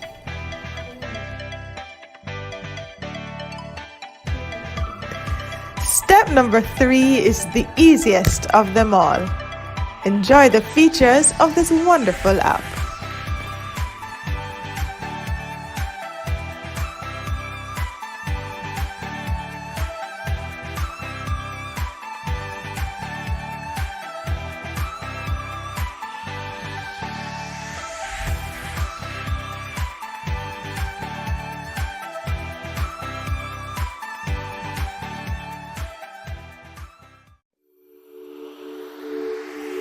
That was a message brought to you by the Early Childhood Commission.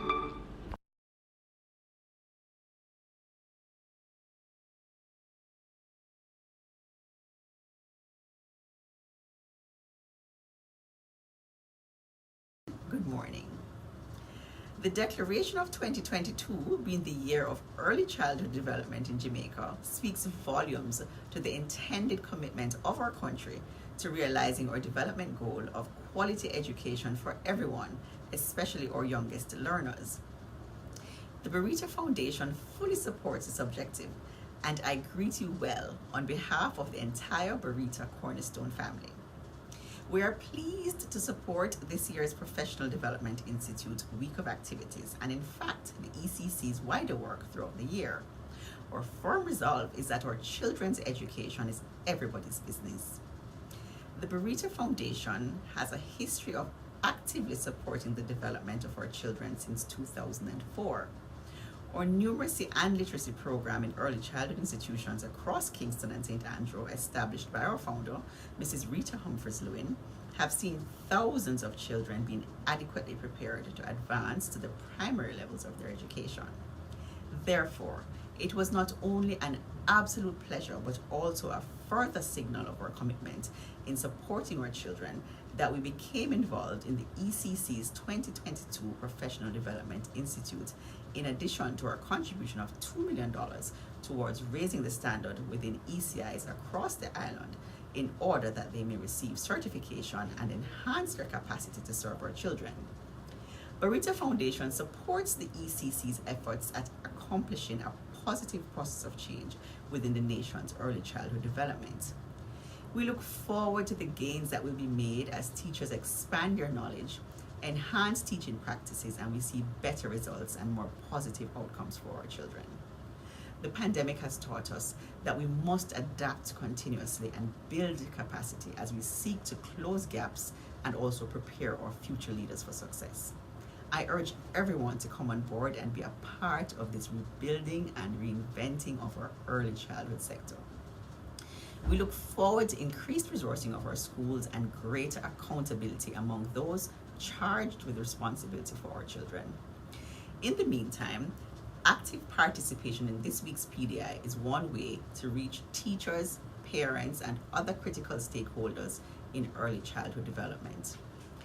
I wish for everyone a productive and meaningful week, and may we all together be empowered to do right by our children in their earliest, most fundamental stage of development. Thank you.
The following is a message from the Early Childhood Commission. Did you know that the first 1,000 days of life is the most important time to the development of the brain and mind of a little child? We have to make sure good nutrition is a must. Stimulation is another plus. Find the time to read and sing to them. Make sure the kids come first. And not because it seems they don't have no cares. We must protect their eyes and ears. Abuse and violence can affect them for years and years. Today's children will become tomorrow's citizens.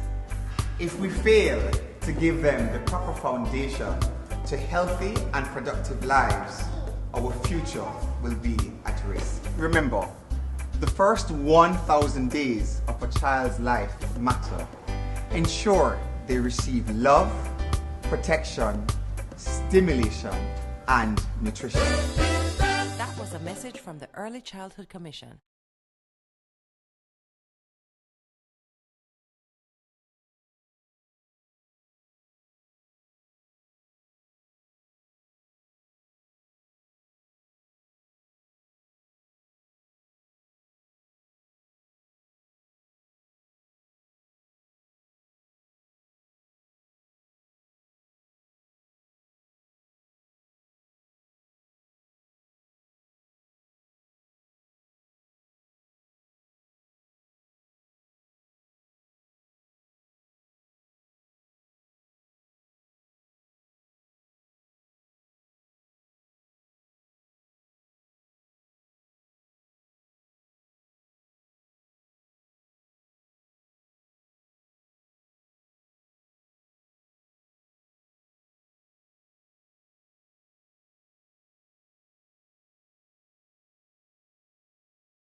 love, protection, stimulation, and nutrition. That was a message from the Early Childhood Commission.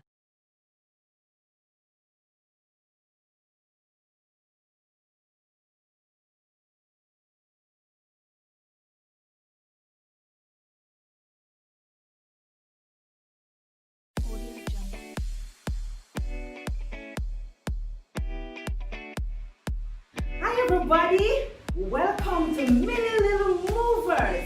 I want to thank you for joining me today. I hope you have cleared the living room spaces, the verandas and the bedroom, because guess what? We are going to get ready to move. Join me now. Hello everyone, my name is Adrian. This is Consistency Fitness. Let's get fit in 10 minutes. First, we're going to start with warming up the shoulders. 3, 2, 1. We're going to stretch the legs out. Next one. Shake it out. Begin here. Alright, what we're going to start with, we're going to start with jog on the spot. We're doing it for 30 seconds in 3, 2, 1. Let's go. 30 seconds.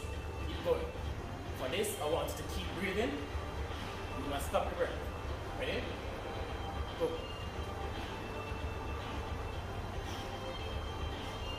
Jogging. 30 seconds.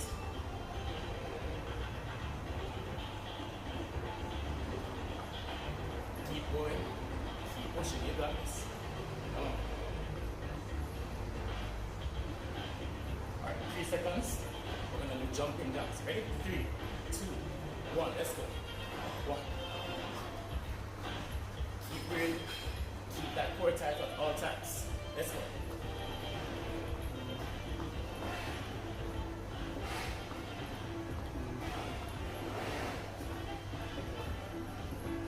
Keep pushing, keep going. You got this.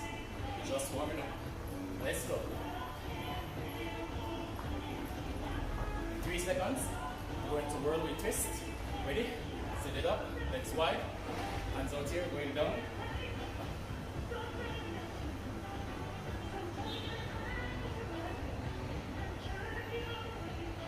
Keep that core tight at all times. Keep breathing.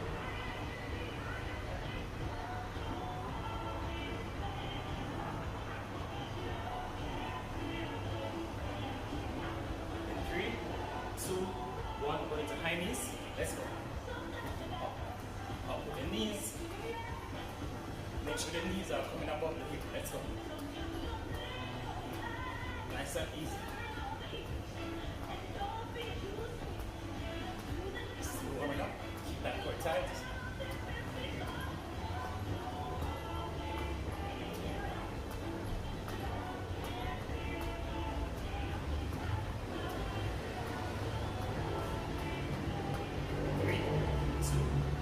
Shake it up. That's just the warm up. Ready? Catch your breath. 30 seconds. Then we're going again. This time we're going a little bit faster. Alright?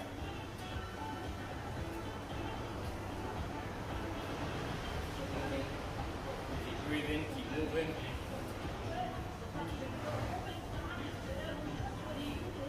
Ready again in 3, 2, 1. Jab on the spot. A little bit fast this time. Let's go. Keep going. You can do this. Let's go. Yes, you can. Keep going. Come on. Push. Push. A little bit faster. Let's go. Keep running. Let's go. Come on. Keep pushing.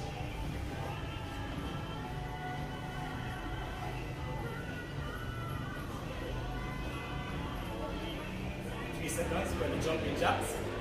3, 2, 1, let's go.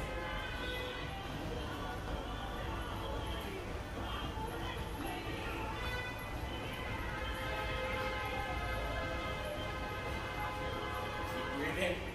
Make sure that core stays tight.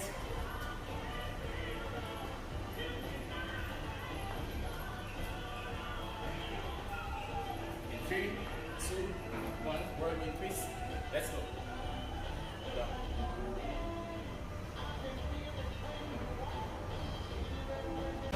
Keep that core tight. Keep going.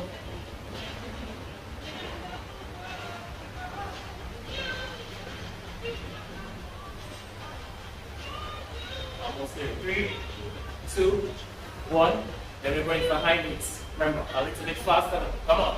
You got this. Come on. Keep pushing. You got this. Let's go. Push. Keep the knees above the hips. Let's go. Up. Keep breathing. Keep that core tight also. Let's push.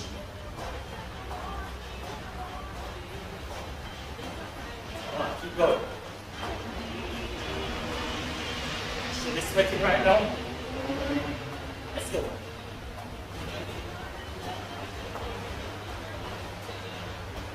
3, 2, 1. 30 seconds rest. We're going into the workout.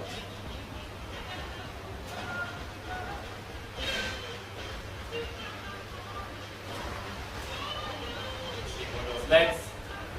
Keep breathing. Ready? Inhale. Exhale. Inhale. Exhale.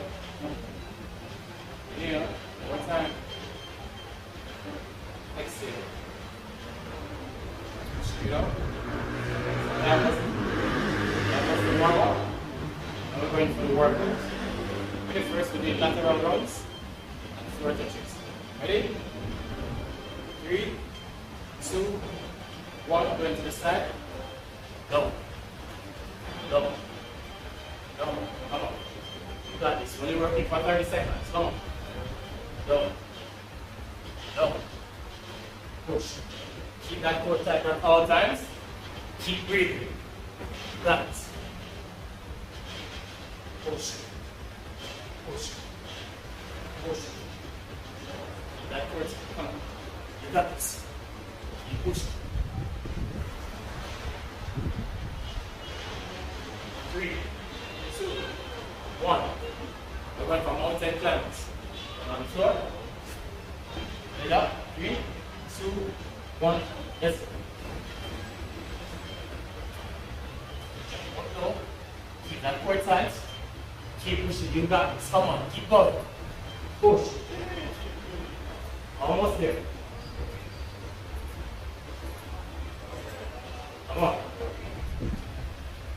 3, 2, 1. Then we're going for plank jumps. Together. Apart. Together. Apart. Together. Let's go. Okay. Okay, let's go. Keep pushing. Let's go. Okay. Oh. Yeah. Oh. Okay, let's go. 3, 2, 1. Stand up. Stand up. Come on. Stand up. We're going for jump squats. Ready? 3, 2, 1. Oh, let's go. Jump squats. Keep pushing. Exhale when you jump. Inhale going down. Keep that core tight. Come on.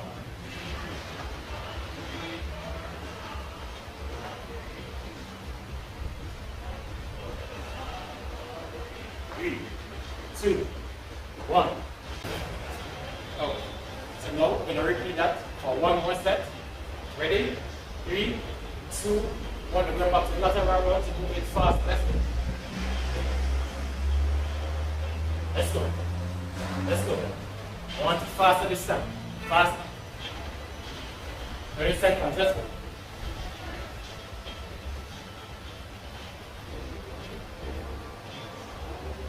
Push. Push. Keep going. Keep going. You got this. Got this. Then you want to stop. Don't quit. Keep going. 3, 2, 1. You're going for the mountain climbers. You're going fast. Ready? You got this. You got this. In it. Let's go. Come on. Push. You got this. Come on. Push. Put those knees to the chest as much as you can. Keep going. Come on. Keep pushing. Come on. Push. Push.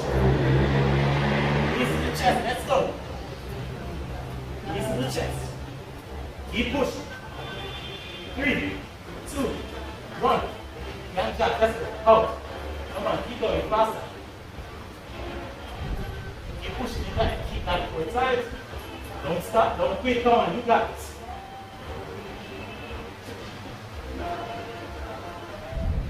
Keep pushing. You're almost there. 15 seconds. Come on. Keep pushing. 3, 2, 1. Stand up. Come on. Jump squat. Let's go. In it. In it. You can't give up now. Let's go. Push. Push. Down and up. Bigger jumps. Come on. Bigger jumps. You got this. You got this. Keep pushing. Come on. Big exhale up. Inhale down.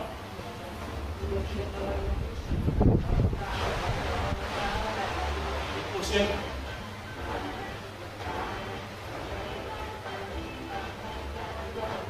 3, 2, 1. And down. Shake it up. Good job. Alright? So we're going to warm down now.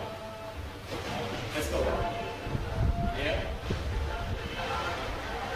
Exhale. Yeah. Exhale. One more time. Inhale. Hold it. Exhale. All the way down to the toes.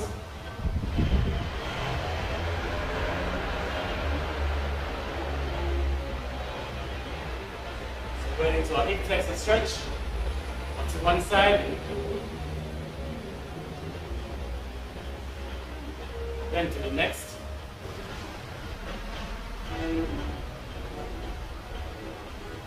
Go to the center. Drop the ankles, drop the butt as deep as you can. Under the close out the legs. Use the elbows to push the knees outwards.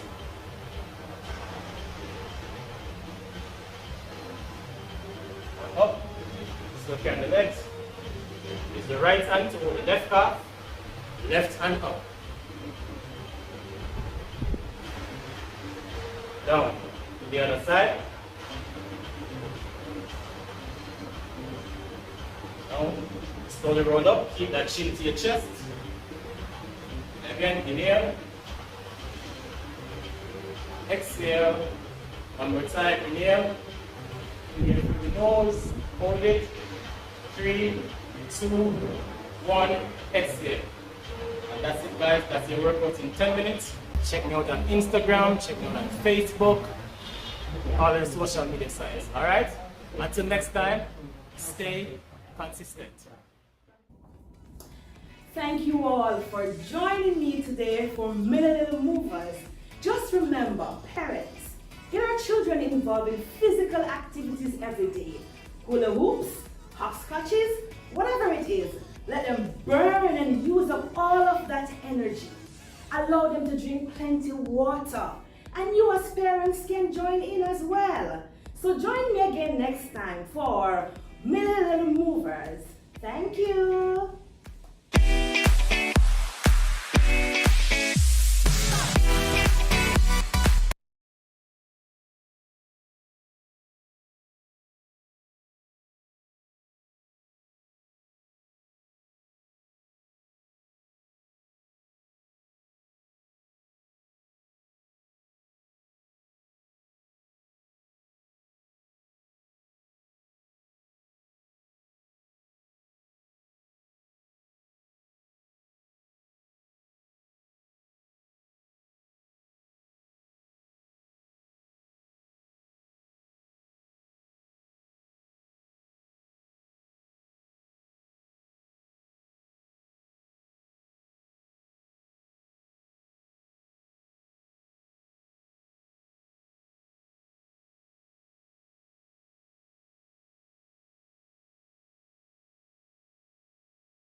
This is a message from the Early Childhood Commission. Do you have a child between 0 to 2 years of age? If yes, you need to download the ECC's First 1000 Days app. It allows you to receive parenting tips, track developmental milestones, learn about the Brain Builder concept,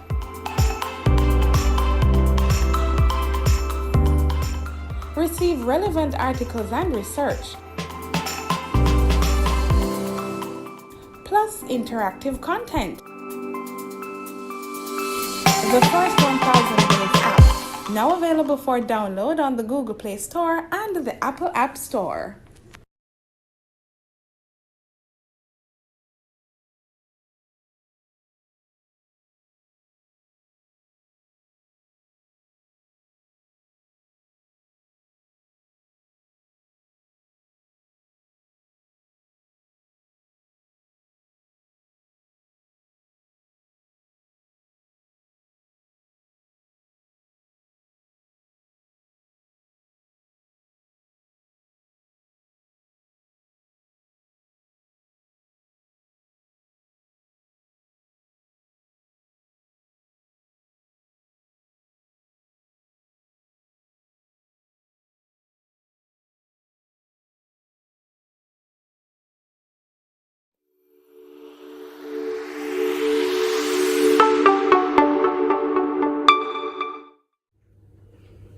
Hi, I'm Kadian.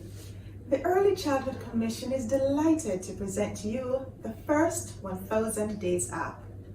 This app will give you access to information on the first 1000 days of your child's life. You will be able to track developmental milestones, and we will give you an opportunity to connect with parents as well as with the Early Childhood Commission. I will now give you 3 simple steps to download the app to your Android device. Step 1.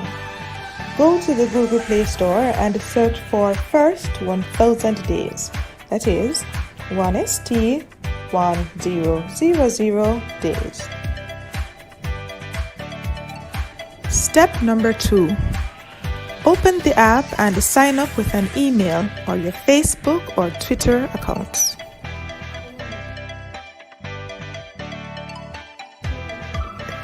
Step number 3 is the easiest of them all. Enjoy the features of this wonderful app.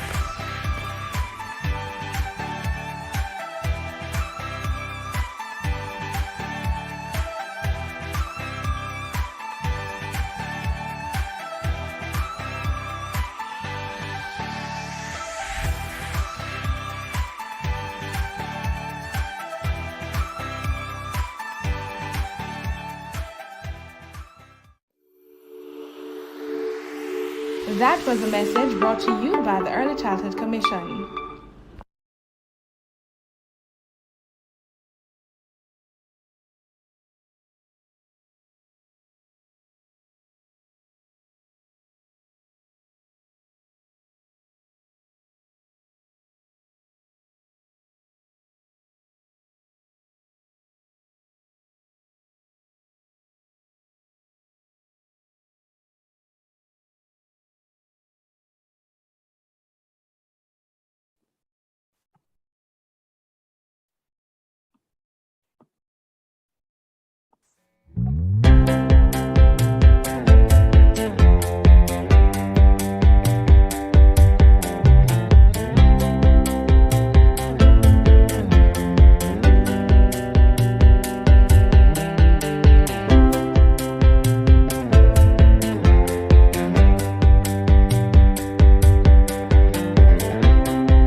Good afternoon, everyone, and welcome back.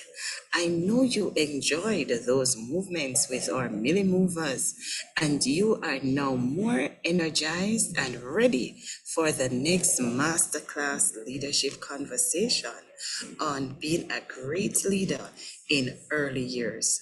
Now, our presenter, Dr. Jean Beaumont, is no stranger to this platform.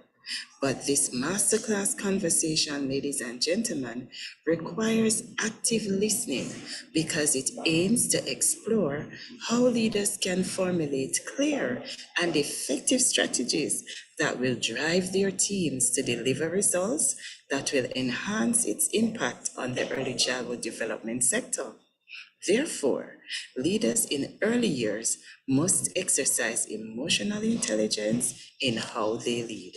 So with no further delay, let me introduce our presenter for this session.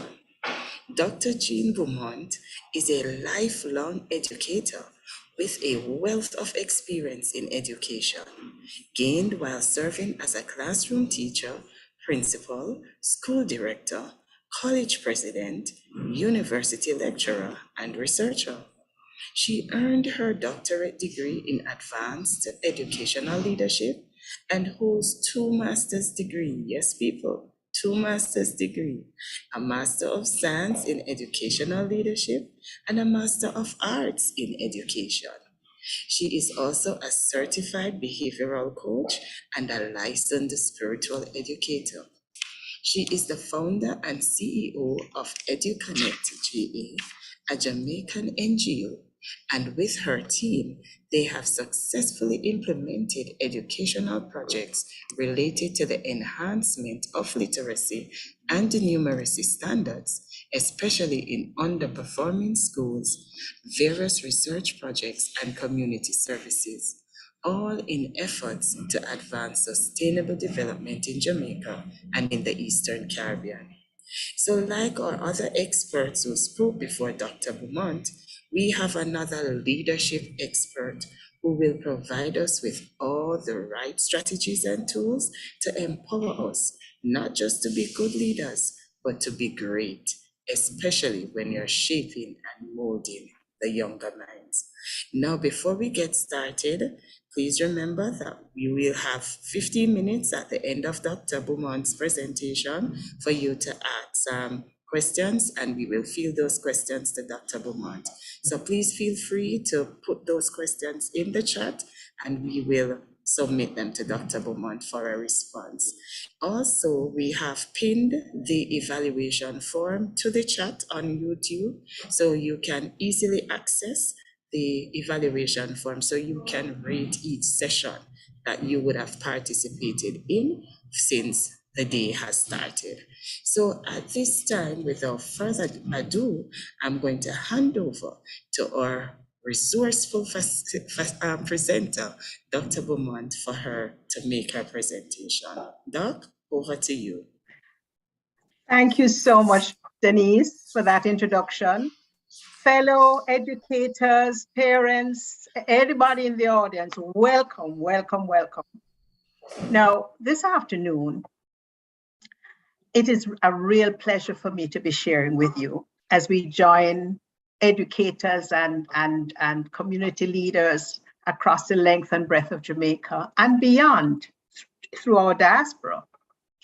I have been asked to share on a topic, great leadership.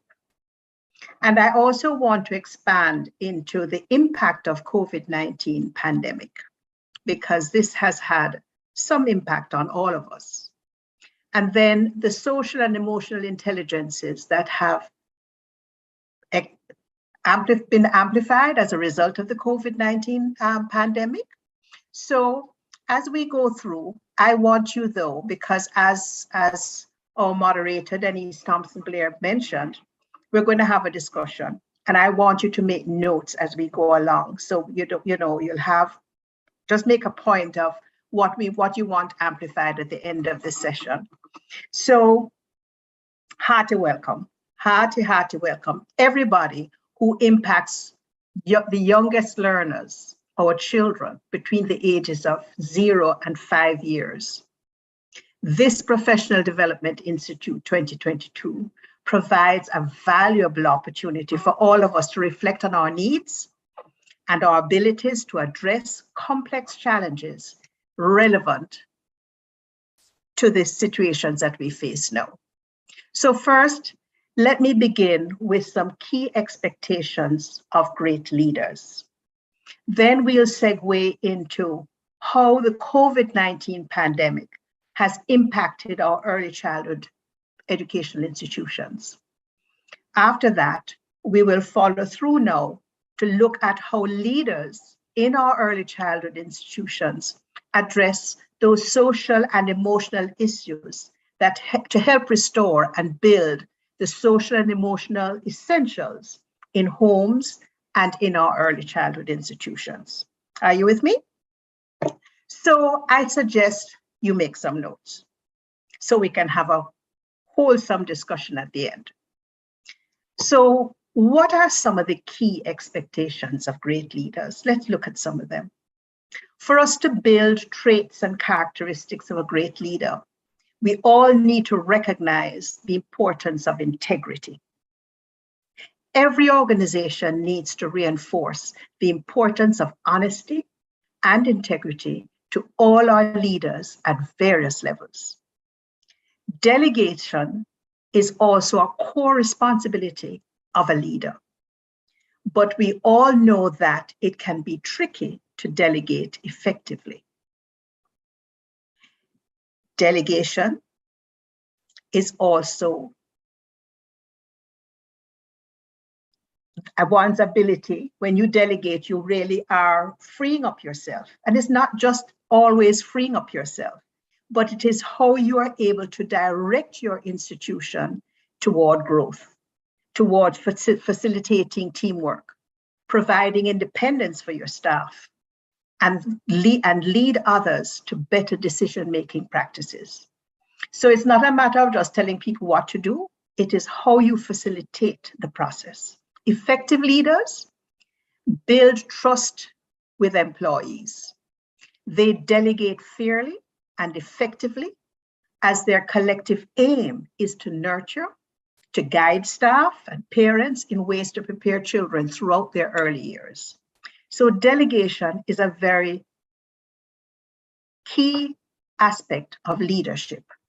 Effective leaders need to be able to communicate effectively, because great leaders and effective communicators are intertwined. The best leaders are skilled communicators. They must be able to communicate in a variety of ways, from transmitting information to inspiring others. So leaders have to be that flexible. The great leader must aim to directly affect the success of the institution. That's an ultimate aim. And we must be able to listen to and communicate with a wide range of persons from across all types of roles and social identities and much more. So communication is key, not looking down, not necessarily looking up, but looking with respect. And so self-awareness and humility is another key aspect. These are paramount for leadership. The better you understand yourself and you self-reflect on your own actions and recognize your own strengths and weaknesses, the more effective you can be as a leader. So leaders, do not, I think I moved too far, do not have any idea, do you have any idea how many people are viewing you? Because as leaders, people are always looking on. And how do you show up for work? How do you show up for work? What's what are your facial expressions like? Do you enter work happy and business-like, or do you show up with a grumpy attitude? All these aspects count. So it brings me to the need for us to be aware Take the time to learn about those key aspects of self-awareness and how you as a leader can strengthen each other. These are such key skills, leadership skills. So gratitude can make you a better leader. And very often persons say that they're willing to work with somebody who is appreciative. Everybody recognizes and appreciates an appreciative boss. So being thankful can lead to higher self-esteem, reduce depression and anxiety, and better sleep for everyone because everybody is more comfortable. Another key ingredient of a key leader is learning your own learning agility. And this one is tricky because it is the leader's ability to keep abreast with current trends in education research. And there are times when you don't have to know, but you need to know what to do. We don't have to know everything, but we have to have a broad example so that when those times come when you're not sure what to do, you know what to do. Because guess what? There's always help somewhere. I mean, when you look at the resources at the Early Childhood Commission, when you don't know, you can seek out those resources. They're online. You just need to pick up the phone and call somebody. But when you don't know, you know what to do. So you're a valuable influence in the community. This is all about being able to convince people. You convince people through logical, emotional, and mutually beneficial suggestions. It's not always the high road or the low road, but being mutually beneficial to each other. Great leaders must show empathy. They must show courage and respect. These leadership qualities are directly correlated to job performance and the improvement of workforce conditions. These are found in every good leader. So I hope you're making notes because now we're turning now to the impact of COVID-19. So we have looked at the whole leadership platform, and now we're looking at COVID and the impact it has had on our schools, our homes, and our communities. This pandemic has rattled the entire world. These past 2 years have been agony, and there's still uncertainty about the future. Thankfully, we are now back to school. But unfortunately, we're now in a fifth wave, so there's still uncertainty about our future. And we're all seeing and experiencing the impact that these 2 missing years have had on our children, their parents, the communities, and on all of us. There has obviously been a seismic shift the world over.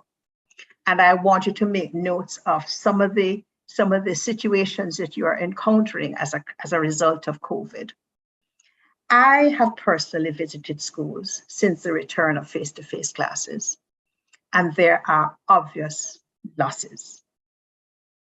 One would naturally expect learning loss, but regrettably, there are also severe behavioral, social, and emotional losses that are already challenging all age groups, from infants to adults.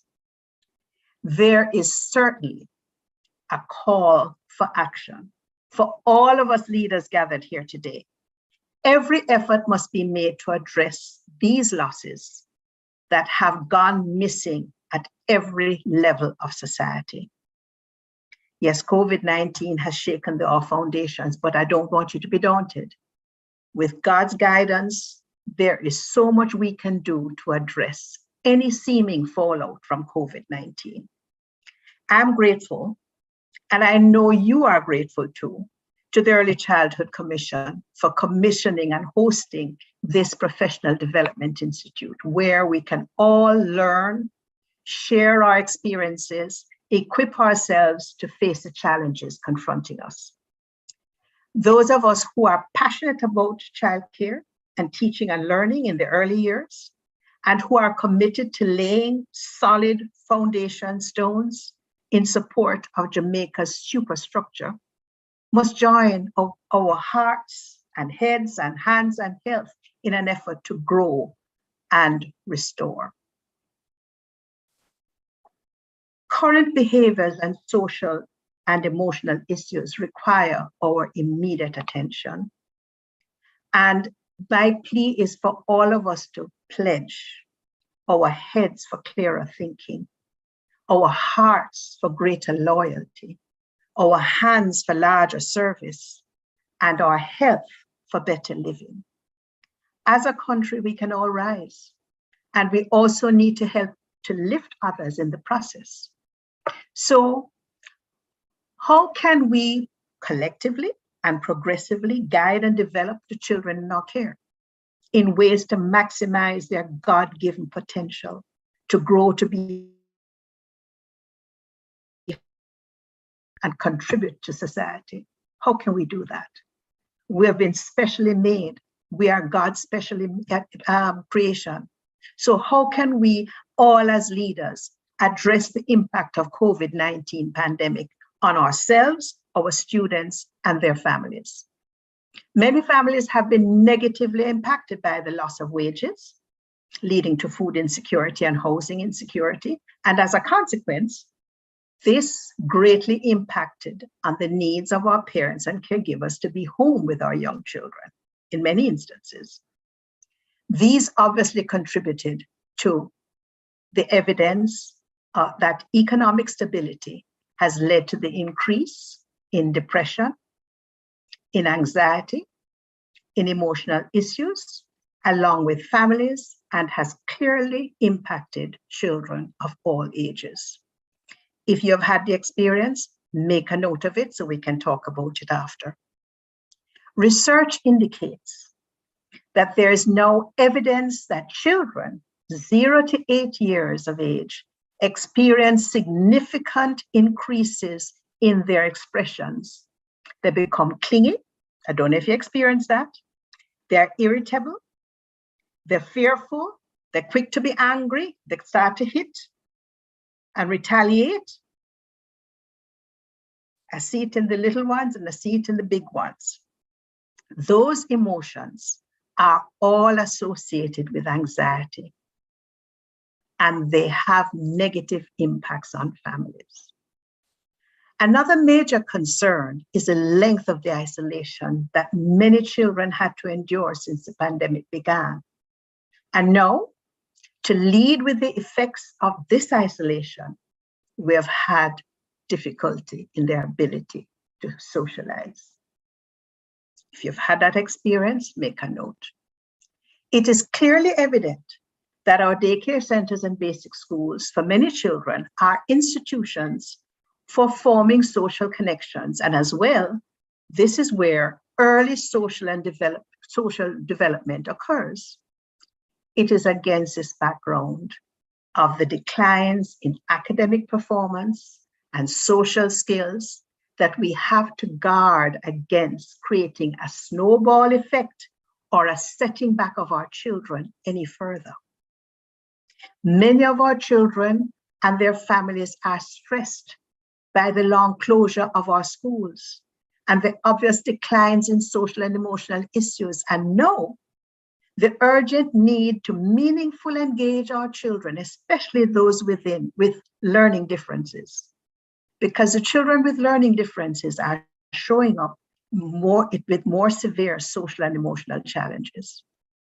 And again, it's against this background that I'm suggesting that every effort must be made in homes and in our learning institutions to include practices to address social and emotional intelligences. First, let's understand and define social and emotional intelligences. These intelligences are considered to be highly valuable in enabling individuals at whatever age to recognize and use their feelings to guide their patterns of thought and behavior.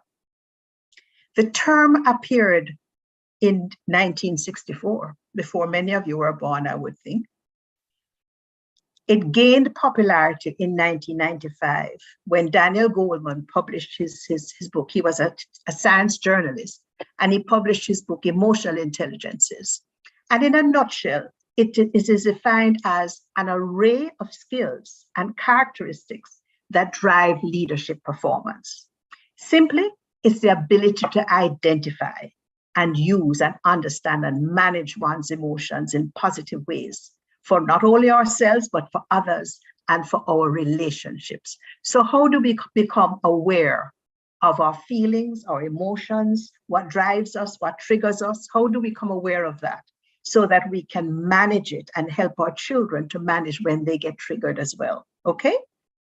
Now, emotional intelligence focuses on the development and the acquisition of personal skills, because only you know what you're feeling. So if we don't help our children to recognize how they're feeling, and even for us, sometimes we just feel angry, feel depressed, whatever it is, be aware of it. Own your feelings and own your behaviors and their responses to others.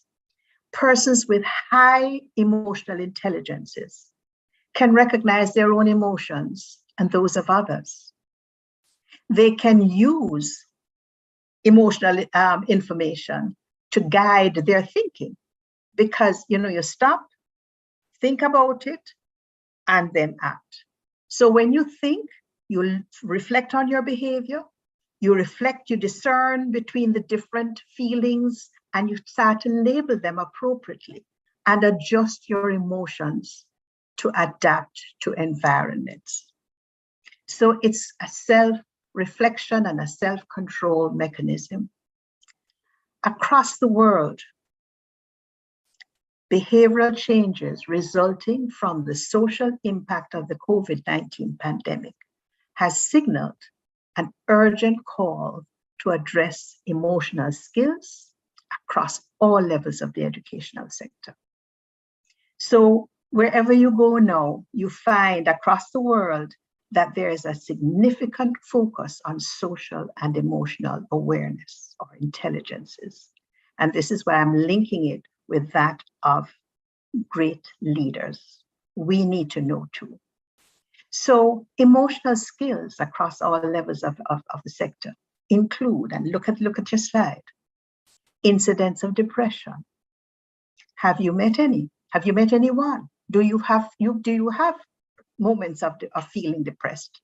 Do you have moments of being angry? Sometimes you get anxiety, become anxious, and you feel that there's so much and you just don't know what to do. These are all social and emotional issues. These all signal the importance of early prevention. Our homes, our daycare centers, our basic and primary schools are institutions where our children's social and emotional connections are formed.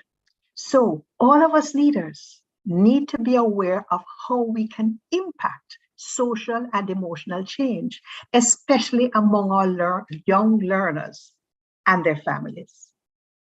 So let's look at some of the social and emotional issues in young children. Some key signs that we will notice, and make a note if you notice that among your students. How do students feel about themselves? Now, you can tell this by their whole attitude, their demeanor. Do they come in feeling like this, or do they come up feeling like that? There's so many ways to signal how children feel about themselves. You can pick that up from how they behave. Are they being angry and aggressive? What are their facial expressions telling us? How do they relate to people close to them, such as their caregivers, their teachers, their peers? Some teachers that I've spoken to recently recognize that some children recoil from adults. Does that send you a signal as to how they view an adult, whether it's fear or flight or friendly? Make notes for me so we can discuss. Okay?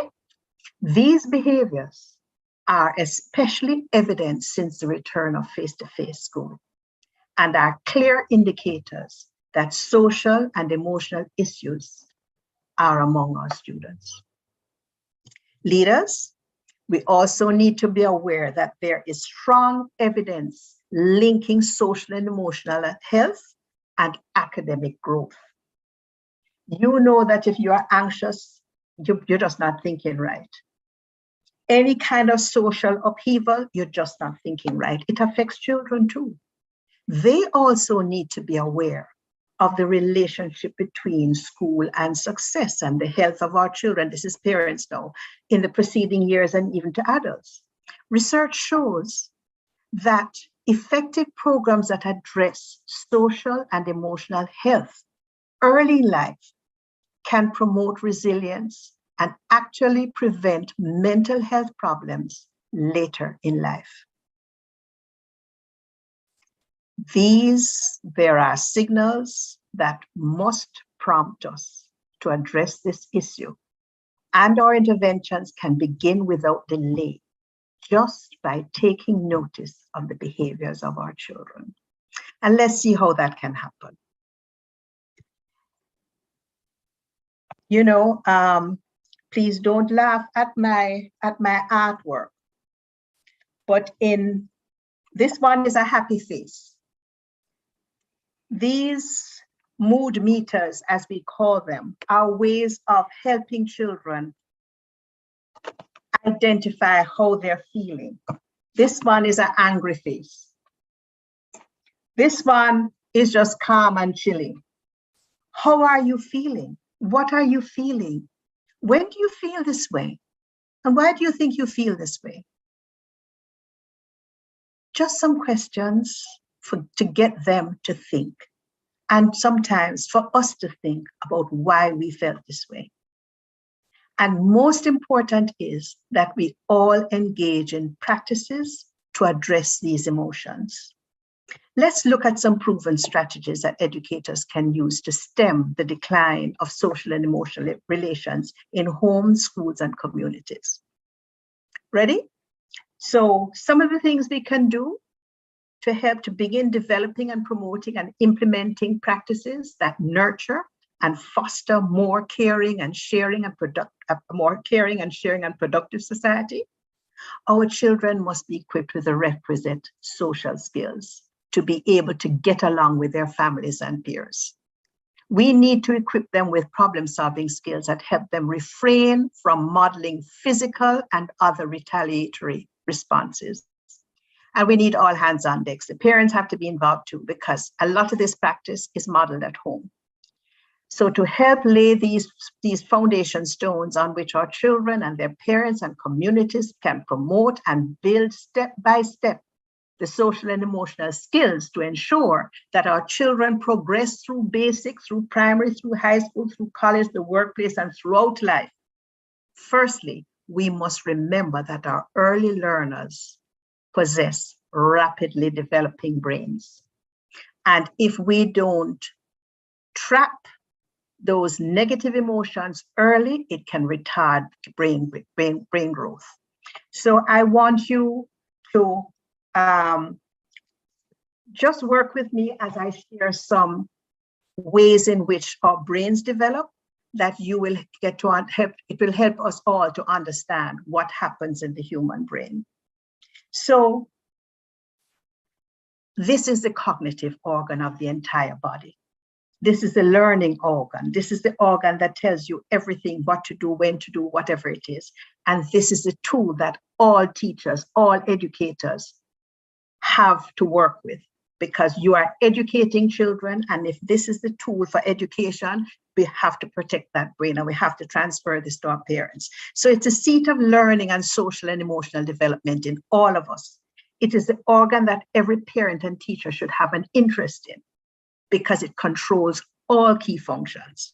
Therefore, we also need to be aware of brain-based learning and the impact on social and emotional issues. Are you with me? There is no shortage of ways to stimulate a child's brain, none. they need to acquire new knowledge because there are neurons or electrical circuits in the brain called synapses. And every time you stimulate a child's brain, those synapses grow. And colleagues, we all need to be aware of how we can stimulate those parts of the brain that govern emotions and affect all areas of learning. The brain has two hemispheres. The left hemisphere functions as a bridge across time. This means, listen carefully, this is the left hemisphere that controls everything on the right side, right? The left hemisphere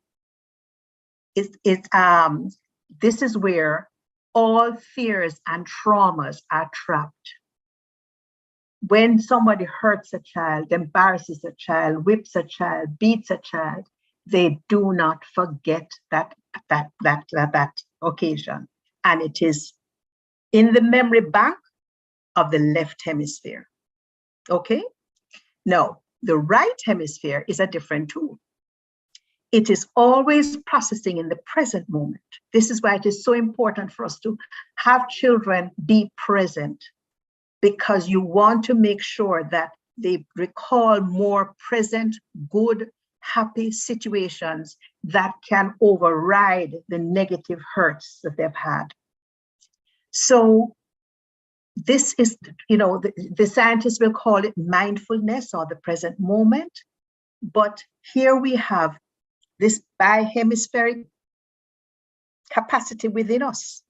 And in other words, we have the ability to reach back into our past experiences, feel the pain of our own physical, emotional, and spiritual torments or traumas of our past, and we can reflect on those experiences, gain insights from them, and consequently change how we live our lives in the present. Always to function from the right brain hemisphere, we need to make sure that it overrides those negative emotions. We have the power to heal our lives because we have the power to choose how much time we spend letting pain from the past interrupt the joys of our present. Are you with me, educators? We all have the power to choose moment by moment who and how we want to be in this world. And we have to encourage our children. It is fascinating that the early childhood practitioners, all of us here, are blessed with these opportunities to address problems of social and emotional intelligences. Okay, I mentioned it. I mean, there are all kinds of ways in which we can bring about the necessary changes in our children. When we see, the different emotions, whether it's being angry or anxious or bored or confident or confused, all of these. So how do we recognize children's moods and expressions and that reveal so much about how they're feeling? When adults observe these moods and expressions, it tells us that there are clear signals that all of us need to address. We must make every effort to shift the experiences of the hemispheres. If not, our children will develop negative behaviors that become challenged in later life. Are we okay so far? Our children grow and develop. Early childhood practitioners, the brain of a young child develops so rapidly in these early years. So rapidly in these early years. And we have to, really take a look at brain growth. Here it is, the greatest amount of brain growth occurs between birth and 5 years. Can you think about that? And yet we have not sufficiently been educated to know that babies just don't need to be pampered and fed and put to sleep. There is an active brain that wants this to be stimulated. And by age 3, 85% of a child's brain core structure is formed. 85%. This network of synaptic connections determines how a child thinks and acts. So all of us, we need to be aware that this organ that we're working with is a magnificent godsend program. Toddlers are capable of knowing an average of 500 words by the time they're 2.5. 500 words by 2.5. So you see, when we say, and no bother me, I'm just saying that we can speak in sentence. They have heard. If they hear it over and over, they know those words. An average of 500 words by the time they're 2.5 years of age. And let me say, it's not necessarily rich people picnic can do this. It's everybody picnic can do this. By the time they enter nursery and basic school, children would have heard. They listen to TV, they listen to radio, they hear all the conversations around them. They would have heard more than 20 million words. A child's vocabulary at the beginning of grade 1, their vocabulary predicts their reading ability by the end of grade 3. Just think of that. Just think of that. Just some information that we become aware of. So we are the change agents that influence social and emotional behaviors and learning capacity that will result in caring, sharing, and giving and uplifting individuals and environments in which our children grow. If we are to thrive in confidence, in peace and harmony, and become whatever these children choose to be,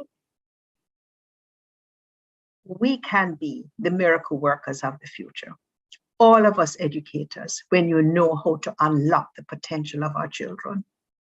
So let's remember, I hope you're taking notes, I hope you're taking notes, because I want to hear from you and to learn of your experiences and what measures you plan to use to develop learning and social and emotional activities in your classrooms. I want to share with you now some strategies that perhaps you're using them already, right? But I still want to share because there may be others who are listening to a topic like this for the first time. So some topics. I want you to reflect on the behaviors that you have noticed among the children, the students in your classes. What moods and what reactions have you observed?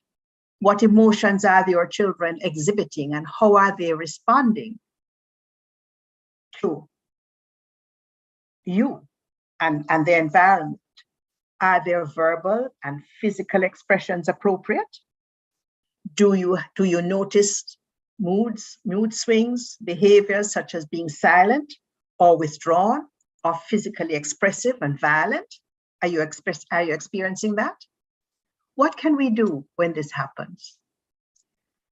What's your action plan? How can we apply social and emotional intelligences in our centers and homes? And I just want to share a few things. There are stories, and there are stories online too that you can download that help children to understand feelings and emotions. There are some stories that may be in your school library that will tell stories of when an accident happens at home and when a parent gets angry and how it affects that child in their behavior. I mean, as a parent, when I was doing this, I thought of me as a parent with my young son and the neighbor next door playing cricket in my living room. And you know what happened? The best, prettiest lamp mash up. Well, I didn't know anything about social and emotional intelligences. So everybody got it because I was really angry. No, we're being taught and exposed as parents and teachers that yes, children need to know right and wrong. And if you're angry, you're expressing. But at the same time, it's being shared with us now that we need to find time to explain to children, especially when they're young, why you got angry. The living room is not a playground for an activity like that. Outside is where you do that. Are you getting me? So we have to spend time, because a lot of times we will punish children, but not explain to them where they've gone wrong. So we have to discuss this. We have to discuss their moods and try to determine why you did it and how they felt, but they know now next time you have to remember how mommy feels so you don't upset mommy, so that mommy doesn't upset you. So it's back and forth, right? We also, so that's using a story context to demonstrate emotions and help young children reflect and assess their own internal feelings. There are opportunities too to play, to discuss situations so that they understand where you are. There are situations where mothers become so frustrated themselves that sometimes they're not sufficiently equipped to show the caring and sharing side to children, because they're just, everything is over the head. Again, in those quiet times, we can make amends. So as I mentioned, the mood meters, which you can use in school, very helpful, especially with young children, because even if they can't say, they have an idea of how they're feeling. How are you feeling today? Can you pick up a mood meter to show me how you're feeling? I'm feeling happy today. So these are all tools that can be used. I also want to share about the brain and expanding children's vocabulary. In a session this morning, I mentioned about how parents, especially with newborn children, if we know that children are born with so many neurons, more than the neurons in an adult brain, and if we are not aware of how we can stimulate those neurons or synapses to grow, no more can we say that the baby, just feed the baby, put him to sleep. There's no stimulation there. You feel you're filling a belly and you're making them rest, but how are you activating the brain? And so here are opportunities. For example, in days gone by, there used to be the morning walks outside before the sun come up. And just listening to sounds in the environment. It's amazing. A newborn baby will hear those sounds and you see them turn their head and you say, that's a bird, that's a bird. And they turn their head the other way. That's a croaking lizard. It doesn't matter to you that the baby not understanding. You're recognizing that they are hearing something and you're sending a signal to them that they're hearing and you're communicating with them. Bath time is another key period. When babies are being given a bath, how are we, when we're washing hands, are we saying, I'm washing these little hands and these fingers? Even that, these little toes, these ears, the hair, just talk to your baby as much as possible. Remember, by the time they're 2.5, they would have had a vocabulary of 500 words. How are we building the vocabulary if we don't talk to them? They don't have to respond to us. They're hearing, getting ready for school. They take them for a walk. They hear a donkey bray. That's a donkey. And you hear another sound. You don't have to be teaching them ABC, but you're making them discern different sounds in the environment. So by the time they go to school and teachers start to teach them letter sounds, they can distinguish the differences in sounds. So these are some of the things. Empathy, taking for a nature walk. You see a drooping plant, or you see a dog that's panting. Ooh, that dog is panting. Maybe he needs some water. Let's get some water. Empathy, caring for each other. When we care for nature and animals and plants in the environment, a drooping plant needs water. How can we get up? Just demonstrate it so they get that feeling of how we can help. We look at body sequencing. And a lot of people don't see how sensory and emotional regulation is related to body movement, but definitely it is. Because if children don't understand their body and how to balance and so forth, these are all brain-based equipment, and these are all emotional regulations. So it's important for children, as you work with them, hopscotch, body parts, hokey pokey, All of these things, Simon says, walking on maybe not a beam for the little ones, but you can put a tape on the ground and have them walk. It's amazing. The research shows that just beam walking or walking in a supports not just writing, but reading. Any kind of manipulative skills in pencil holding, all kinds of soft skills are necessary. So I have been talking for a time, and I hope you are listening very carefully, because I want to hear from you, because I know you have some suggestions to share with me. And as we go through, right, looking at some of these issues, these are powerful benefits in mind, and it becomes clearer how essential and impactful good leadership is. Good leadership recognizes and understands how the brain works and what we can do to alter negative experiences as a result of COVID-19. So let's keep our efforts going and encourage all our children to grow up to be confident human beings, accepting ourselves and others, and appreciating differing interests and capabilities in ourselves and others. And I want to hear from you all now. What questions, what suggestions, because guess what? You're leaders and you have a lot to share with us. What's being said out there? Okay, Dr. Beaumont. So far, what we have is Miss Dulceda Campbell. She's asking the question, how do we tell a stressed, poverty-stricken mother that she needs to explain her reason for being angered to her child or caregiver under real pressures of life? Yes. Yes. That mother will need more than just one session, because you can tell that there are accumulation of challenges that mother has.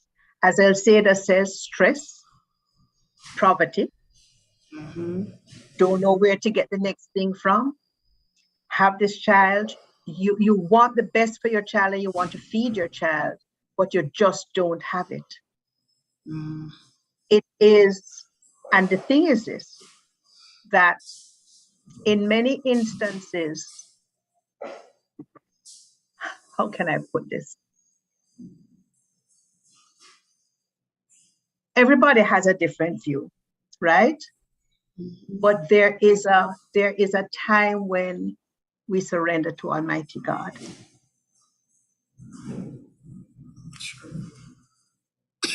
And a lot of times we become overwhelmed with what faces us, and then we don't go inward to really become silent with ourselves and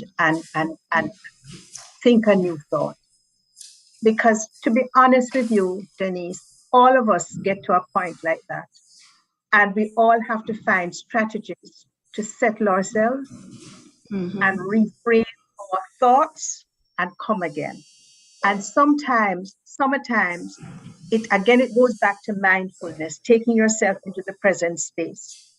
There are some persons that will write out how they're feeling to just get it out. There are some persons that will go outside and just talk to a tree and just cuss it out. And there are others who will, after they cuss it out, they come back and just sit quietly and say, God, show me how. There must be a way. You can't give me this child and I have all of these things to set to. You'd be amazed how voices come to you. Because I'm telling you this, all of us are parents and all of us have challenges. But when you just surrender and say, listen, I need help, and you need it now, God provides and God sends a messenger. God sometimes I don't just come and say, yes, all right. And you get that done. You act. So Elceda, encourage. And the thing is that sometimes we have to have one-on-one with parents and to know that if they have a challenge, that they can come and talk. some of them don't know what to do. Some of them got themselves in situations where they've had these children. They thought they would have had the necessary support. The support hasn't been forthcoming. They feel that every emotion, every negative emotion, you feel so alone. And to just know that you're not alone. And there's a voice. There's somebody you can call and talk to. Wow. Elsada, does that help? Well, she doesn't respond yet. Oh, it's Dulcida. It's Dulcida. Yes. Oh, Dulcida. Yes. I hope it helps. I hope so. I guess she'll soon respond to us in the chat. Yes. For Mrs. Crooks Israel, her question is, how can we develop a standardized strategy to directly promote social or emotional strategies for the children in the EC setting and the parents at home? You know something? Okay, again, go back to leadership. Going back to leadership. Mrs. You said Crooks Israel? Yes. You know, this is an activity that staff in an early childhood institution can come together. I gave you some pointers, but you can go online too and find some pointers. You can find some stories and package something for your institution. You know what your challenges are. Package it for your institution. You can also, when you have a parent evening, share with parents some of these strategies that they can use so that there is a link between home and school and how we can help our children. But we all know that the Early Childhood Commission is labored and is trying so many things. But when we all start something, you'd be amazed how it contributes to the bigger picture of the childhood institution. Because we know they're doing things, but look at your specific situation. Right? Okay. And Mrs. Thompson there, Denise, if anybody needs some guidance, further assistance, or yes, further guidance, they can reach out to you. Yes. Okay. Because we all have, this is our country. We don't have not a country. No, we don't. We don't have not a country. Jamaica. And everybody wants the best for their children. That's the point. Everybody wants the best for their children, no matter what. True. And any help and any guidance that they can help, not to become totally dependent because you want to develop some independence, but just to know that there's somebody who will listen and can guide. Okay, will do, Doc. So Mrs. Crooks Israel, don't know if that helps you, but are you a school leader? Maybe you can start to put together some key things in your school. Okay, she will soon respond to that comment. Dulcida responded and she said, thanks for your response, which has certainly helped. She has another question though. She's asking if you could please expound a bit more on the term poverty drains the social and emotional energy of families. Persons sometimes feel discriminated at such statements. Okay. We are looking at it. And I know it will look that way, but we are looking at it from a professional standpoint because we will know the situations and we have to understand the situation. So it's not looking down at anybody. It is us recognizing that when somebody cannot feed a child, it drains. It drains. And the thing is that we have to recognize that. And what do we do to support that situation? It's just a matter of being aware so you know how to help. It's not in a derogatory way at all. And I did it from a perspective of a leader being empathetic and understanding so that we can support. Because remember, we're all trying to shift the negatives from left brain and overpower them with right brain. That right brain can say, there is a way. There is a way. I don't have to feel this way all the time. There is a way. I hope that helps. Okay, she will soon tell you if it helps.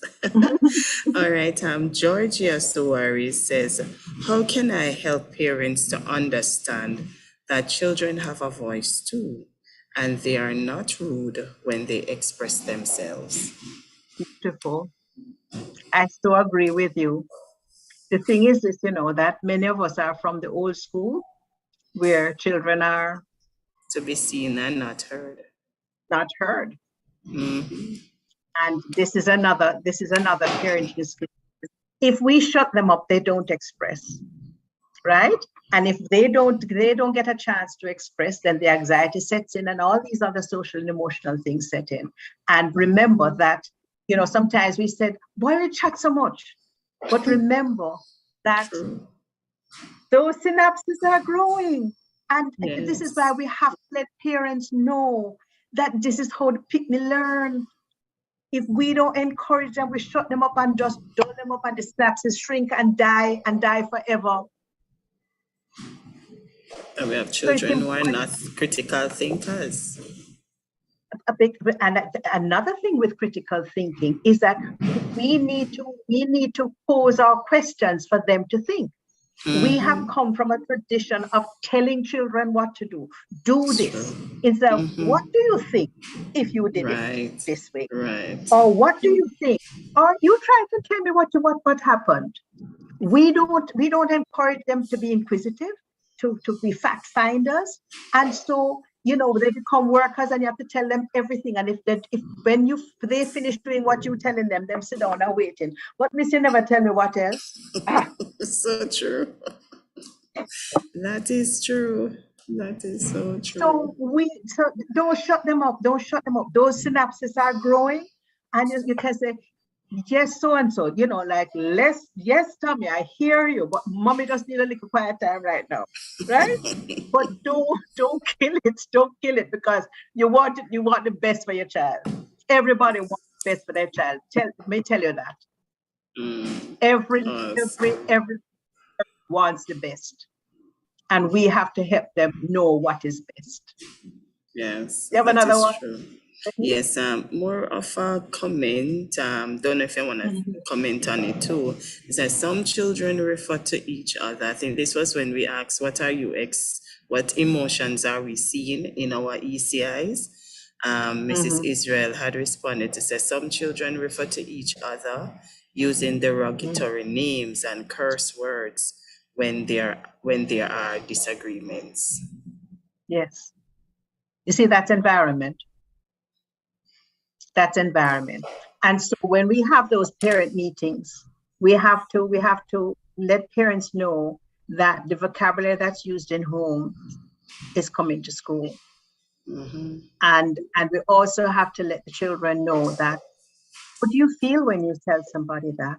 Would you like somebody to tell you that? How would you feel if somebody told you that? Mm-hmm. The thing is that the whole thing about this caring business and the social and emotional is getting children to be more empathetic. And no, our society has gone awry, but if we can change our children, this is why I mentioned even watering a plant. We have to teach them to observe. Mm-hmm. Observe the environment. How can I assist? If a plant is droopy, I can give it a cup of water. If a dog is panting, I can give it some water, whatever it is, the caring. And once they do that with animals and people do it with them, this will be the change. So yes, a lot of those, the fighting, the pushing, the aggressive behavior is being surfaced now. I see it in the little ones and I see it in the big ones. The big ones are violent. And we're seeing it played out in schools, on the television. Right. Exactly. The same thing applies. But we have to tap parents in the process. It really means that a little more work with parents. So that means we need to have more workshops, parenting support. But you still have parenting places? The schools have parenting places? All of them? Well, I Most know of we them, have most it, of so them, it's most of them. most of them. And when you have Pondy Corner, Yes, we these are still all have Panda times, Corner. exactly. These are all times to drop these little messages in. Okay. To drop these messages. So parent come to visit, to pick up children at school, and you notice that, but you can have a little quiet talk with that parent, but we need to find ways. Most important, they have to know that they all have a role in growing the child's brain. It's not just teacher alone. True. Because a lot of them leave it up to the teacher and let them know they have a responsibility. Talk to the child. You're cooking, I'm putting in the rice now, and I put in a cup of rice, and I put in 2 cups of water, and I put in a little salt, and make it boil. All of whatever you're doing, don't just be silent. What you're doing, engage your child. You're outside planting, I'm going to plant some callaloo. No, I'm going to pick some callaloo, and I have to cut it here because I want it to spring again. Any little thing like that. Make sense? That's good. It makes sense. Make a whole lot of sense. It's got engagement, even at their level. Yes. It's engagement. And exactly. And you're growing synapses. You're growing vocabulary. My mother grow callaloo, and we cook callaloo at home, because the children are going to talk about it. They're going to, yes, they're going to talk about it. Callaloo grow, That's awesome. You may we have to be teach excited. me, because I don't know how the callaloo grow. We just Well, eat there you callaloo. go. There you go. Ask one of your parents. Oh God, that's awesome. That's really And we can good. invite them to school too. We can invite them to school to do some of the things that they do, because then again, Yes. you are lifting the esteem of a child when you bring the parent into school to show you something. It's my mother, and my mother can do that. My father can do that. Oh, Proud child. Proud child. That is true. I have one, it's a comment and a question, I guess, from Latoya. Yes. She says, not everyone is able to balance the effects of poverty and the social and emotional needs of their families. The economic needs sometimes overcrowd the minds of some parents, and they neglect other needs. Yes. Yes, that's true. That's so true. And this is where once we are aware of it, then how do we provide support to that parent? Because sometimes the support is just having a talk, because not everybody has the ability to give. But if they talk and let them feel that they're not alone on this journey, and if there's an issue, they can talk to somebody. That is so A lot awesome. a lot of them feel that they are alone and they have nobody to discuss it with. That So is whether so true. it's the teacher is probably the closest one. I don't know about pastors and any kind of social work or support, but a teacher is a confidant of a parent, because you're not going to take it out on them. You're not going to chat them business. You're not going to take it out on the child, because you want the growing whole families, families, and we want to support whole families. That is most definitely true, Doc. I have another statement here from Carice. She says, these parents don't talk to their children. They spend more time on the internet. So I guess that is where some of the breakdown is, or they send them to the tablet and say, go and watch And there's no interaction. There's no interaction. No interaction. Because they're just listening, they're absorbing. I mean, they're just listening, they're not even absorbing. It's a human interaction, a give and flow, because they're watching your expressions, they're learning from you. We have to find time. We brought them into the world. We really have to find time to spend with them. Yeah, so basically you find that it's the internet raising the child. Because they're taking on the habits. Let me tell you something. It happens at all levels. Yes, that's true. At all levels. Because there is that level of neglect. Higher up, everybody busy making money. You don't find time. I mean, at all levels. The thing is that we have to get across to all parents Quality time quality is time important. that's needed. And the conversation, sitting at a dining table, just talking is so key. Whatever you're doing, get them engaged. As I said, going out into the garden, doing something there in the kitchen, right? Yes. When you wash a fork, you can get them to put it in the drain board. The drainer. What a spoon, what, so that they're with you, sharing with you, rather than saying, "Don't bother me." I'm telling you, it's so true. Engage Okay. them. Yes. Dulcida, sorry. Yes. She says, Dr. Beaumont, your verbal communication should be highly rated. You speak so that everyone can understand. Blessings. Lord help us. Oh my gosh, Miss Dulcida, God bless. But guess what? I work at every level, right? Every level. And the little basic school on the road from me get have to help. True. So, So true. And I think that's the amount of questions we have. all right. The others Let me are just just wrap up there. ratings, just persons saying good explanation, Doug, great presentation. This person up top, yes, excellent presentation. So those are basically the responses that we have received so far. Okay. Well, God bless you. God bless you.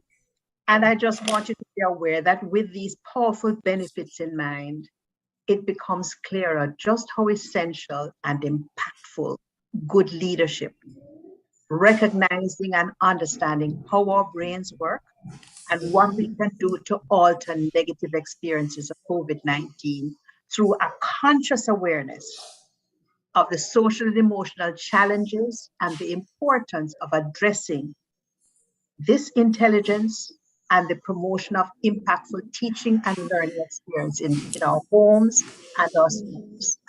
So let us keep our efforts going and let us encourage all of our children, even other people, to grow up, to be confident human beings. That must be our charge. Accepting of self and others. Everybody must feel a sense of belonging, passionate about that. Nobody no better than nobody. True. Everybody is brought here by Almighty God, made in the image likeness of God, and we all have the potential. So let's keep our efforts going to encourage our children to be confident human beings, accepting of self and others, and appreciating different interests and capabilities in self and others. And so, colleagues, as early childhood practitioners, let's ensure that we do the best we can. We must recognize the God-given potential within all our children, and we must aim to bring out the very best in every learner. So be a great leader. Let's grow our children's confidence, their self-esteem, their cognitive skills, to building those brains and using fruitful social and emotional intelligences to transform. I wish you all God's richest blessings. And may the Early Childhood Commission continue to be a beacon of change in Jamaica and the world. God bless you. God bless you too, Dr. Beaumont. We thank you so much for your insightful words, your words of encouragement. A final comment that came in says, excellent, I feel so re-energized. Yes, man. This person says, we are fearfully and wonderfully made by God. Yes. And this was an awesome one. Don't forget that. All of us. Fearfully and wonderfully made. We as leaders in this community must lift up these children. They're all special. They're all special Miss beings. Denise, God bless you for your support. You are most welcome, and I look forward to having more empowerment sessions like these for our staff or our practitioners. Either way, it has been most helpful. So we are looking forward to seeing you again on the platform, because we know there is so much more for us to hear from you. Yes? Thank you, Doc. And you have a blessed one too. Thank you. And God bless leaders. God bless you all. Okay, take care, Doc. Okay. All right, so you heard it again, my colleagues.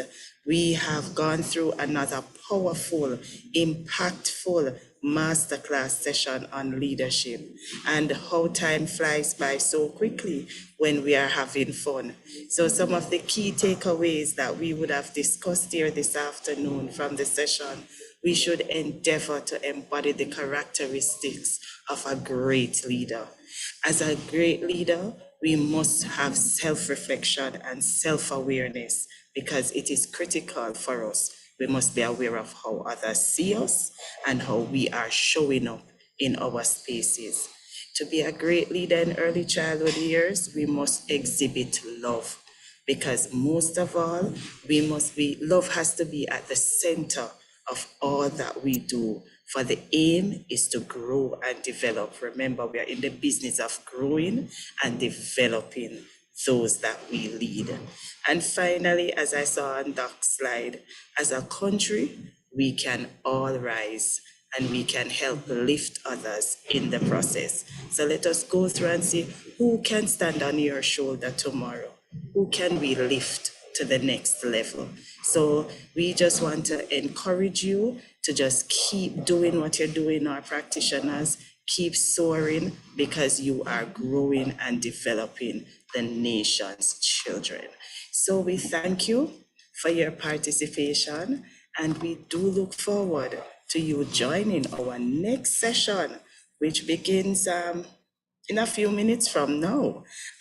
It will be at 3:45, so don't go too far.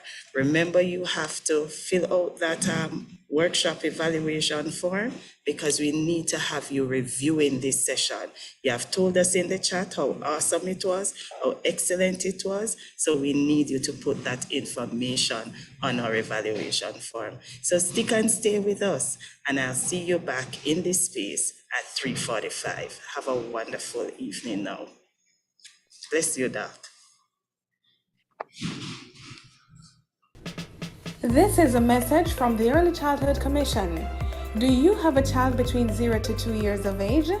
If yes, you need to download the ECC's First 1000 Days app. It allows you to receive parenting tips, track developmental milestones, learn about the Brain Builder concept,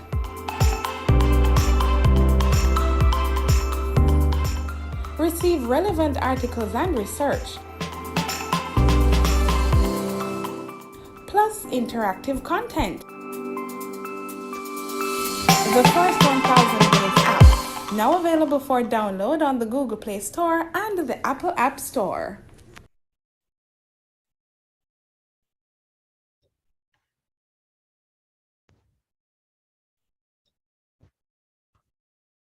Hi, Denise.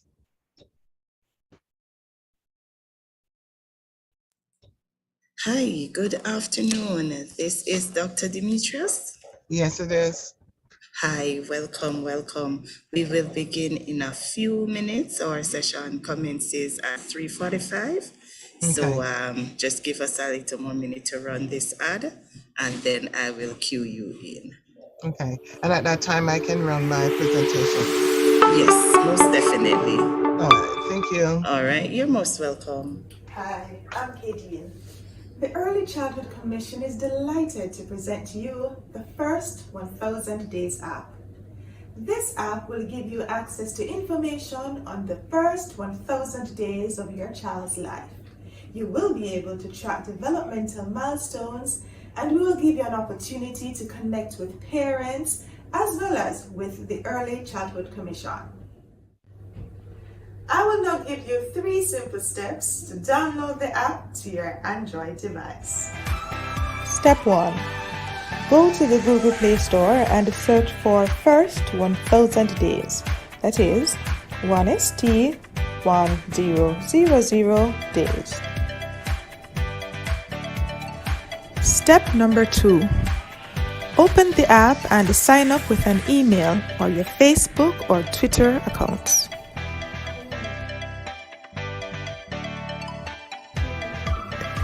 Step number 3 is the easiest of them all. Enjoy the features of this wonderful app.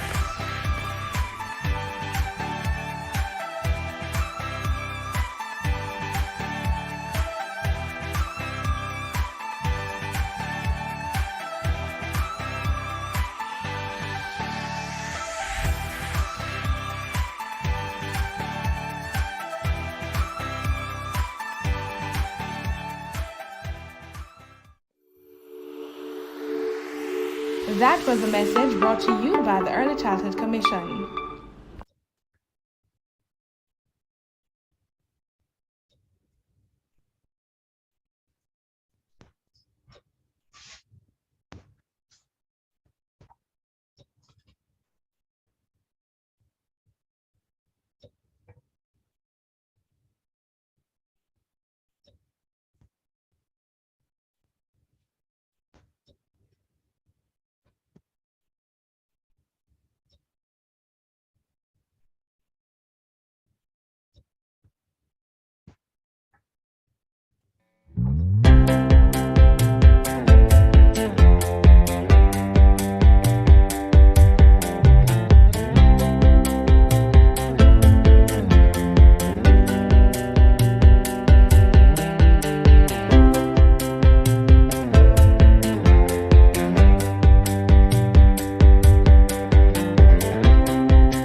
The following is a message from the Early Childhood Commission. Did you know that the first 1,000 days of life is the most important time to the development of the brain and mind of a little child? We have to make sure good nutrition is a must. Stimulation is another plus. Find the time to read and sing to them. Make sure the kids come first. And not because it seems they don't have no cares. We must protect their eyes and ears. Abuse and violence can affect them for years and years.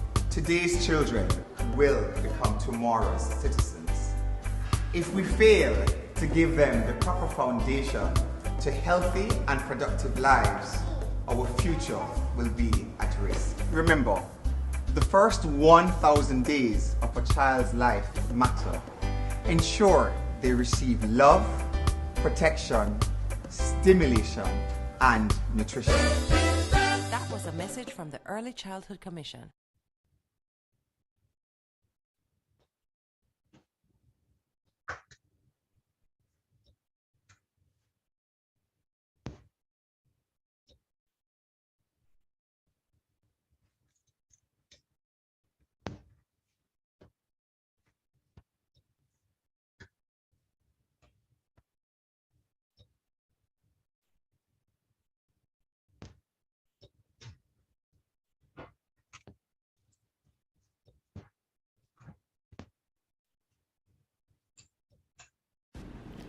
The following is a message from the Early Childhood Commission. This is Wayne Marshall. And I'm working with the Early Childhood Commission on the new Brain Builders Initiative, where we're focusing on the children, we're focusing on the first 1,000 days of life. That is the time span from conception to 2 years of age. And it's a time when foundations are established for health, growth, and development. We have to really focus on the kids at this stage of their development. That was a message brought to you by the Early Childhood Commission.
Welcome back, everyone.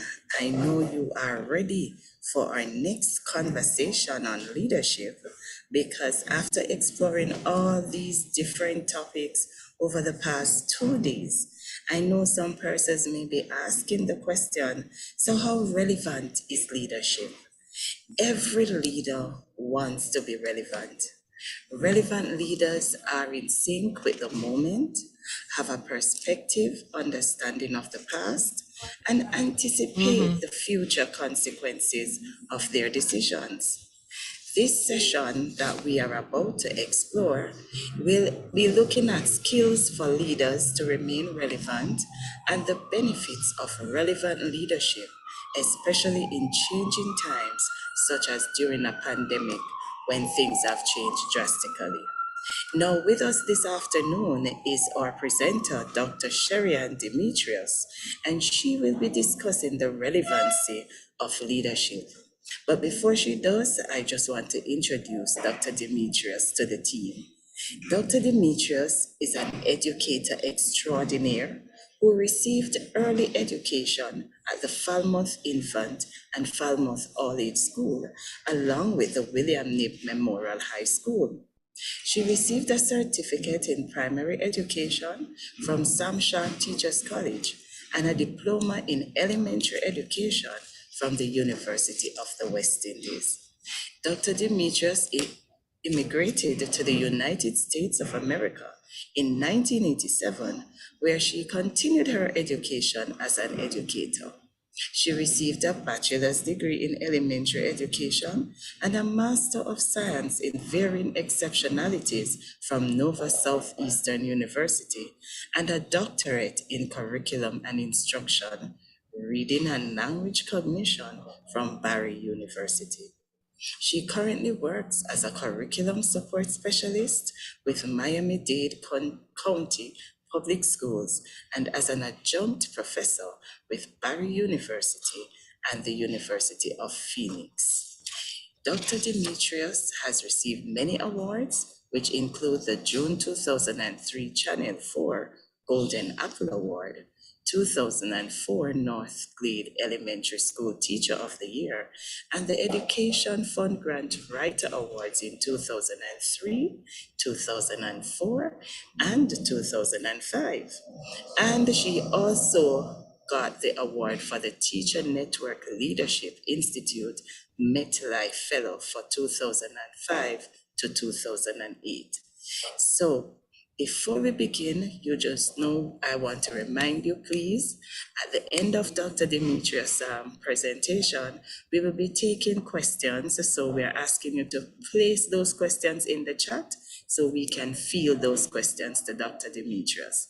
Also, please remember to complete the workshop evaluation forms that have been pinned to the YouTube chat so you can easily download and give us your views as to how you see the session.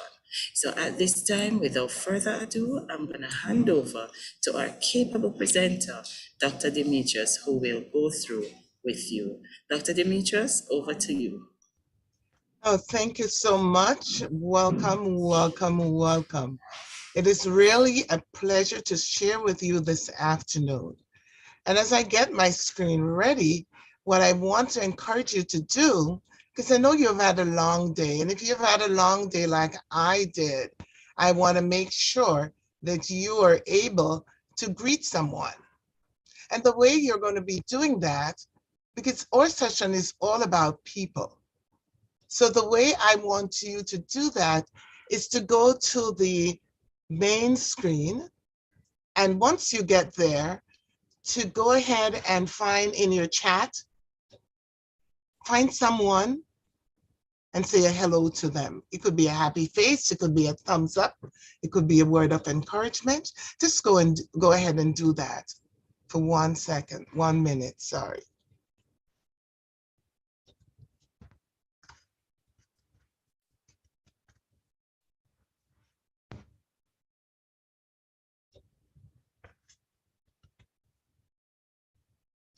Okay, so as those messages roll in, I want to remind you of what today's session is all about. And it is how relevant is leadership. Two big concepts, relevancy and leadership. As we go through this afternoon, I will give you an opportunity to think about your own leadership style. And if you're a teacher and you're sitting in this session, you might be wondering, what does that have to do with me? But I need to remind you, and I must hasten to remind you, that leadership in your classroom speaks volume. So let's see what our hopes are for today. During this session, we'll cultivate a clear understanding of how relevant leadership can be or should be. We'll explore how to lead and to remain relevant in a post-pandemic era. Yes, things have changed. And if things are changing, you must be changing along with the times and the things that are happening. So today, I want to give you a minute to reflect. And as you reflect, I want you to decide, my leadership style is it relevant or irrelevant? Or am I hanging in between those two concepts? Where am I as a leader? So take a minute just to pause and think about your own leadership style.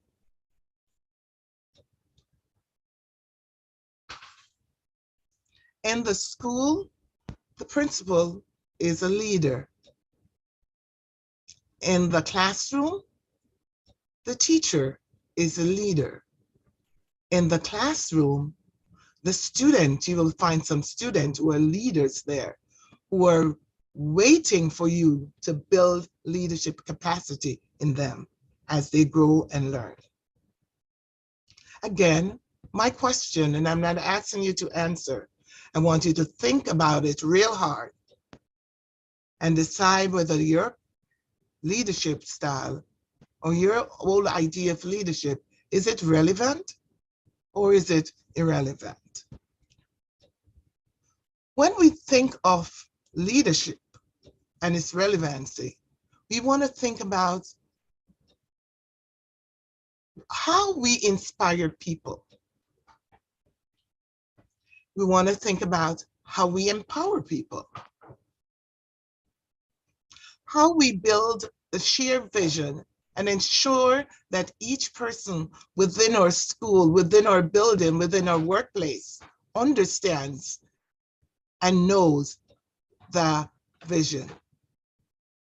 And most importantly is, how do we lead change?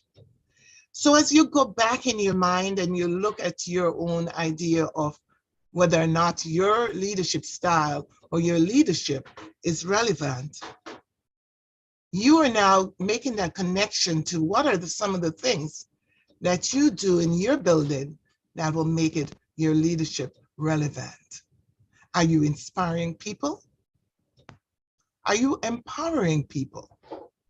Are you sharing the vision? And are you leading change in your building? This is a time for you to reflect. And I think what is so important about reflection is that it takes you to a place where you have to be honest to yourself, because you have to look deep and think deep and look at all that is happening to you, happening around you, that you're leading, and the people involved in that process as you try to identify whether or not you are leading with relevancy. So now let's take a closer look of what leadership is. And I know you might be walking in your building with your chest all out and you feel strong and powerful, that you might say to yourself, you know what? I am the principal of this building, or I am the AP, the assistant principal, or I'm a senior teacher in this place. And you consider that to be leadership. I must tell you that that's not leadership. Leadership is not about titles. It's not about status. And it's not about using that power to intimidate or to create fear in individuals. And so that's the way our concept of what some people might think leadership is. And as we go closer to having a better understanding, we want to look at the leader as one who takes responsibility for recognizing the potential in people and ideas. And if you notice, I've said people about 5 times already, because the whole idea is that we're leading people. And if we're doing leadership in the right way, the people becomes important. The people becomes a focus. The people becomes a driving force behind what you do. And as you lead these people, you must be able to take the ideas that these people are bringing to the table, the ideas that you have that you will share with those people to create the environment for change and growth. Change and growth. And as a leader, as you build these ideas, you must show courage in order to be able to develop the potential of these individuals.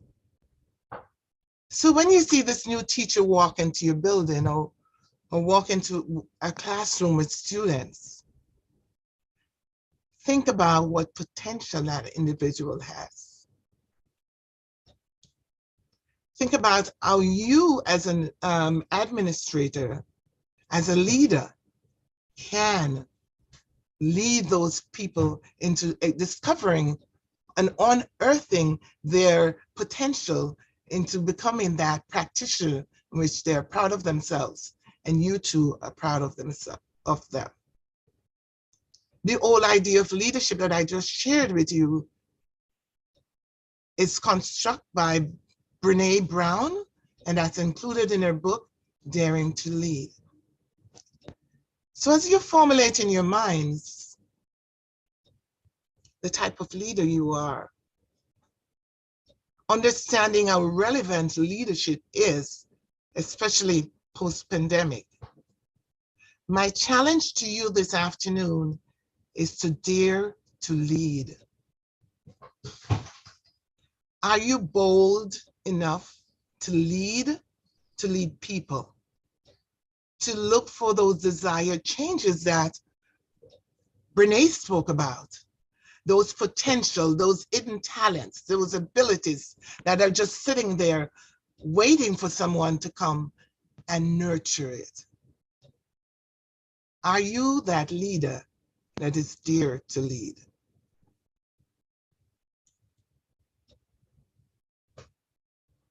So let's take a little time to just look at the whole idea of relevance. The kids or the young people might say, you know, that's not relevant to our conversation, or that way of dress is not even relevant to where we are now as a developed country, or the things that we are learning. And if you go out and talk to them about writing on chalkboards, like you did when you were, or slates, that we did when we were in primary school, they will say, oh, that doesn't even make any sense. We can go back to that because we're way ahead of that time. As you think of your leadership style, are you thinking of those old habits that happen post-pandemic? Are they relevant to this new era that we're in? Let's look at what good leadership does as you think about those ideas. Good leadership that is relevant can create a vision. And it often says in the Bible that people without vision shall perish. What is the vision for the learning institution that you work at?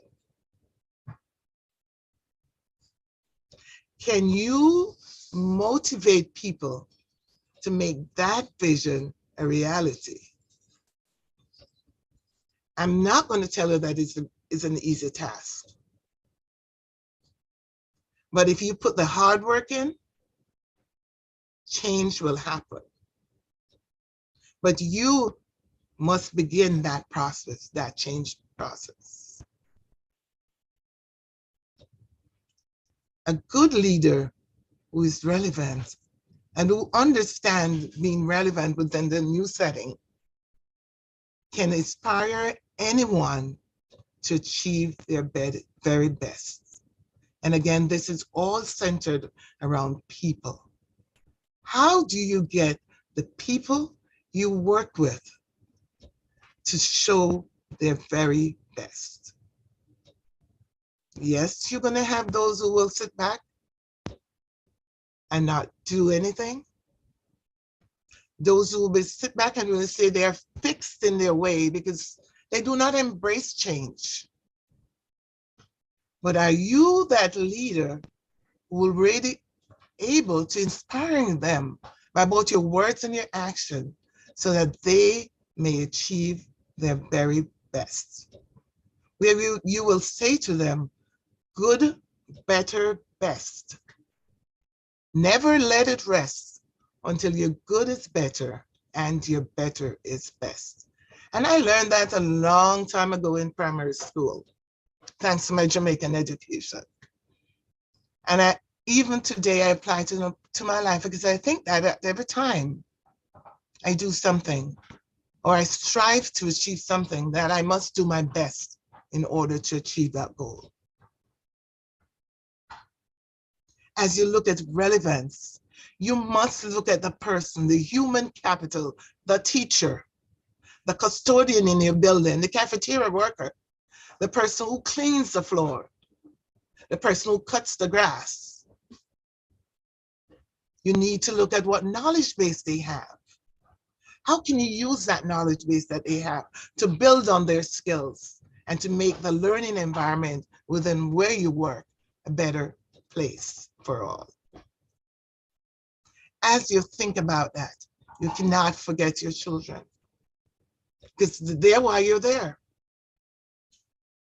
Are you preparing the people that you work with to give their best to the students they serve? When you think about the employees, are you considering their happiness? So a teacher might walk in late one morning, and the first thing you say to her, "Miss Jones, you're late." I am sure Miss Jones knows that she's late. There was a circumstance that created her lateness. But did you take the time to find out why she was late?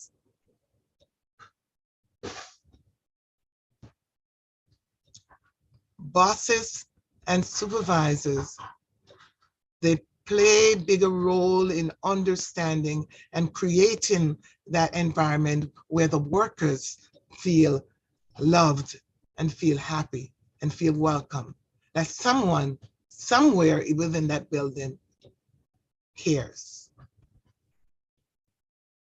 Therefore, as you think about being relevant in leadership, you must ensure that your workers, you're giving them opportunity to feel satisfied with their jobs. We often say that happy wife makes a happy life. The same thing applies to the workers. Happy teachers in your building. Happy custodians in your building. Happy cafeteria workers in your building. Makes life easier for you in the school. When people are happy, feel supported, feel appreciated, then it is likely that the work that they do will far exceed your expectation. So start bringing that relationship in focus so that you will build them and make them stronger.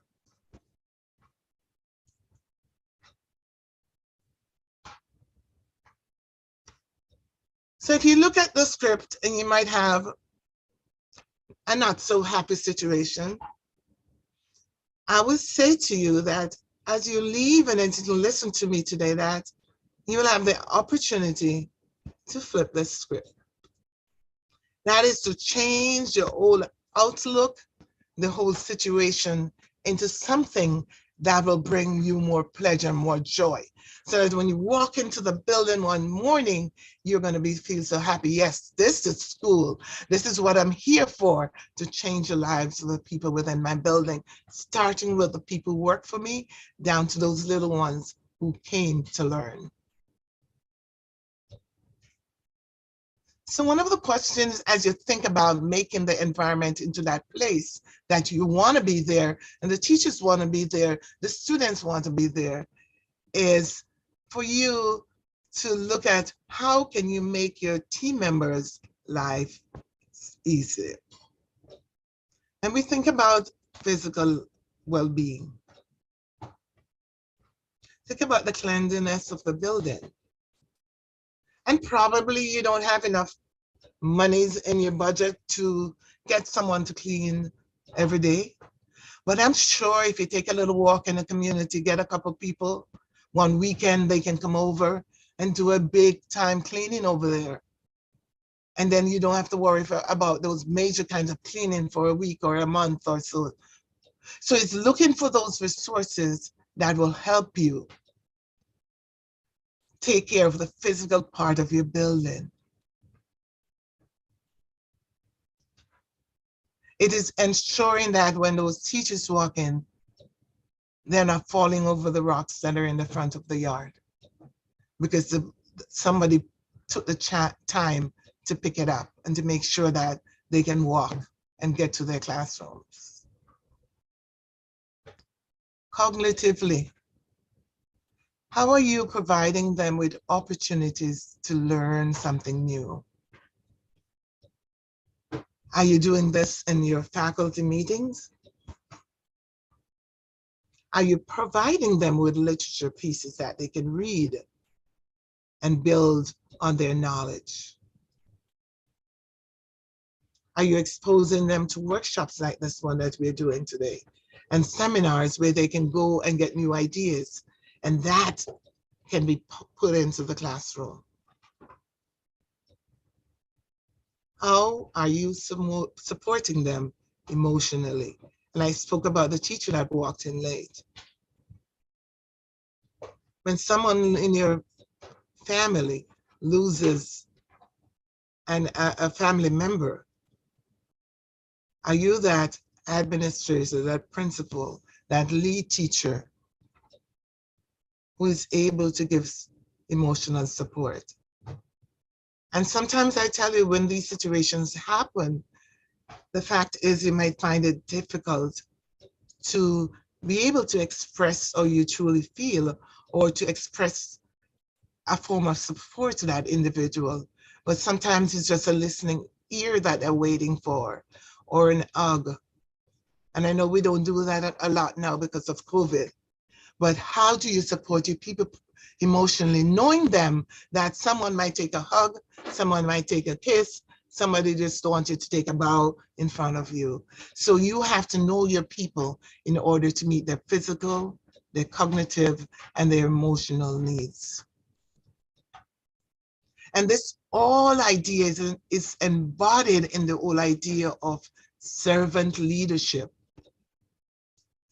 And if servant leadership has a lot of background, and it goes straight back to the Bible, but it talks about being able to do something for someone the same way you would have want them to do it.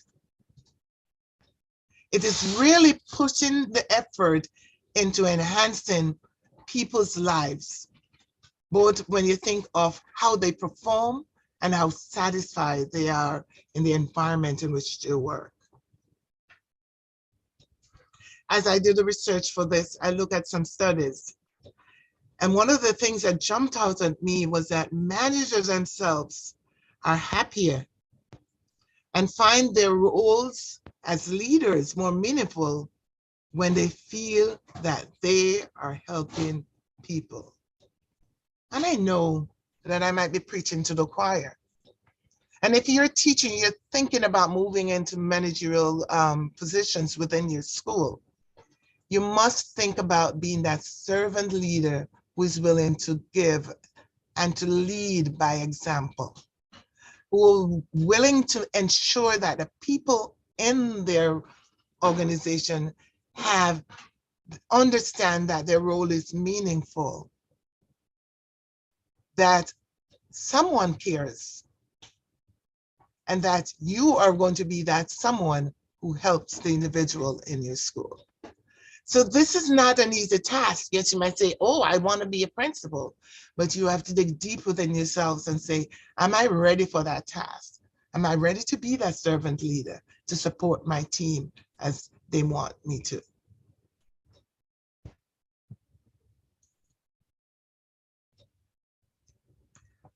I want to dig a little bit deeper by looking at the whole idea of being relevant in terms of inspiring people. Sometimes you can sit and listen to someone speak and you say, wow, that's inspiring.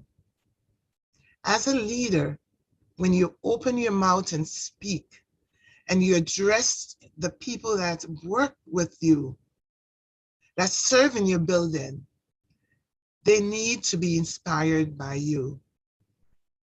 Because one of the things you will be doing is leading by example.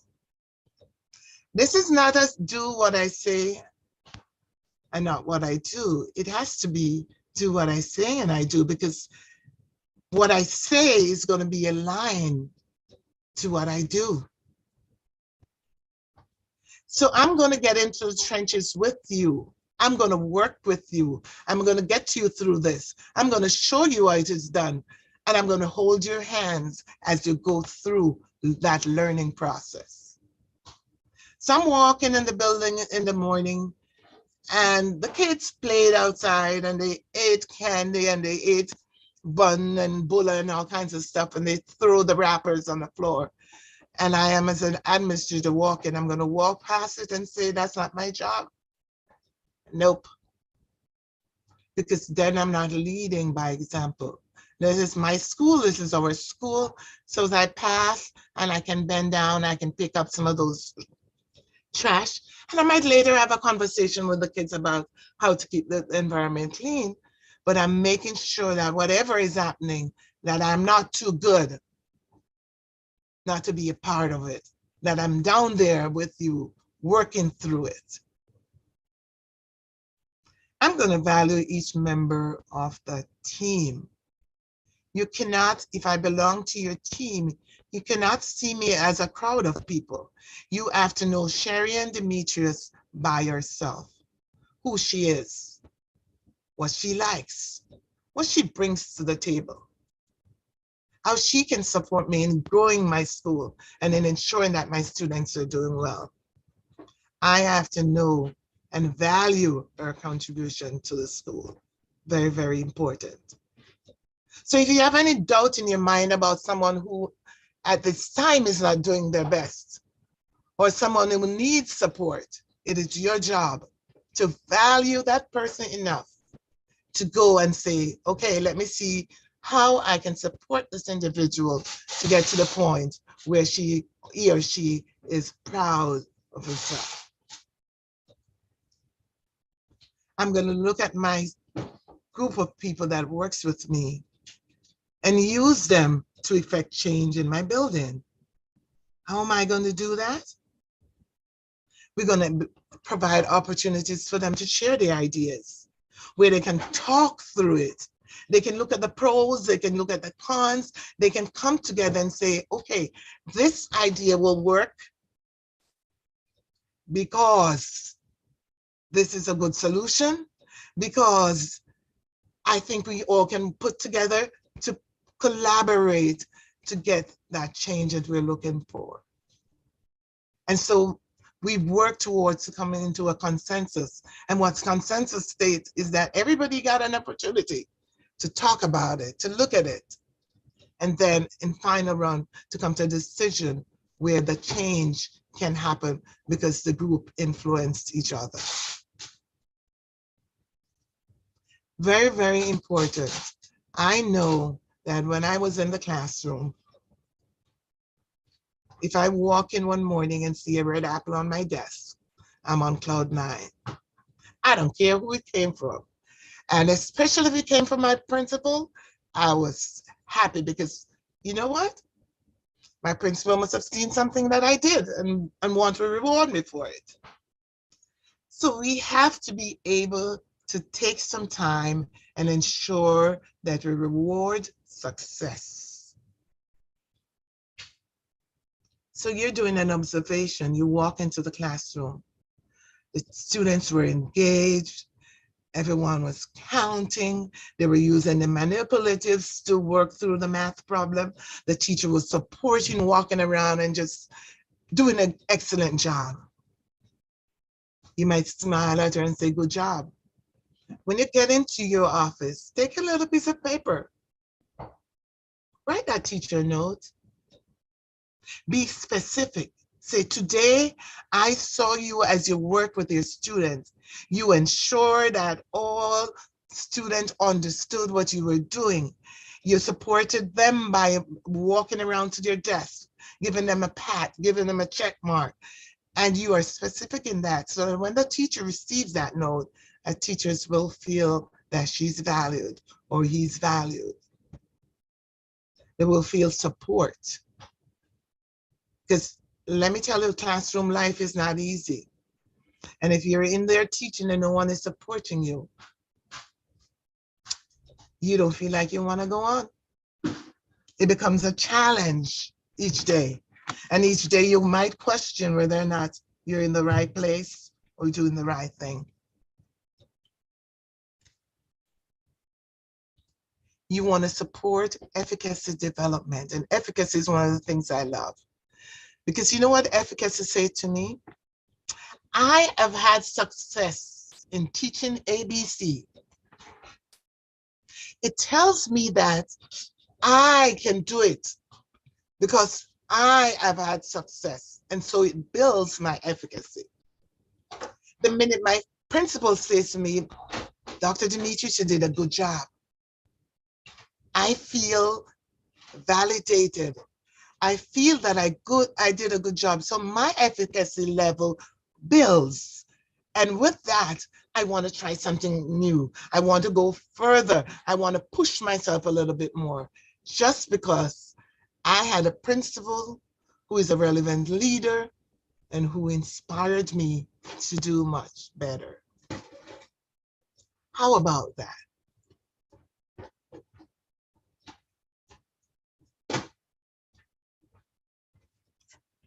As a principal, as a relevant leader, making leadership relevant within my space and time, I want to make sure that I am empathetic leader.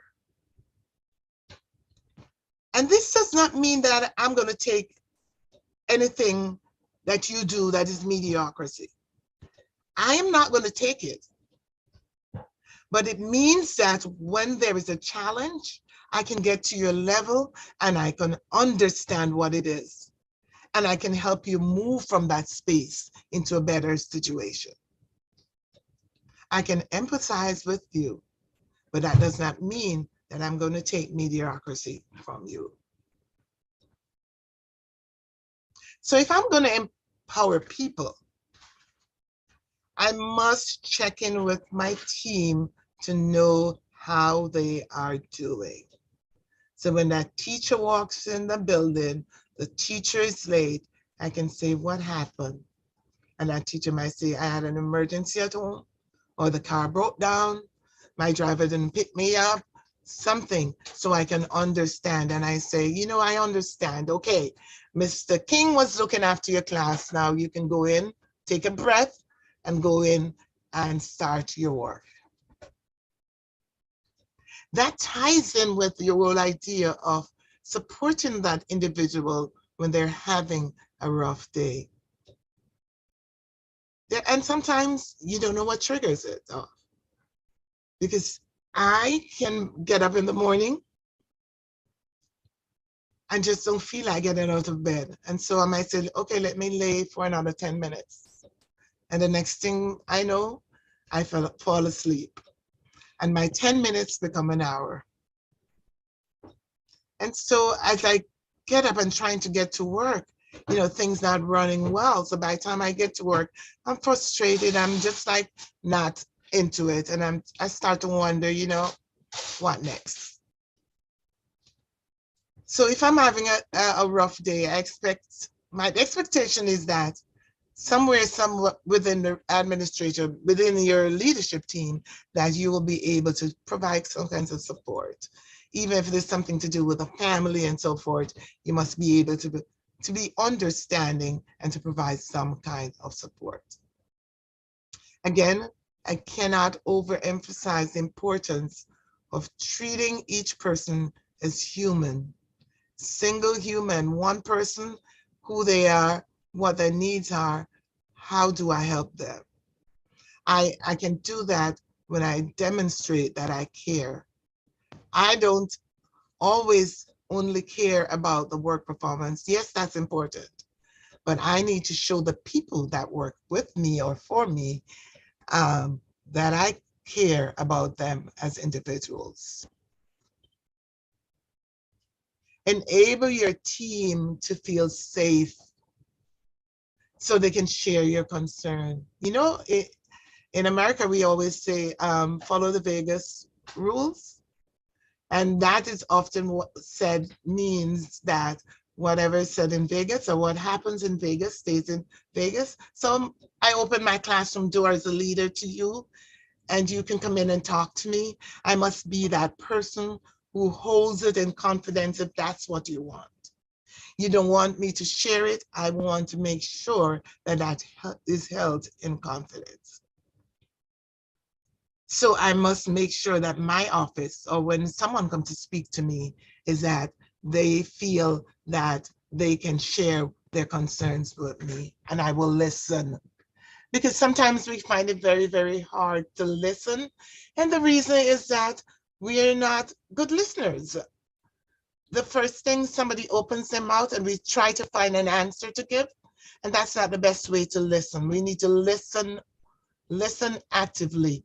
Yes, I understand. And when we don't understand, you might ask them to repeat it, or you might say, I heard you say. And in that process, they can correct you if you did not get the correct interpretation of what was said. Think about removing obstacles to their success and job satisfaction. So as you talk to them, what is it that is preventing you from having success in your classroom? What is it that you need? How can I support you in getting that satisfaction that you're looking for? Again, help them to celebrate their successes and their joys. And as you do that, tell them how much you believe in them. You know how much someone will feel better if they're having a rough day and you walk in for an observation? And at the end of it, as you meet to talk about what you saw in that classroom, you said, I know you didn't have a good day and everything didn't go as well as you wanted to, but I believe in you. I believe that you have the potential to do well. I believe that with additional support, you will be able to climb over the obstacle you had today. That person will look at themselves and say, yes, I can build on my efficacy now. Because things didn't go well today, but there's always tomorrow in which I can build and make myself better. Earlier on, I encouraged you to empower people. And the whole idea of empowerment comes around with thinking about how you can motivate your team, the people that you work with. Now, they say as we become adults, that our motivation should be intrinsically coming from the inside. And yes, as adults, we try to do that, but sometimes we need a little thing coming from the outside, a little reward, yes, to say, you know, job well done. So we have to motivate them, motivate the team, give them those words of encouragement, you know, spending a little time with them, telling them how good they are, and encourage them to move forward. As you engage them in conversations, have time to meet with your team. Talk about the good things and the not so pretty things. Talk about possibilities for change. Talk about opportunities to create those change. Be that mentor for the people who work with you, the people you lead. Now, who is a mentor, you might ask? Or am I doing a good job at mentorship? You know what the challenge is most times in schools? Is that we have a principal here, and that principal works and works and works and get the school to a good place. And then that person might leave or get transferred to another school. And then someone new has to come in. But the people who are already in the building don't know or don't have a handle of the things that were being done before, so that they too can help the new person who comes in, because they were not mentored. So as a mentor, What you're doing is trying to build capacity within the people within your building. So if I, as administrator, knows everything about how to use the money that they're giving me for the school year, I should be able to teach that to a couple of my lead teachers, how to build the schedule. We're working with it together. I am guiding you, I'm providing you with the kinds of support because I want you to grow as a leader and to be able to do the same kinds of stuff that I'm able to do. I want you to think carefully about decisions that you take at your school. And I know I'm guilty of this too. That sometimes we go to bed and we have a bright idea. And the first thing we get up in the morning is that we are going to implement it.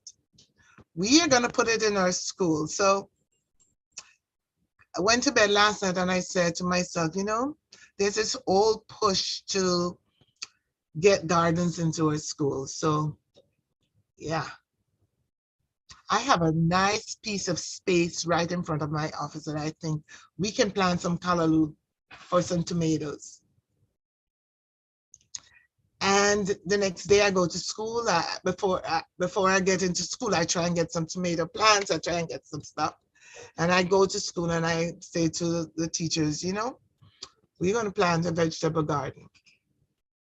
Never had this discussion with anyone. We just decided that that's something to do. And then we have a problem with buying because when we talk about it, nobody knows about it. And so the support that I'm expecting to get as a leader might not be there.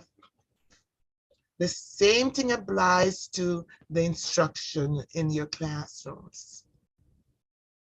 If they're not driven by data, those decisions, they should not be taken. Because when you look at the classroom, you need to look at the students who are performing well, the students who are just mediocre, the students that are on grade level, the students who are above grade level. And I'm using that data as I look at it to make those decisions as it relates to instruction.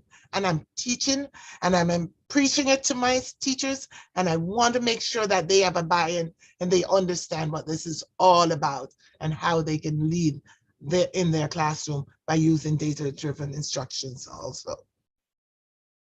And as we're doing these things, these four things, what we're doing is empowering the people to lead and to get ready for the next phase of their career.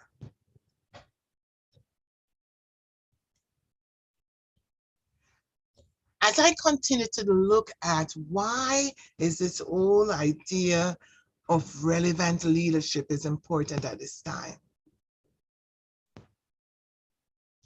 I want you to think about building your reputation as a trustworthy leader. A lot of people have lost faith in some of our leaders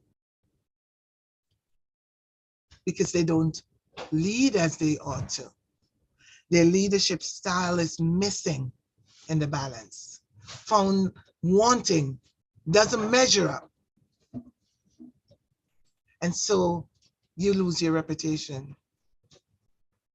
In order for that to not happen, what you need to be is you need to be who you say you are. So you live it, you breathe it, you walk it, you speak it. It is you. It is you at home, it is you at work. You're the leader, you're the leader, you're the leader. Know what your values are and share them so that the people will understand who you are and they are better able to trust you. Treat people with dignity. No matter their age, what they look like, how they dress, how they speak, they must be taught with dignity. I remember as a little child, one thing my mom told me, she said, Go to school and make sure you do your best. If a dog comes in dressed in a coat and tie and says he's a teacher, you need to listen. And that simple rule was telling me that whoever is my teacher, I must show respect. The same thing, I must treat them with dignity. I, as a leader, must create opportunities for others to shine. It's not all about me. I may be the leader of the school, but the teachers within that building, or the individuals who work within that building, are the stars. They're the ones who come in each day and work with those boys and girls. They're the ones who have more conversations with the parents, who wipe those boys and girls' noses, who help them as they fall. Talk about them, allow them to shine. Create within your building a safe place to fail. Because it is from those down moments when you fail that you are able to build your own capacity and to come back up stronger, because somebody held your hand and brought you through. You must balance transparency with your discretion. And we talked about discretion earlier on. But you must be transparent so that I know what you say is for real. There are no hidden corners that I have to wonder, is this for true? Is this for real? Or there's an ulterior motive. I understand, I see it, I understand, I can talk about it because I know this is a transparent process. And the last challenge here is for you to invite dissent and feedback. And I'm going to talk a little bit about dissent because as a leader, I warn you, please do not only get people on your team who is going to be yes, sir, yes, ma'am, yes, yes, yes. You want those people who are going to say, I understand what you say, but I believe this. And they're the ones that are going to give you the little challenge to think outside of the box, the challenge to grow and to get stronger. They're the people who will give you feedback and you can use it to build whatever you're building within your school. So listen up. You don't want all those yes, sir, yes, ma'am on your team. Get those people who will give some pushback, provide some feedback, and tell you why, so you can shape whatever you're doing.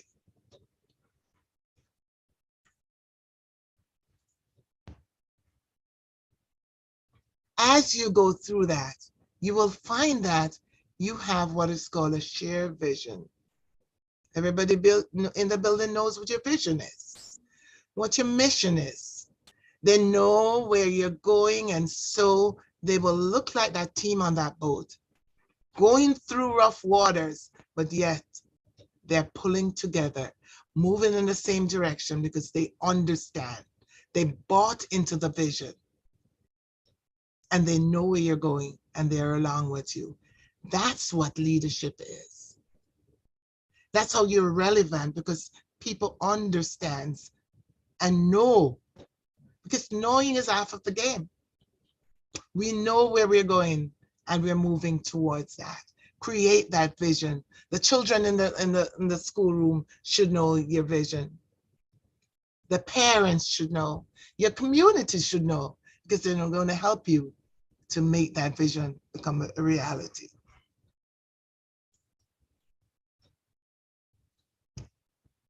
As you put all those pieces together, I want to encourage you to be leaders of change, or to lead change. Lead into the future.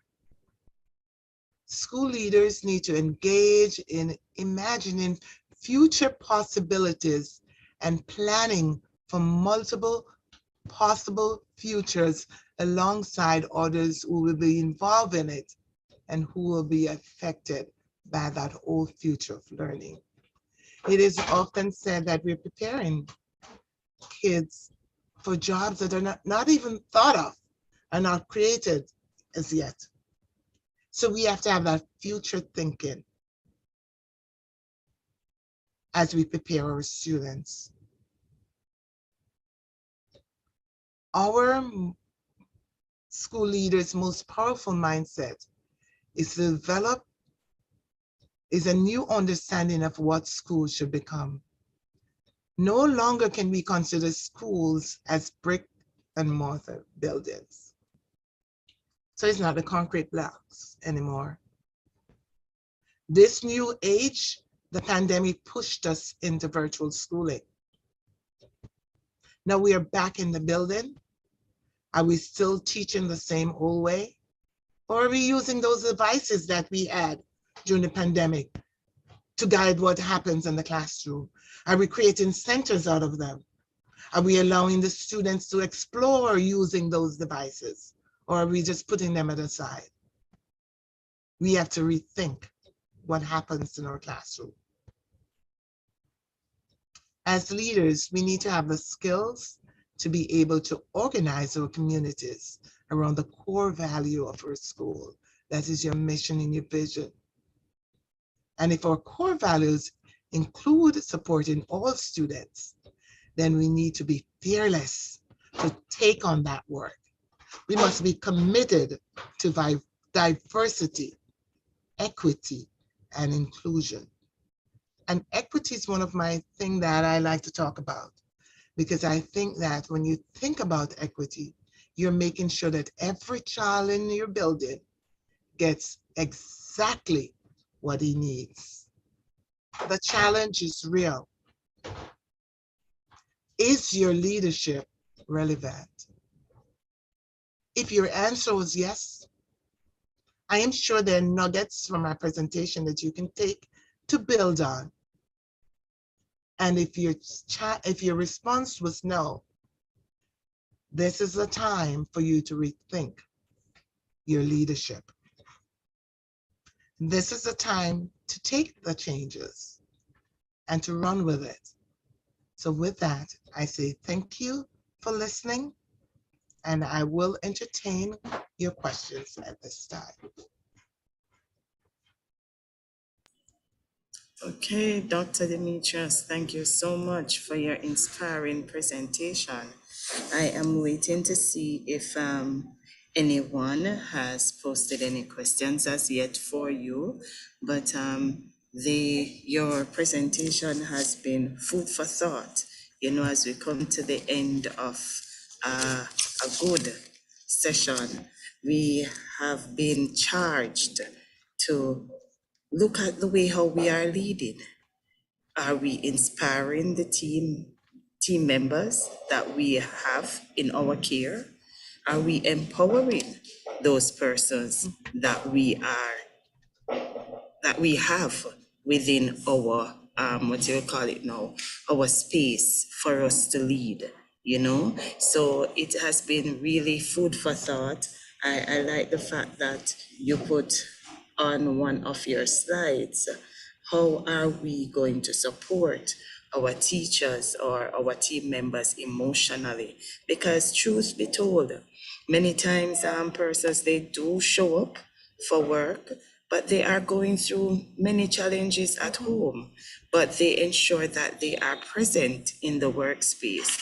How are we being there for them emotionally? So it is really food for thought for each and every one of us, and for us to really keep track on what we are doing. Yes, and how well are we doing in terms of our leadership style, So And I think Denise, that is so important, because if we understand where we are, then and the challenges that we're not meeting, then we are able to reflect and to make those moves. But if we're not honest with ourselves and don't understand where we are, then we'll be stuck in that wheel, going over and over, doing the same thing, but expect a different result. And when we do that, I think it's Albert Einstein says that is madness. Madness. So if it's a case that we are not seeing the results that we want, that means we need to reevaluate self, reevaluate the style, and just as our parents would tell, wheel and come again. Yes. You know, because it makes sense that you really want to have an impact and you really want to leave a legacy behind. So who am I changing? Who am I leading? You know, these are some very critical questions that you have raised, and it has put us into a reflective mode as we come to the end of the day. It's our theme says innovation in early childhood development. So you raised a valid point as well. These devices that we have been given because of COVID, now that we're back to face, Yeah, what are you doing with them? Are we going to put them in a corner and let dust grow on them, you know, or are we going to use the technology now to drive the change that we want to see happen in our classrooms? So powerful presentation. I hope our team members have taken careful note of the things that we need to change, because we can't stay the same way. There must be transformation. Each day that we awake, it's a brand new day, a brand new opportunity.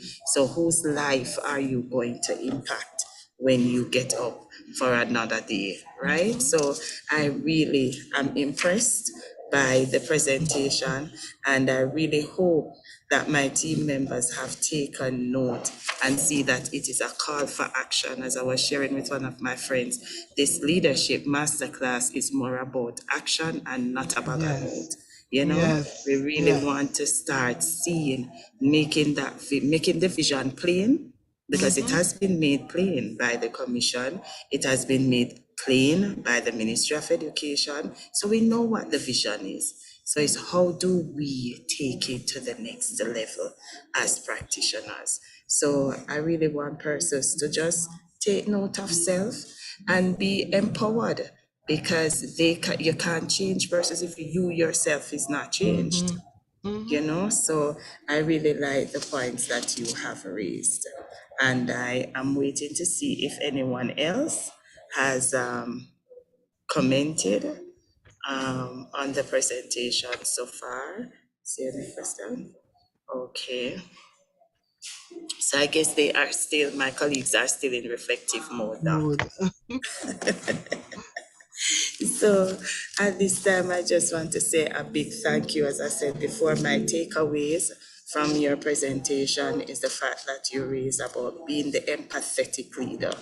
Check in with your team to see how they are doing. Notice when they are having a rough time and ask, how can you help? See your team members as humans rather than organizational headcount, and demonstrate that you care about them, not just their work performance. I always say to my team members that, listen, persons do not forget. They don't always remember what you do, but one thing is for sure, they do not forget how you make them feel. Yes. So some persons may say it is important it's nice to be important, but it is more important to be nice. So I think that these are some of the teachable moments and the lessons that I would like to take away from this session. So thank you so much again, Dr. Demetrius. Thank you We too. look forward to another engaging session with you for another period and another time. But for now, we have taken the lessons that you have shaped for us, and I must let you know we will be better for it. So thank you. Thank you so much, and thank you for the opportunity to share. You're most welcome. Bye. Bye-bye. So, my colleagues, you would have heard it. You would have been empowered. You would have been given all the relevant tools that you need to succeed for this week. And my call to you is, what will you do with the information that you have garnered? Is it that you're going to close your book and that's it? And we say, yes, it's another powerful PDI.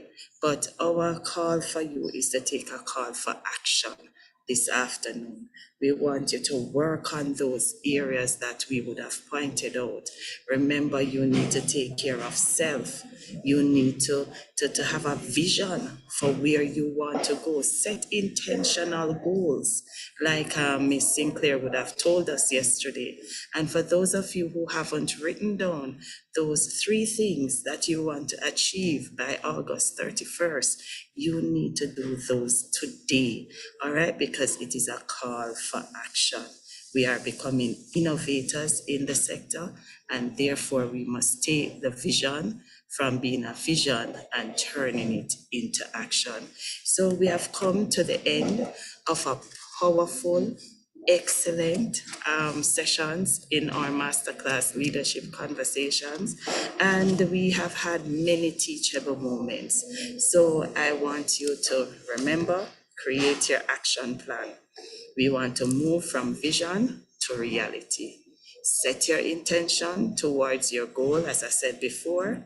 Know yourself and consider what drives you. Use the data that you have researched. Use the data that you have at your disposal to make informed decisions for your classroom and also for your life.